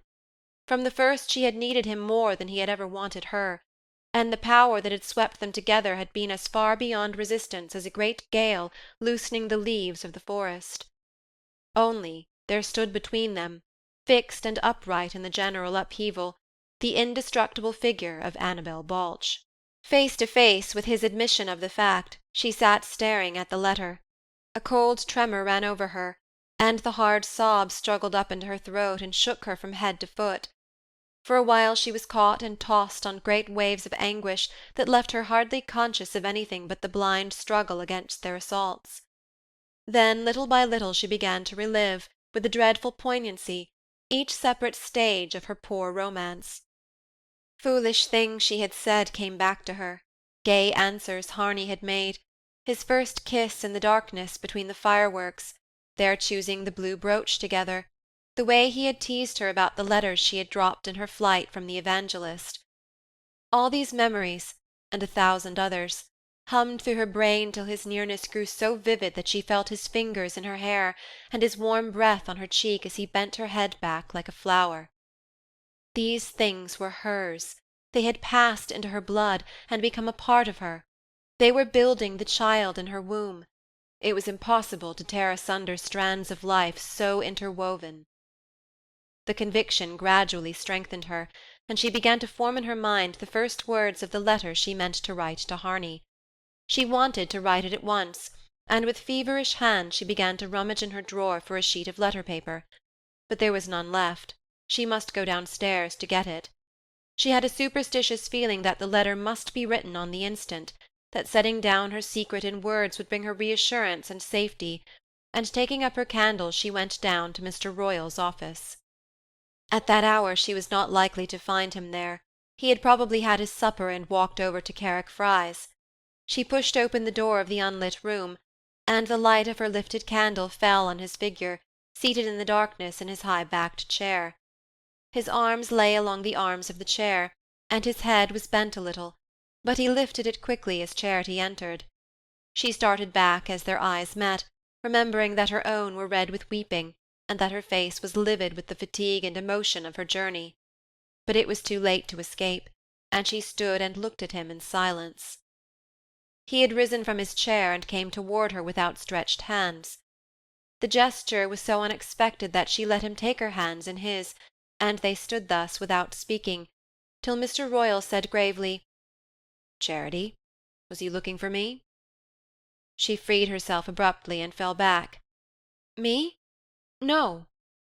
She set down the candle on his desk. "I wanted some letter-paper, that's all." His face contracted, and the bushy brows jutted forward over his eyes.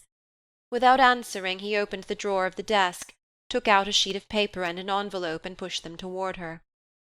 "Do you want a stamp too?" he asked. She nodded, and he gave her the stamp.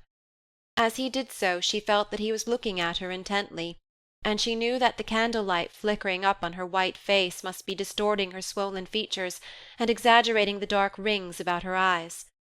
She snatched up the paper, her reassurance dissolving under his pitiless gaze, in which she seemed to read the grim perception of her state, and the ironic recollection of the day when, in that very room, he had offered to compel Harney to marry her.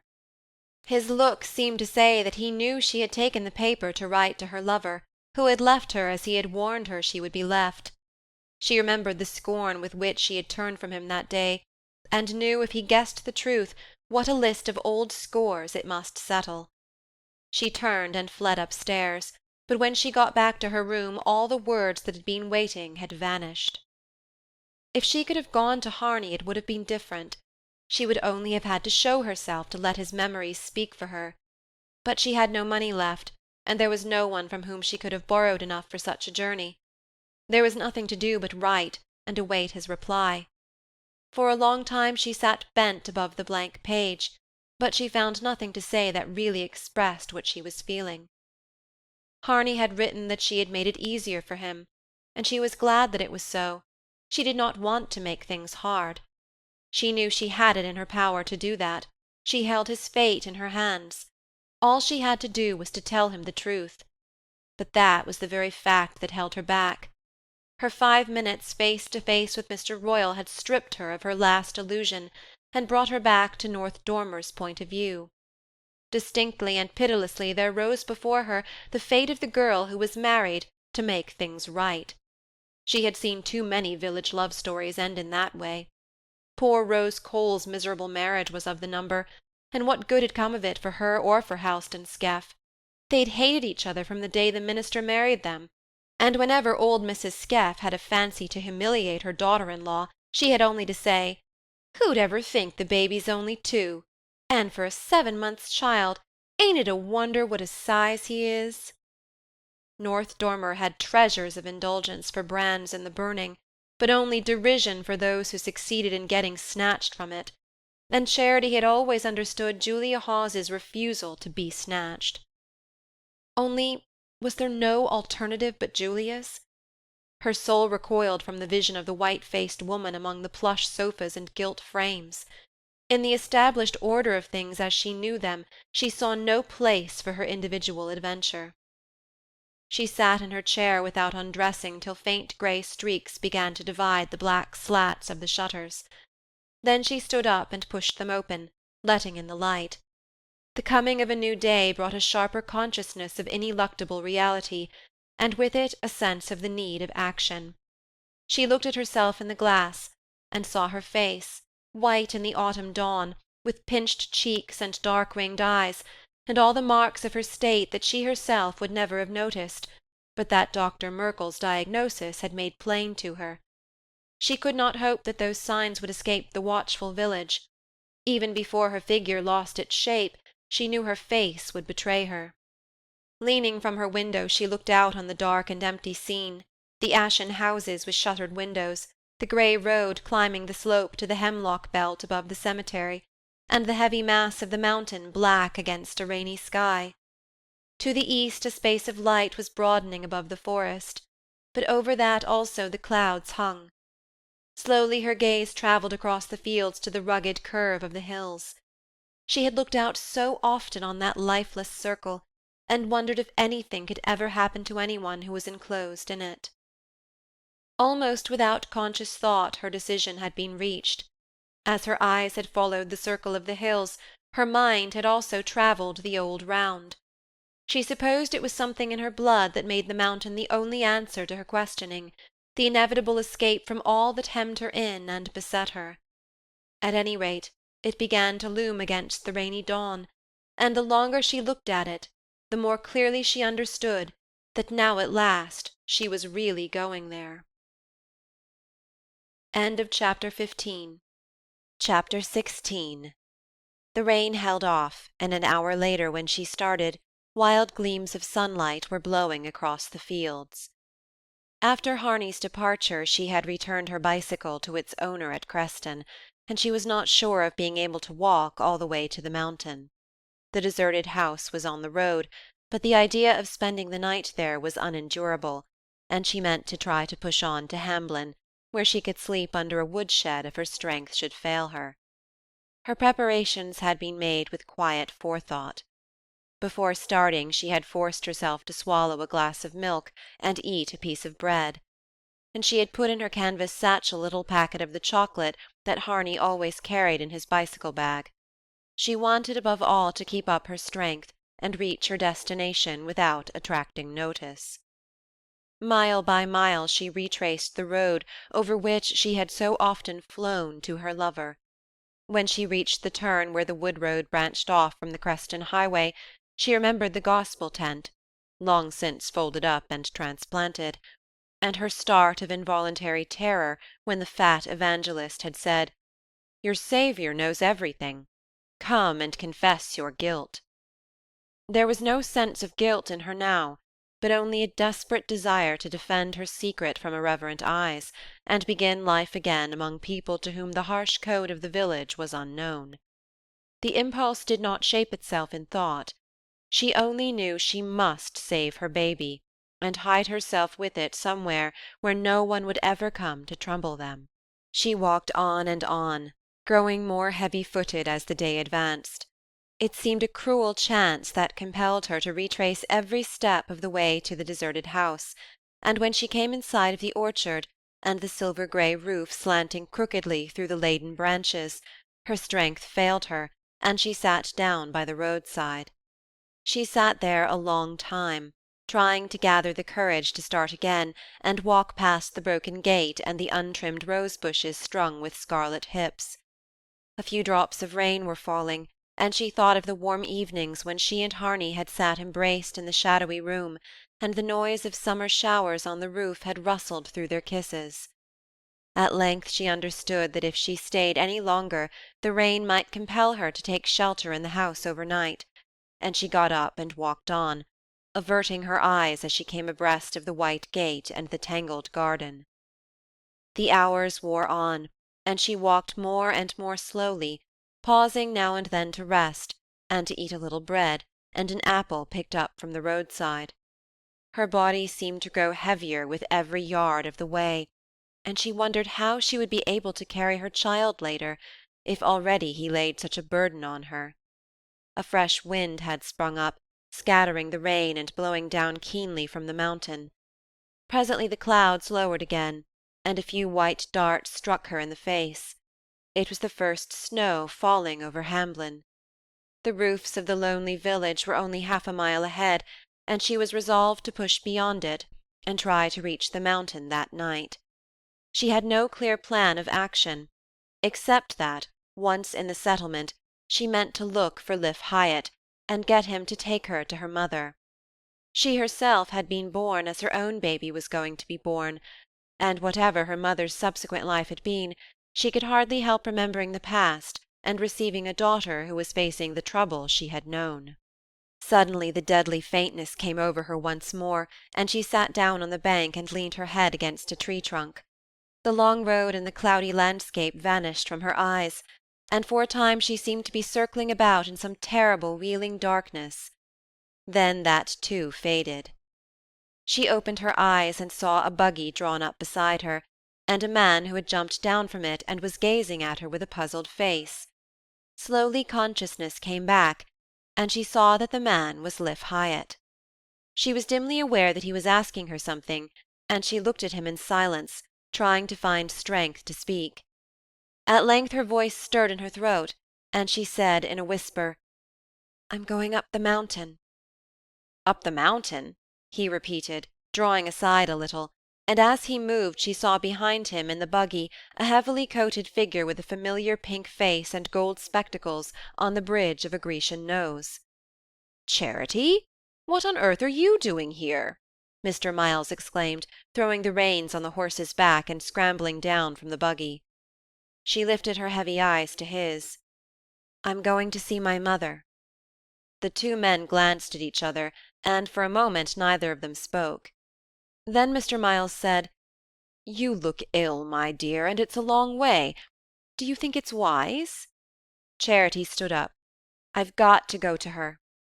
A vague, mirthless grin contracted Liff Hyatt's face, and Mr. Miles again spoke uncertainly. "You know, then? You'd been told?" She stared at him. "I don't know what you mean. I want to go to her." Mr. Miles was examining her thoughtfully. She fancied she saw a change in his expression, and the blood rushed to her forehead. "I just want to go to her," she repeated. He laid his hand on her arm. "My child, your mother is dying. Liff Hyatt came down to fetch me. Get in and come with us." He helped her up to the seat at his side, Liff Hyatt clambered in at the back, and they drove off toward Hamblin. At first Charity had hardly grasped what Mr. Miles was saying. The physical relief of finding herself seated in the buggy and securely on her road to the mountain effaced the impression of his words. But as her head cleared she began to understand. She knew the mountain had but the most infrequent intercourse with the valleys. She had often enough heard it said that no one ever went up there except the minister, when someone was dying. And now it was her mother who was dying, and she would find herself as much alone on the mountain as anywhere else in the world. The sense of unescapable isolation was all she could feel for the moment. Then she began to wonder at the strangeness of its being Mr. Miles who had undertaken to perform this grim errand. He did not seem in the least like the kind of man who would care to go up the mountain. But here he was at her side, guiding the horse with a firm hand, and bending on her the kindly gleam of his spectacles, as if there were nothing unusual in their being together in such circumstances. For a while she found it impossible to speak, and he seemed to understand this, and made no attempt to question her. But presently she felt her tears rise and flow down over her drawn cheeks, and he must have seen them too, for he laid his hands on hers and said in a low voice, "Won't you tell me what is troubling you?" She shook her head, and he did not insist. But after a while he said, in the same low tone, so that they could not be overheard, "Charity, what do you know of your childhood, before you came down to North Dormer?" She controlled herself and answered, "Nothing, only what I heard Mr. Royall say one day.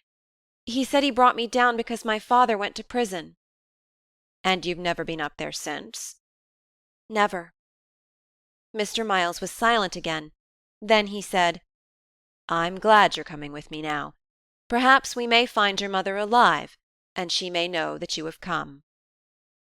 They had reached Hamblin, where the snow-flurry had left white patches in the rough grass on the roadside, and in the angles of the roofs facing north. It was a poor bleak village under the granite flank of the mountain, and as soon as they left it they began to climb.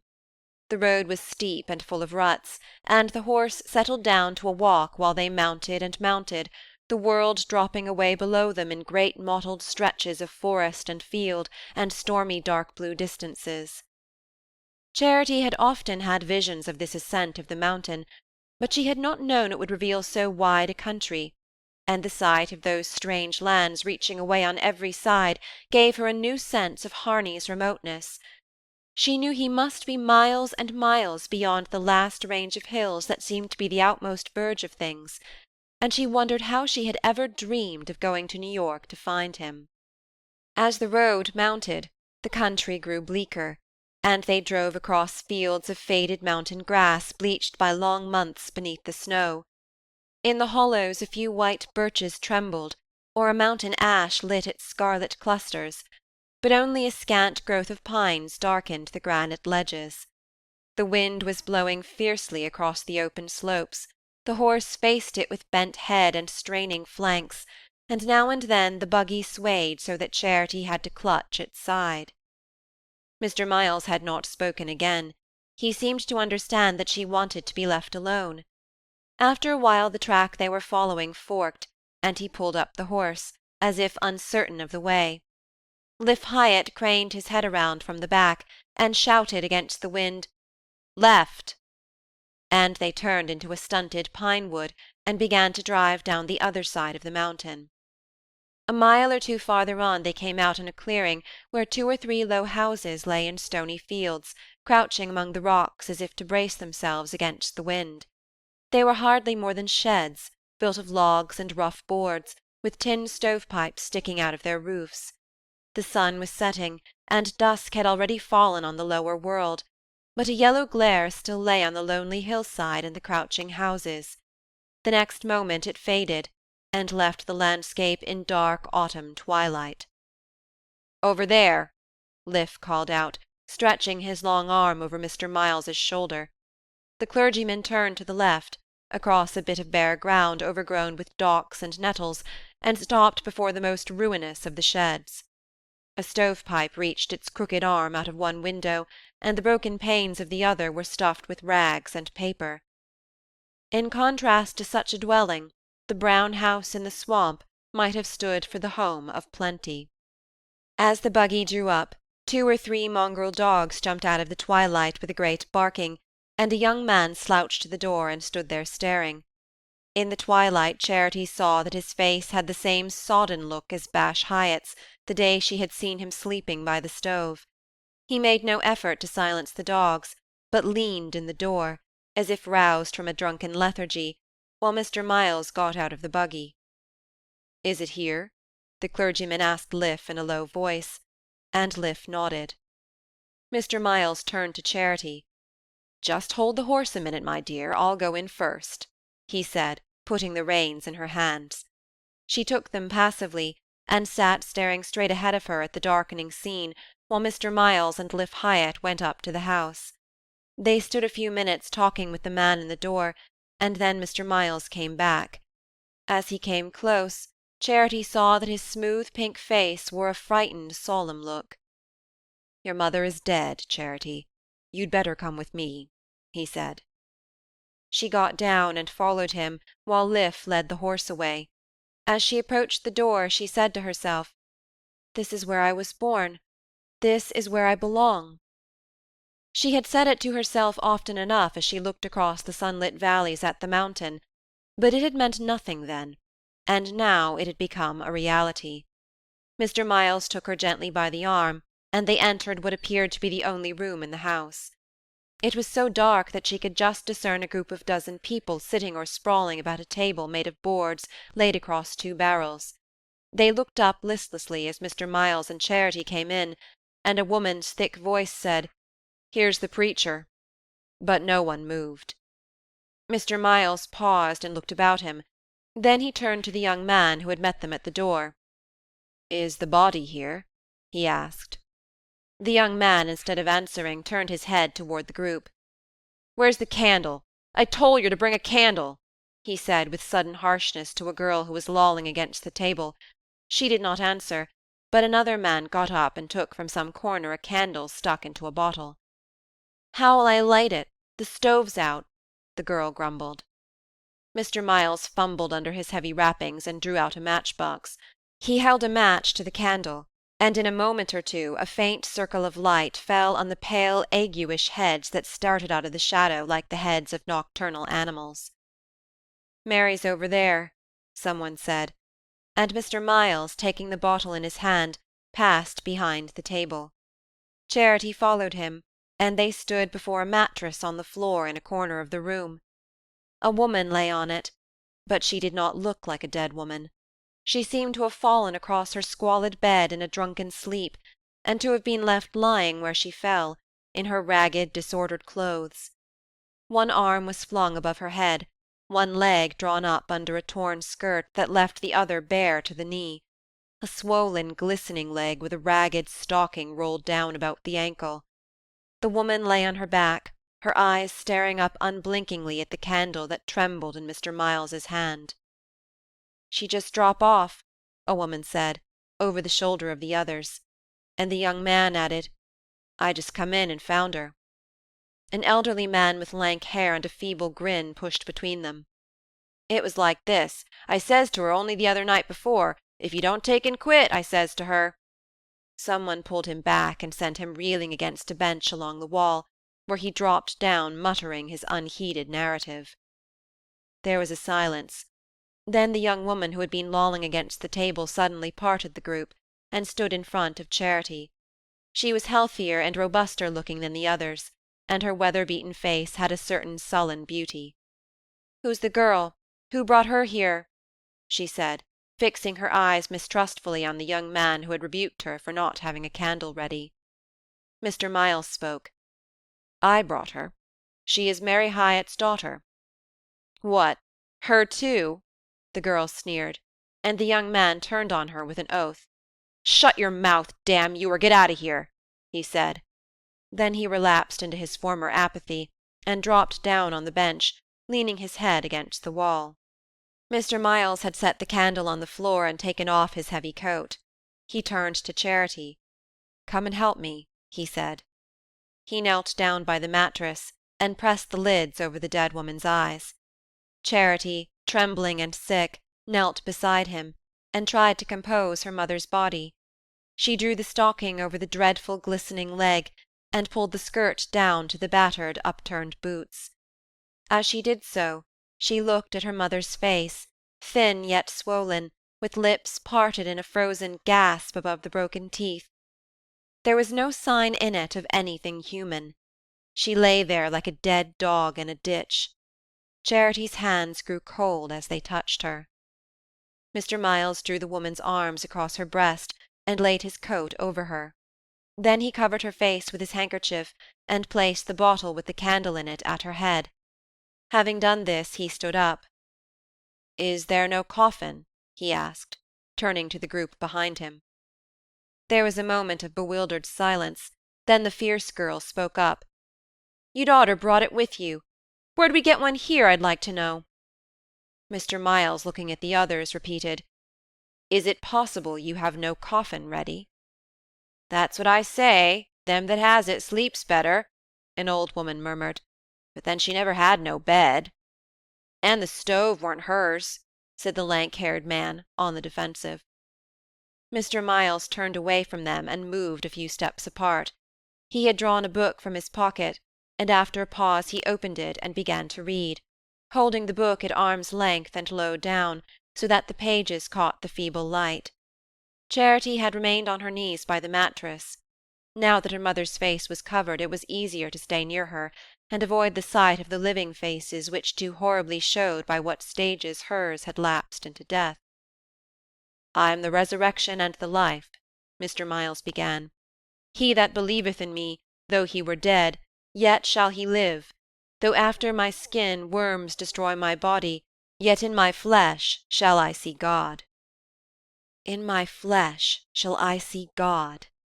Charity thought of the gaping mouth and the stony eyes under the handkerchief, and of the glistening leg over which she had drawn the stocking. "We brought nothing into this world, and we shall take nothing out of it." There was a sudden muttering and a scuffle at the back of the group. "I brought the stove," said the elderly man with the lank hair, pushing his way between the others. "I went down to Creston and bought it, and I got a right to take it out of here, and I'll lick any feller says I ain't." "Sit down, damn you!" shouted the tall youth who had been drowsing on the bench against the wall. "For man walketh in a vain shadow, and disquieteth himself in vain. He heapeth up riches, and cannot tell who shall gather them."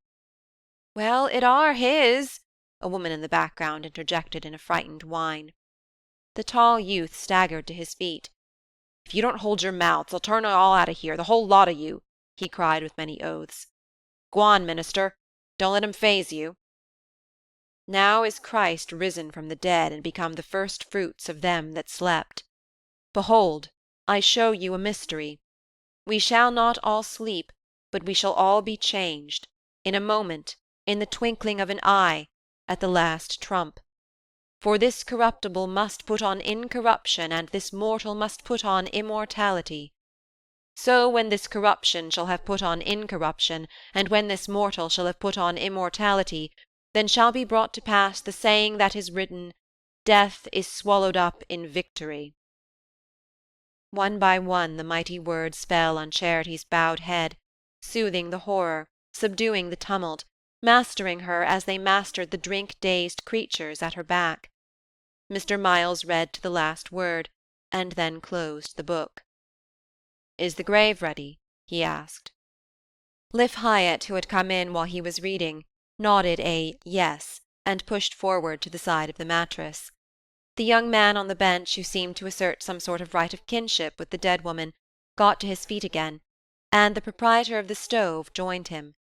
Between them they raised up the mattress, but their movements were unsteady, and the coat slipped to the floor, revealing the poor body in its helpless misery. Charity, picking up the coat, covered her mother once more. Liff had brought a lantern, and the old woman who had already spoken took it up, and opened the door to let the little procession pass out. The wind had dropped, and the night was very dark and bitterly cold. The old woman walked ahead, the lantern shaking in her hand and spreading out before her a pale patch of dead grass and coarse-leaved weeds enclosed in an immensity of blackness. Mr. Miles took Charity by the arm, and side by side they walked behind the mattress. At length the old woman with the lantern stopped, and Charity saw the light fall on the stooping shoulders of the bearers and on a ridge of upheaved earth over which they were bending. Mr. Miles released her arm and approached the hollow on the other side of the ridge, and while the men stooped down, lowering the mattress into the grave, he began to speak again. Man that is born of woman hath but a short time to live, and is full of misery. He cometh up and is cut down. He fleeth as it were a shadow. Yet, O Lord God most holy, O Lord most mighty, O holy and merciful Saviour, deliver us not into the bitter pains of eternal death. Easy there, is she down? Piped the claimant to the stove, and the young man called over his shoulder, Lift the light there, can't you? There was a pause, during which the light floated uncertainly over the open grave. Someone bent over and pulled out Mr. Miles's coat. No, leave the handkerchief, he interposed. And then Liff Hyatt, coming forward with a spade, began to shovel in the earth. Forasmuch as it hath pleased Almighty God of his great mercy to take unto himself the soul of our dear sister here departed, we therefore commit her body to the ground, earth to earth, ashes to ashes, dust to dust. Liff's gaunt shoulders rose and bent in the lantern light as he dashed the clods of earth into the grave. God, it's froze already, he muttered, spitting into his palm and passing his ragged shirt-sleeve across his perspiring face. Through our Lord Jesus Christ, who shall change our vile body that it may be like unto his glorious body, according to the mighty working, whereby he is able to subdue all things unto himself. The last spadeful of earth fell on the vile body of Mary Hyatt, and Liff rested on his spade, his shoulder-blade still heaving with the effort. Lord, have mercy upon us. Christ, have mercy upon us. Lord, have mercy upon us. Mr. Miles took the lantern from the old woman's hand and swept its light across the circle of bleared faces. Now kneel down, all of you, he commanded, in a voice of authority that Charity had never heard. She knelt down at the edge of the grave, and the others, stiffly and hesitatingly, got to their knees beside her. Mr. Miles knelt too. And now pray with me. You know this prayer, he said, and he began, Our Father which art in heaven. One or two of the women falteringly took the words up, and when he ended, the lank-haired man flung himself on the neck of the tall youth. It was this way, he said. I told her the night before. I says to her. The reminiscence ended in a sob. Mr. Miles had been getting into his coat again. He came up to Charity, who had remained passively kneeling by the rough mound of earth. My child, you must come. It's very late. She lifted her eyes to his face. He seemed to speak out of another world. I ain't comin'. I'm going to stay here. Here? Where? What do you mean? These are my folks. I'm going to stay with them. Mr. Miles lowered his voice. But it's not possible. You don't know what you are doing. You can't stay among these people. You must come with me. She shook her head and rose from her knees. The group about the grave had scattered in the darkness, but the old woman with the lantern stood waiting. Her mournful, withered face was not unkind, and Charity went up to her. Have you got a place where I can lie down for the night? She asked. Liff came up, leading the buggy out of the night. He looked from one to the other with his feeble smile. She's my mother. She'll take you home, he said.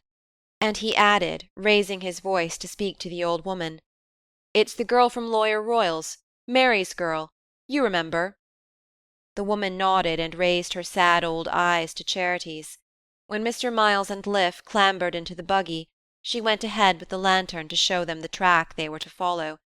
Then she turned back, and in silence she and Charity walked away together through the night. End of chapter 16. Chapter 17. Charity lay on the floor on a mattress, as her dead mother's body had lain. The room in which she lay was cold and dark and low-ceilinged, and even poorer and barer than the scene of Mary Hyatt's earthly pilgrimage. On the other side of the fireless stove Liff Hyatt's mother slept on a blanket, with 2 children, her grandchildren, she said, rolled up against her like sleeping puppies. They had their thin clothes spread over them, having given the only other blanket to their guest. Through the small square of glass in the opposite wall, Charity saw a deep funnel of sky, so black, so remote, so palpitating with frosty stars, that her very soul seemed to be sucked into it. Up there somewhere, she supposed, the God whom Mr. Miles had invoked was waiting for Mary Hyatt to appear.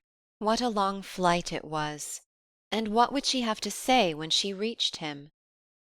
Charity's bewildered brain laboured with the attempt to picture her mother's past, and to relate it in any way to the designs of a just but merciful God, but it was impossible to imagine any link between them.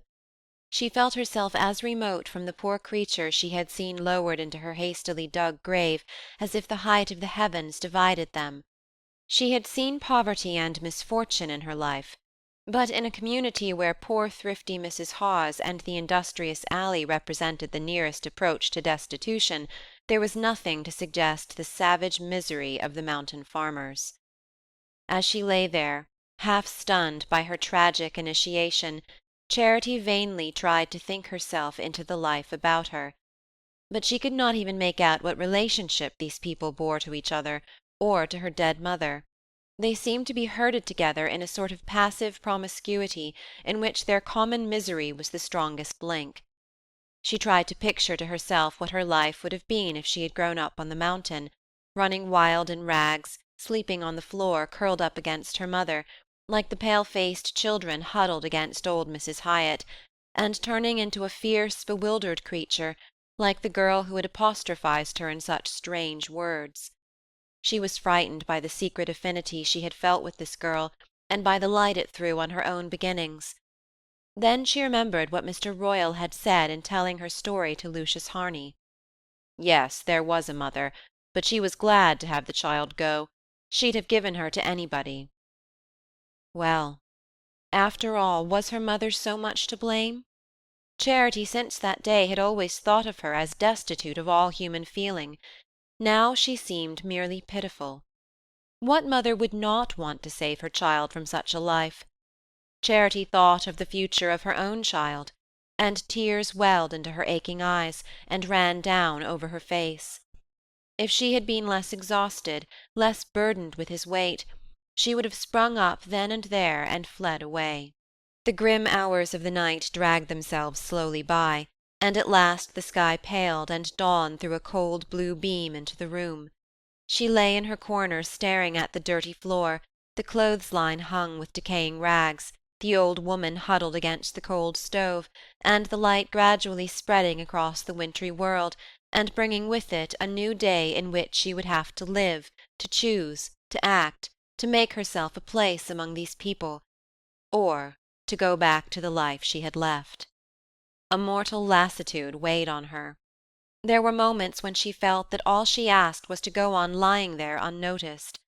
Then her mind revolted at the thought of becoming one of the miserable herd from which she sprang, and it seemed as though to save her child from such a fate she would find strength to travel any distance and bear any burden life might put on her. Vague thoughts of Nettleton flitted through her mind. She said to herself that she would find some quiet place where she could bear her child, and give it to decent people to keep, and then she would go out like Julia Hawes and earn its living and hers.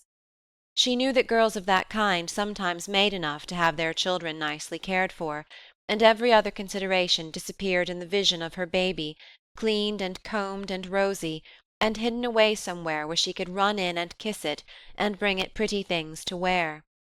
Anything was better than to add another life to the nest of misery on the mountain. The old woman and the children were still sleeping when Charity arose from her mattress. Her body was stiff with cold and fatigue, and she moved slowly lest her heavy steps should rouse them. She was faint with hunger, and had nothing left in her satchel, but on the table she saw the half of a stale loaf. No doubt it was to serve as the breakfast of old Mrs. Hyatt and the children, but Charity did not care. She had her own baby to think of. She broke off a piece of the bread and ate it greedily. Then her glance fell on the thin faces of the sleeping children, and, filled with compunction, she rummaged in her satchel for something with which to pay for what she had taken.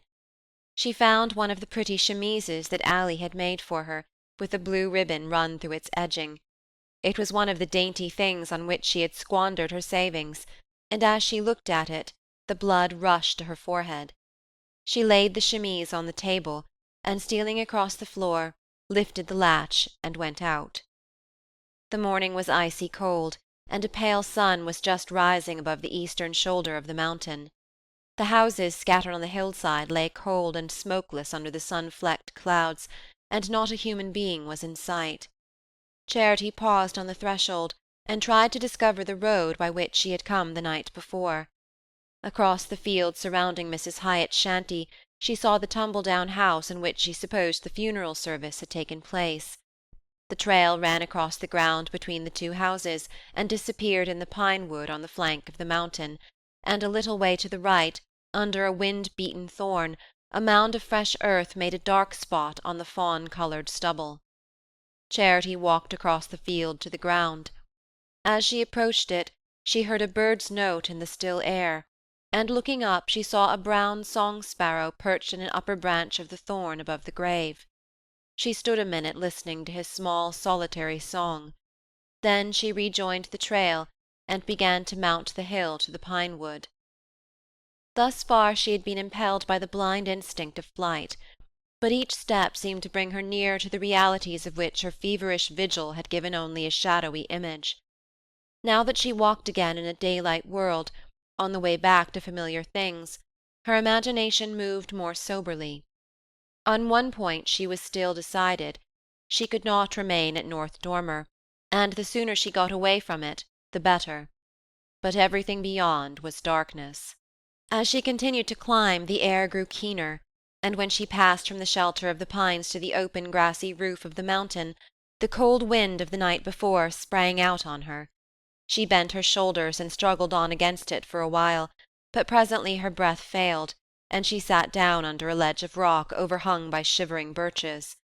From where she sat she saw the trail wandering across the bleached grass in the direction of Hamblin, and the granite wall of the mountain falling away to infinite distances. On that side of the ridge the valleys still lay in wintry shadow, but in the plain beyond the sun was touching village roofs and steeples, and gliding the haze of smoke over far-off invisible towns. Charity felt herself a mere speck in the lonely circle of the sky. The events of the last 2 days seemed to have divided her forever from her short dream of bliss. Even Harney's image had been blurred by that crushing experience. She thought of him as so remote from her that he seemed hardly more than a memory. In her fagged and floating mind only one sensation had the weight of reality. It was the bodily burden of her child. But for it she would have felt as rootless as the whiffs of thistledown the wind blew past her.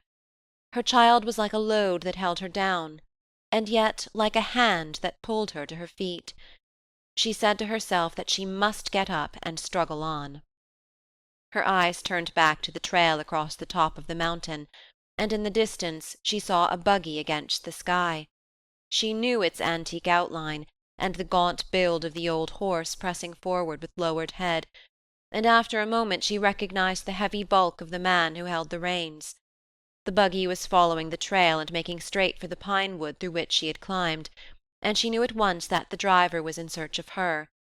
Her first impulse was to crouch down under the ledge till he had passed, but the instinct of concealment was overruled by the relief of feeling that someone was near her in the awful emptiness. She stood up and walked toward the buggy. Mr. Royall saw her, and touched the horse with the whip. A minute or two later he was abreast of Charity. Their eyes met, and without speaking he leaned over and helped her up into the buggy. She tried to speak, to stammer out some explanation, but no words came to her, and as he drew the cover over her knees he simply said, "The minister told me he'd left you up here, so I come up for you." He turned the horse's head, and they began to jog back toward Hamblin. Charity sat speechless, staring straight ahead of her, and Mr. Royall occasionally uttered a word of encouragement to the horse. "Get along there, Dan." I gave him a rest at Hamblin, but I brought him along pretty quick, and it's a stiff pull up here against the wind." As he spoke, it occurred to her for the first time that to reach the top of the mountain so early he must have left North Dormer at the coldest hour of the night, and have travelled steadily but for the halt at Hamblin, and she felt a softness at her heart which no act of his had ever produced since he had brought her the Crimson Rambler because she had given up boarding-school to stay with him. After an interval he began again. "It was a day just like this, only spitting snow, when I come up here for you the first time." Then, as if fearing that she might take his remark as a reminder of past benefits, he added quickly, "I dunno's you think it was such a good job, either." "Yes, I do," she murmured, looking straight ahead of her. "Well," he said, "I tried." He did not finish the sentence, and she could think of nothing more to say. "Ho there, Dan, step out," he muttered, jerking the bridle. "We ain't home yet. You cold?" he asked abruptly. She shook her head, but he drew the cover up higher, and stooped to tuck it in about the ankles. She continued to look straight ahead. Tears of weariness and weakness were dimming her eyes and beginning to run over, but she dared not wipe them away lest he should observe the gesture. They drove in silence, following the long loops of the descent upon Hamblin, and Mr. Royall did not speak again till they reached the outskirts of the village. Then he let the reins droop on the dashboard, and drew out his watch. "Charity," he said, "you look fair done up, and North Dormer's a goodish way off. I've figured out that we'd do better to stop here long enough for you to get a mouthful of breakfast, and then drive down to Creston and take the train." She roused herself from her apathetic musing. "The train? What train?" Mr. Royall, without answering, let the horse jog on till they reached the door of the first house in the village. "This is old Mrs. Hobart's place," he said. "She'll give us something hot to drink." Charity, half unconsciously, found herself getting out of the buggy and following him in at the open door. They entered a decent kitchen with a fire crackling in the stove. An old woman with a kindly face was setting out cups and saucers on the table. She looked up and nodded as they came in, and Mr. Royall advanced to the stove, clapping his numb hands together. "Well, Mrs. Hobart, you got any breakfast for this young lady? You can see she's cold and hungry." Mrs. Hobart smiled on Charity and took a tin coffee-pot from the fire. "My, you do look pretty mean," she said compassionately. Charity reddened and sat down at the table. A feeling of complete passiveness had once more come over her, and she was conscious only of the pleasant animal sensations of warmth and rest. Mrs. Hobart put bread and milk on the table, and then went out of the house. Charity saw her leading the horse away to the barn across the yard. She did not come back, and Mr. Royall and Charity sat alone at the table with the smoking coffee between them. He poured out a cup for her, and put a piece of bread in the saucer, and she began to eat. As the warmth of the coffee flowed through her veins, her thoughts cleared, and she began to feel like a living being again. But the return to life was so painful that the food choked in her throat, and she sat staring down at the table in silent anguish. After a while Mr. Royall pushed back his chair. "Now then," he said, "if you've a mind to go along." She did not move, and he continued, "We can pick up the noon train for Nettleton if you say so." The word sent the blood rushing to her face, and she raised her startled eyes to his. He was standing on the other side of the table, looking at her kindly and gravely, and suddenly she understood what he was going to say. She continued to sit motionless, a leaden weight upon her lips. "You and me have spoke some hard things to each other in our time, Charity, and there's no good that I can see in any more talking now. But I'll never feel any way but one about you, and if you say so, we'll drive down in time to catch that train, and go straight to the minister's house. And when you come back home, you'll come as Mrs. Royall." His voice had the grave, persuasive accent that had moved his hearers at the Home Week festival. She had a sense of depths of mournful tolerance under that easy tone. Her whole body began to tremble with the dread of her own weakness. "Oh, I can't!" she burst out desperately. Can't what? She herself did not know. She was not sure if she was rejecting what he offered, or already struggling against the temptation of taking what she no longer had a right to. She stood up, shaking and bewildered, and began to speak. "I know I ain't been fair to you always, but I want to be now. I want you to know.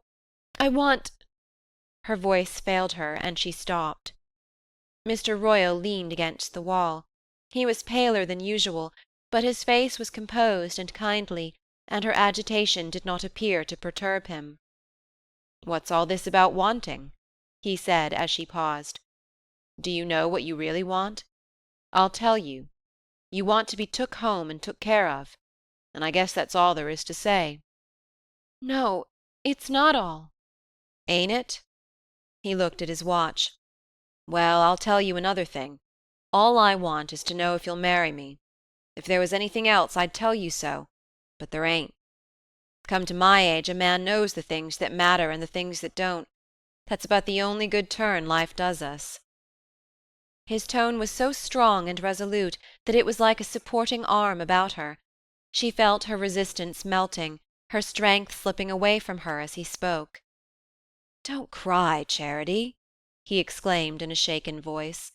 She looked up, startled at his emotion, and their eyes met. "See here," he said gently. "Old Dan's come a long distance, and we've got to let him take it easy the rest of the way." He picked up the cloak that had slipped to her chair and laid it about her shoulders. She followed him out of the house, and then walked across the yard to the shed, where the horse was tied. Mr. Royall unblanketed him and led him out into the road. Charity got into the buggy, and he drew the cover about her, and shook out the reins with a cluck. When they reached the end of the village, he turned the horse's head toward Creston. Chapter 18. They began to jog down the winding road to the valley at old Dan's languid pace. Charity felt herself sinking into deeper depths of weariness, and as they descended through the bare woods, there were moments when she lost the exact sense of things, and seemed to be sitting beside her lover with the leafy arch of summer bending over them. But this illusion was faint and transitory. For the most part she had only a confused sensation of slipping down a smooth, irresistible current, and she abandoned herself to the feeling as a refuge from the torment of thought. Mr. Royall seldom spoke, but his silent presence gave her, for the first time, a sense of peace and security. She knew that where he was, there would be warmth, rest, silence, and for the moment they were all she wanted. She shut her eyes, and even these things grew dim to her. In the train, during the short run from Creston to Nettleton, the warmth aroused her, and the consciousness of being under strange eyes gave her a momentary energy. She sat upright, facing Mr. Royall, and stared out of the window at the denuded country. 48 hours earlier, when she had last traversed it, many of the trees still held their leaves, but the high wind of the last 2 nights had stripped them, and the lines of the landscape were as finely penciled as in December. A few days of autumn cold had wiped out all trace of the rich fields and languid groves through which she had passed on the 4th of July, and with the fading of the landscape those fervid hours had faded too. She could no longer believe that she was the being who had lived them. She was someone to whom something irreparable and overwhelming had happened, but the traces of the steps leading up to it had almost vanished. When the train reached Nettleton, and she walked out into the square at Mr. Royall's side, the sense of unreality grew more overpowering. The physical strain of the night and day had left no room in her mind for new sensations, and she followed Mr. Royall as passively as a tired child. As in a confused dream, she presently found herself sitting with him in a pleasant room, at a table with a red and white tablecloth on which hot food and tea were placed. He filled her cup and plate, and whenever she lifted her eyes from them, she found his resting on her with the same steady, tranquil gaze that had reassured and strengthened her when they had faced each other in old Mrs. Hobart's kitchen.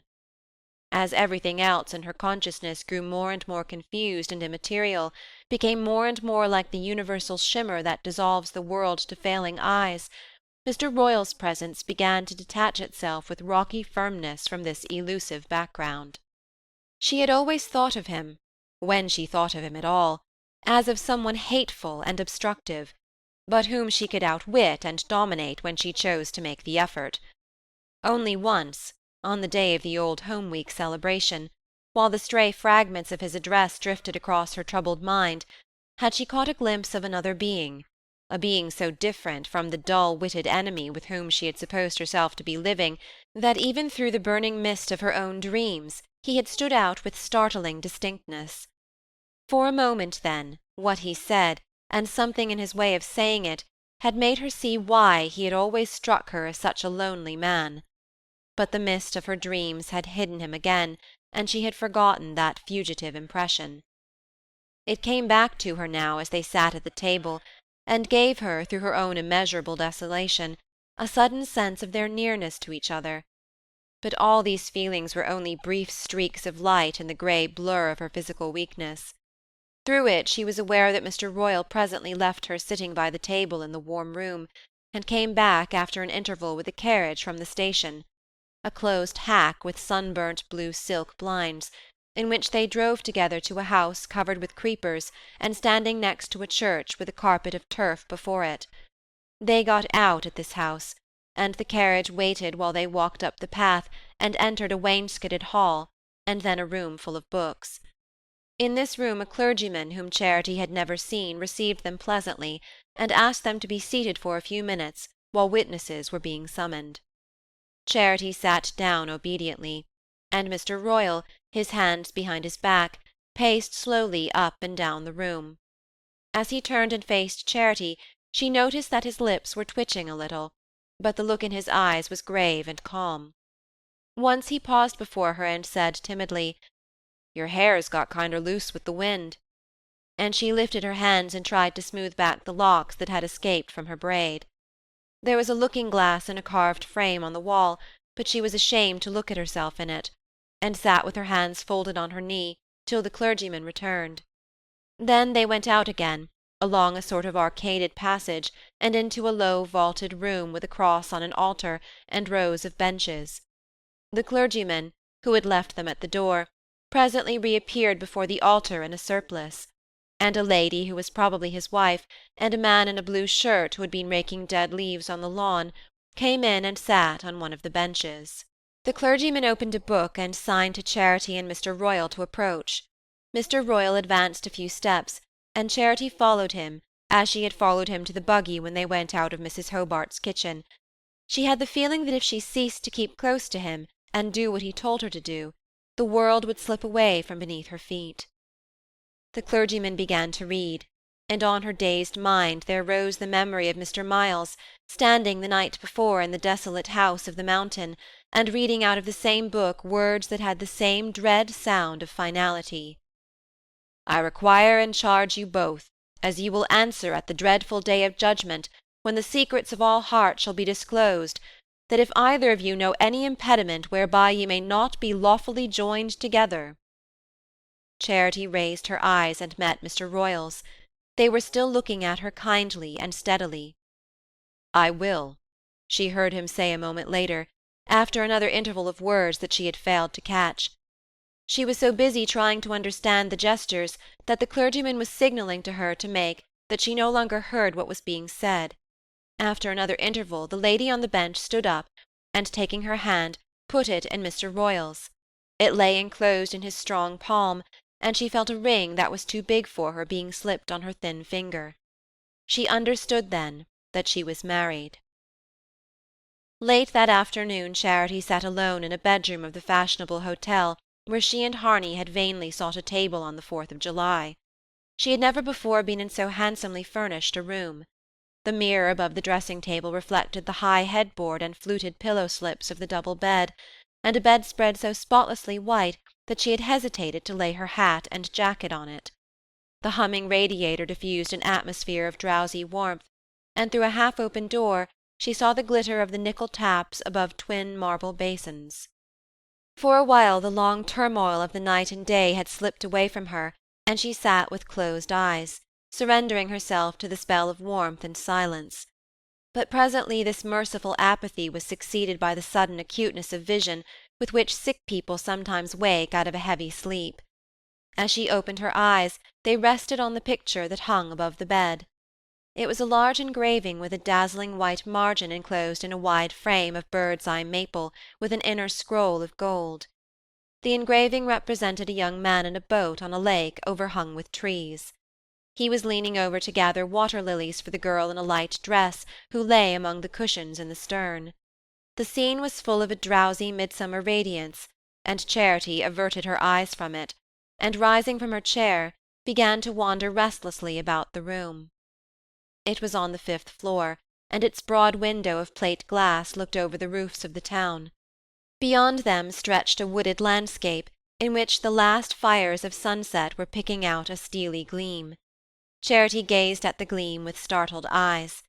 Even through the gathering twilight she recognized the contour of the soft hills encircling it, and the way the meadows sloped to its edge. It was Nettleton Lake she was looking at. She stood a long time in the window staring out at the fading water. The sight of it had roused her for the first time to a realization of what she had done. Even the feeling of the ring on her hand had not brought her this sharp sense of the irretrievable. For an instant the old impulse of flight swept through her, but it was only the lift of a broken wing. She heard the door open behind her, and Mr. Royall came in. He had gone to the barber's to be shaved, and his shaggy grey hair had been trimmed and smoothed. He moved strongly and quickly, squaring his shoulders and carrying his head high, as if he did not want to pass unnoticed. "What are you doing in the dark?" he called out in a cheerful voice. Charity made no answer. He went up to the window to draw the blind, and putting his finger on the wall flooded the room with a blaze of light from the central chandelier. In this unfamiliar illumination, husband and wife faced each other awkwardly for a moment.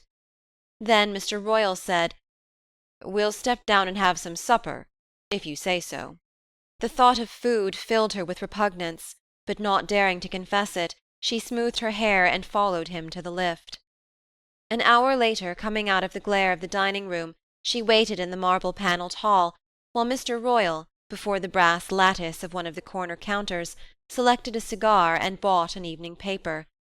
Men were lounging in rocking-chairs under the blazing chandeliers, travellers coming and going, bells ringing, porters shuffling by with luggage. Over Mr. Royall's shoulder, as he leaned against the counter, a girl with her hair puffed high smirked and nodded at a dapper drummer who was getting his key at the desk across the hall. Charity stood among these cross-currents of life as motionless and inert as if she had been one of the tables screwed to the marble floor. All her soul was gathered up into one sick sense of coming doom, and she watched Mr. Royall in fascinated terror while he pinched the cigars in successive boxes and unfolded his evening paper with a steady hand. Presently he turned and joined her. "You go right along up to bed. I'm going to sit down here and have my smoke," he said. He spoke as easily and naturally as if they had been an old couple, long used to each other's ways, and her contracted heart gave a flutter of relief. She followed him to the lift, and he put her in and enjoined the buttoned and braided boy to show her to her room. She groped her way in through the darkness, forgetting where the electric button was, and not knowing how to manipulate it. But a white autumn moon had risen, and the illuminated sky put a pale light in the room. By it she undressed, and after folding up the ruffled pillow-slips, crept timidly under the spotless counterpane. She had never felt such smooth sheets or such light, warm blankets, but the softness of the bed did not soothe her. She lay there trembling with a fear that ran through her veins like ice. "What have I done? Oh, what have I done?" she whispered, shuddering, to her pillow, and pressing her face against it to shut out the pale landscape beyond the window, she lay in the darkness straining her ears, and shaking at every footstep that approached. Suddenly she sat up and pressed her hands against her frightened heart. A faint sound had told her that someone was in the room, but she must have slept in the interval, for she had heard no one enter. The moon was setting beyond the opposite roofs, and in the darkness outlined against the grey square of the window, she saw a figure seated in the rocking-chair. The figure did not move. It was sunk deep in the chair, with bowed head and folded arms, and she saw that it was Mr. Royall who sat there. He had not undressed, but had taken the blanket from the foot of the bed and laid it across his knees. Trembling and holding her breath, she watched him, fearing that he had been roused by her movement. But he did not stir, and she concluded that he wished her to think he was asleep. As she continued to watch him, ineffable relief stole slowly over her, relaxing her strained nerves and exhausted body. He knew, then. He knew. It was because he knew that he had married her, and that he sat there in the darkness to show her she was safe with him.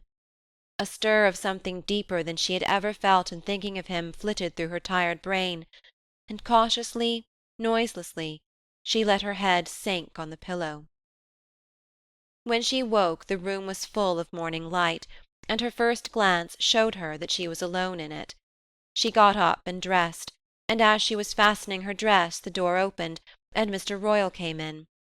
He looked old and tired in the bright daylight, but his face wore the same expression of grave friendliness that had reassured her on the mountain. It was as if all the dark spirits had gone out of him. They went downstairs to the dining-room for breakfast, and after breakfast he told her that he had some insurance business to attend to. "I guess while I'm doing it you'd better step out and buy yourself whatever you need." He smiled, and added with an embarrassed laugh, "You know I always wanted you to beat all the other girls." He drew something from his pocket and pushed it across the table to her, and he saw that he had given her 2 $20 bills. "If it ain't enough, there's more where that come from. I want you to beat 'em all hollow," he repeated. She flushed and tried to stammer out her thanks, but he had pushed back his chair and was leading the way out of the dining-room. In the hall he paused a minute to say that if it suited her, they would take the 3 o'clock train back to North Dormer. Then he took his hat and coat from the rack and went out. A few minutes later Charity went out too. She had watched to see in what direction he was going, and she took the opposite way, and walked quickly down the main street to the brick building on the corner of Lake Avenue. There she paused to look cautiously up and down the thoroughfare, and then climbed the brass-bound stairs to Dr. Merkel's door. The same bushy-headed mulatto girl admitted her, and after the same interval of waiting in the red plush parlour, she was once more summoned to Dr. Merkel's office. The doctor received her without surprise, and led her into the inner plush sanctuary. "I thought you'd be back, but you've come a mite too soon. I told you to be patient and not fret," she observed, after a pause of penetrating scrutiny. Charity drew the money from her breast. "I've come to get my blue brooch," she said, flushing. "Your brooch?" Dr. Merkel appeared not to remember. "My, yes, I get so many things of that kind. Well, my dear, you'll have to wait while I get it out of the safe. I don't leave valuables like that laying around like the newspaper." She disappeared for a moment, and returned with a bit of twisted-up tissue paper, from which she unwrapped the brooch. Charity, as she looked at it, felt a stir of warmth at her heart. She held out an eager hand. "Have you got the change?" she asked a little breathlessly, laying one of the $20 bills on the table. "Change? What I want to have change for? I only see 2 20s there," Dr. Merkel answered brightly. Charity paused, disconcerted. "I thought you said it was $5 a visit." "For you, as a favour, I did. But how about the responsibility and the insurance? I don't suppose you ever thought of that. This pin's worth $100 easy. If it had got lost or stole, where'd I been when you come to claim it?" Charity remained silent, puzzled and half convinced by the argument, and Dr. Merkel promptly followed up her advantage. "I didn't ask you for your brooch, my dear. I'd a good deal ruther folks paid me my regular charge than have 'em put me to all this trouble." She paused, and Charity, seized with a desperate longing to escape, rose to her feet and held out one of the bills. "Will you take that?" she asked. "No, I won't take that, my dear, but I'll take it with its mate, and hand you over a signed receipt if you don't trust me." "Oh, but I can't. It's all I've got," Charity exclaimed. Dr. Merkel looked up at her pleasantly from the plush sofa. "Seems you got married yesterday up to the Episcopal Church. I heard all about the wedding from the minister's choreman. It would be a pity, wouldn't it, to let Mr. Royall know you had an account running here? I just put it to you as your own mother might." Anger flamed up in Charity, and for an instant she thought of abandoning the brooch and letting Dr. Merkel do her worst. But how could she leave her only treasure with that evil woman? She wanted it for her baby. She meant it, in some mysterious way, to be a link between Harney's child and its unknown father. Trembling and hating herself while she did it, she laid Mr. Royall's money on the table, and catching up the brooch, fled out of the room and the house. In the street she stood still, dazed by this last adventure. But the brooch lay in her bosom like a talisman, and she felt a secret lightness of heart. It gave her strength, after a moment, to walk on slowly in the direction of the post-office, and to go in through the swinging doors. At one of the windows she bought a sheet of letter-paper, an envelope and a stamp. Then she sat down at a table and dipped the rusty post-office pen in ink. She had come there possessed with a fear which had haunted her ever since she had felt Mr. Royall's ring on her finger, the fear that Harney might, after all, free himself and come back to her. It was a possibility which had never occurred to her during the dreadful hours after she had received his letter. Only when the decisive step she had taken made longing turn to apprehension did such a contingency seem conceivable. She addressed the envelope, and on the sheet of paper she wrote, "I'm married to Mr. Royall. I'll always remember you. Charity." The last words were not in the least what she had meant to write. They had flowed from her pen irresistibly. She had not had the strength to complete her sacrifice. But after all, what did it matter? Now that there was no chance of ever seeing Harney again, why should she not tell him the truth? When she had put the letter in the box, she went out into the busy, sunlit street and began to walk to the hotel. Behind the plate-glass windows of the department stores she noticed the tempting display of dresses and dress materials that had fired her imagination on the day when she and Harney had looked in at them together.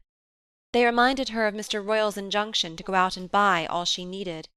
She looked down at her shabby dress, and wondered what she should say when he saw her coming back empty-handed. As she drew near the hotel, she saw him waiting at the doorstep, and her heart began to beat with apprehension. He nodded and waved his hand at her approach, and they walked through the hall and went upstairs to collect their possessions, so that Mr. Royall might give up the key of the room when they went down again for their midday dinner. In the bedroom, while she was thrusting back into the satchel the few things she had brought away with her, she suddenly felt that his eyes were on her, and that he was going to speak. She stood still, her half-folded nightgown in her hand, while the blood rushed up to her drawn cheeks. "Well, did you rig yourself out handsomely? I haven't seen any bundles round," he said jocosely. "Oh, I'd rather let Ally Hawes make the few things I want," she answered. "That so?" He looked at her thoughtfully for a moment, and his eyebrows projected in a scowl. Then his face grew friendly again. "Well, I wanted you to go back looking stylisher than any of them. But I guess you're right. You're a good girl, Charity." Their eyes met, and something rose in his that she had never seen there before, a look that made her feel ashamed and yet secure. "I guess you're good too," she said, shyly and quickly. He smiled without answering, and they went out of the room together and dropped down to the hall in the glittering lift. Late that evening, in the cold autumn moonlight, they drove up to the door of the Red House. End of chapter 18.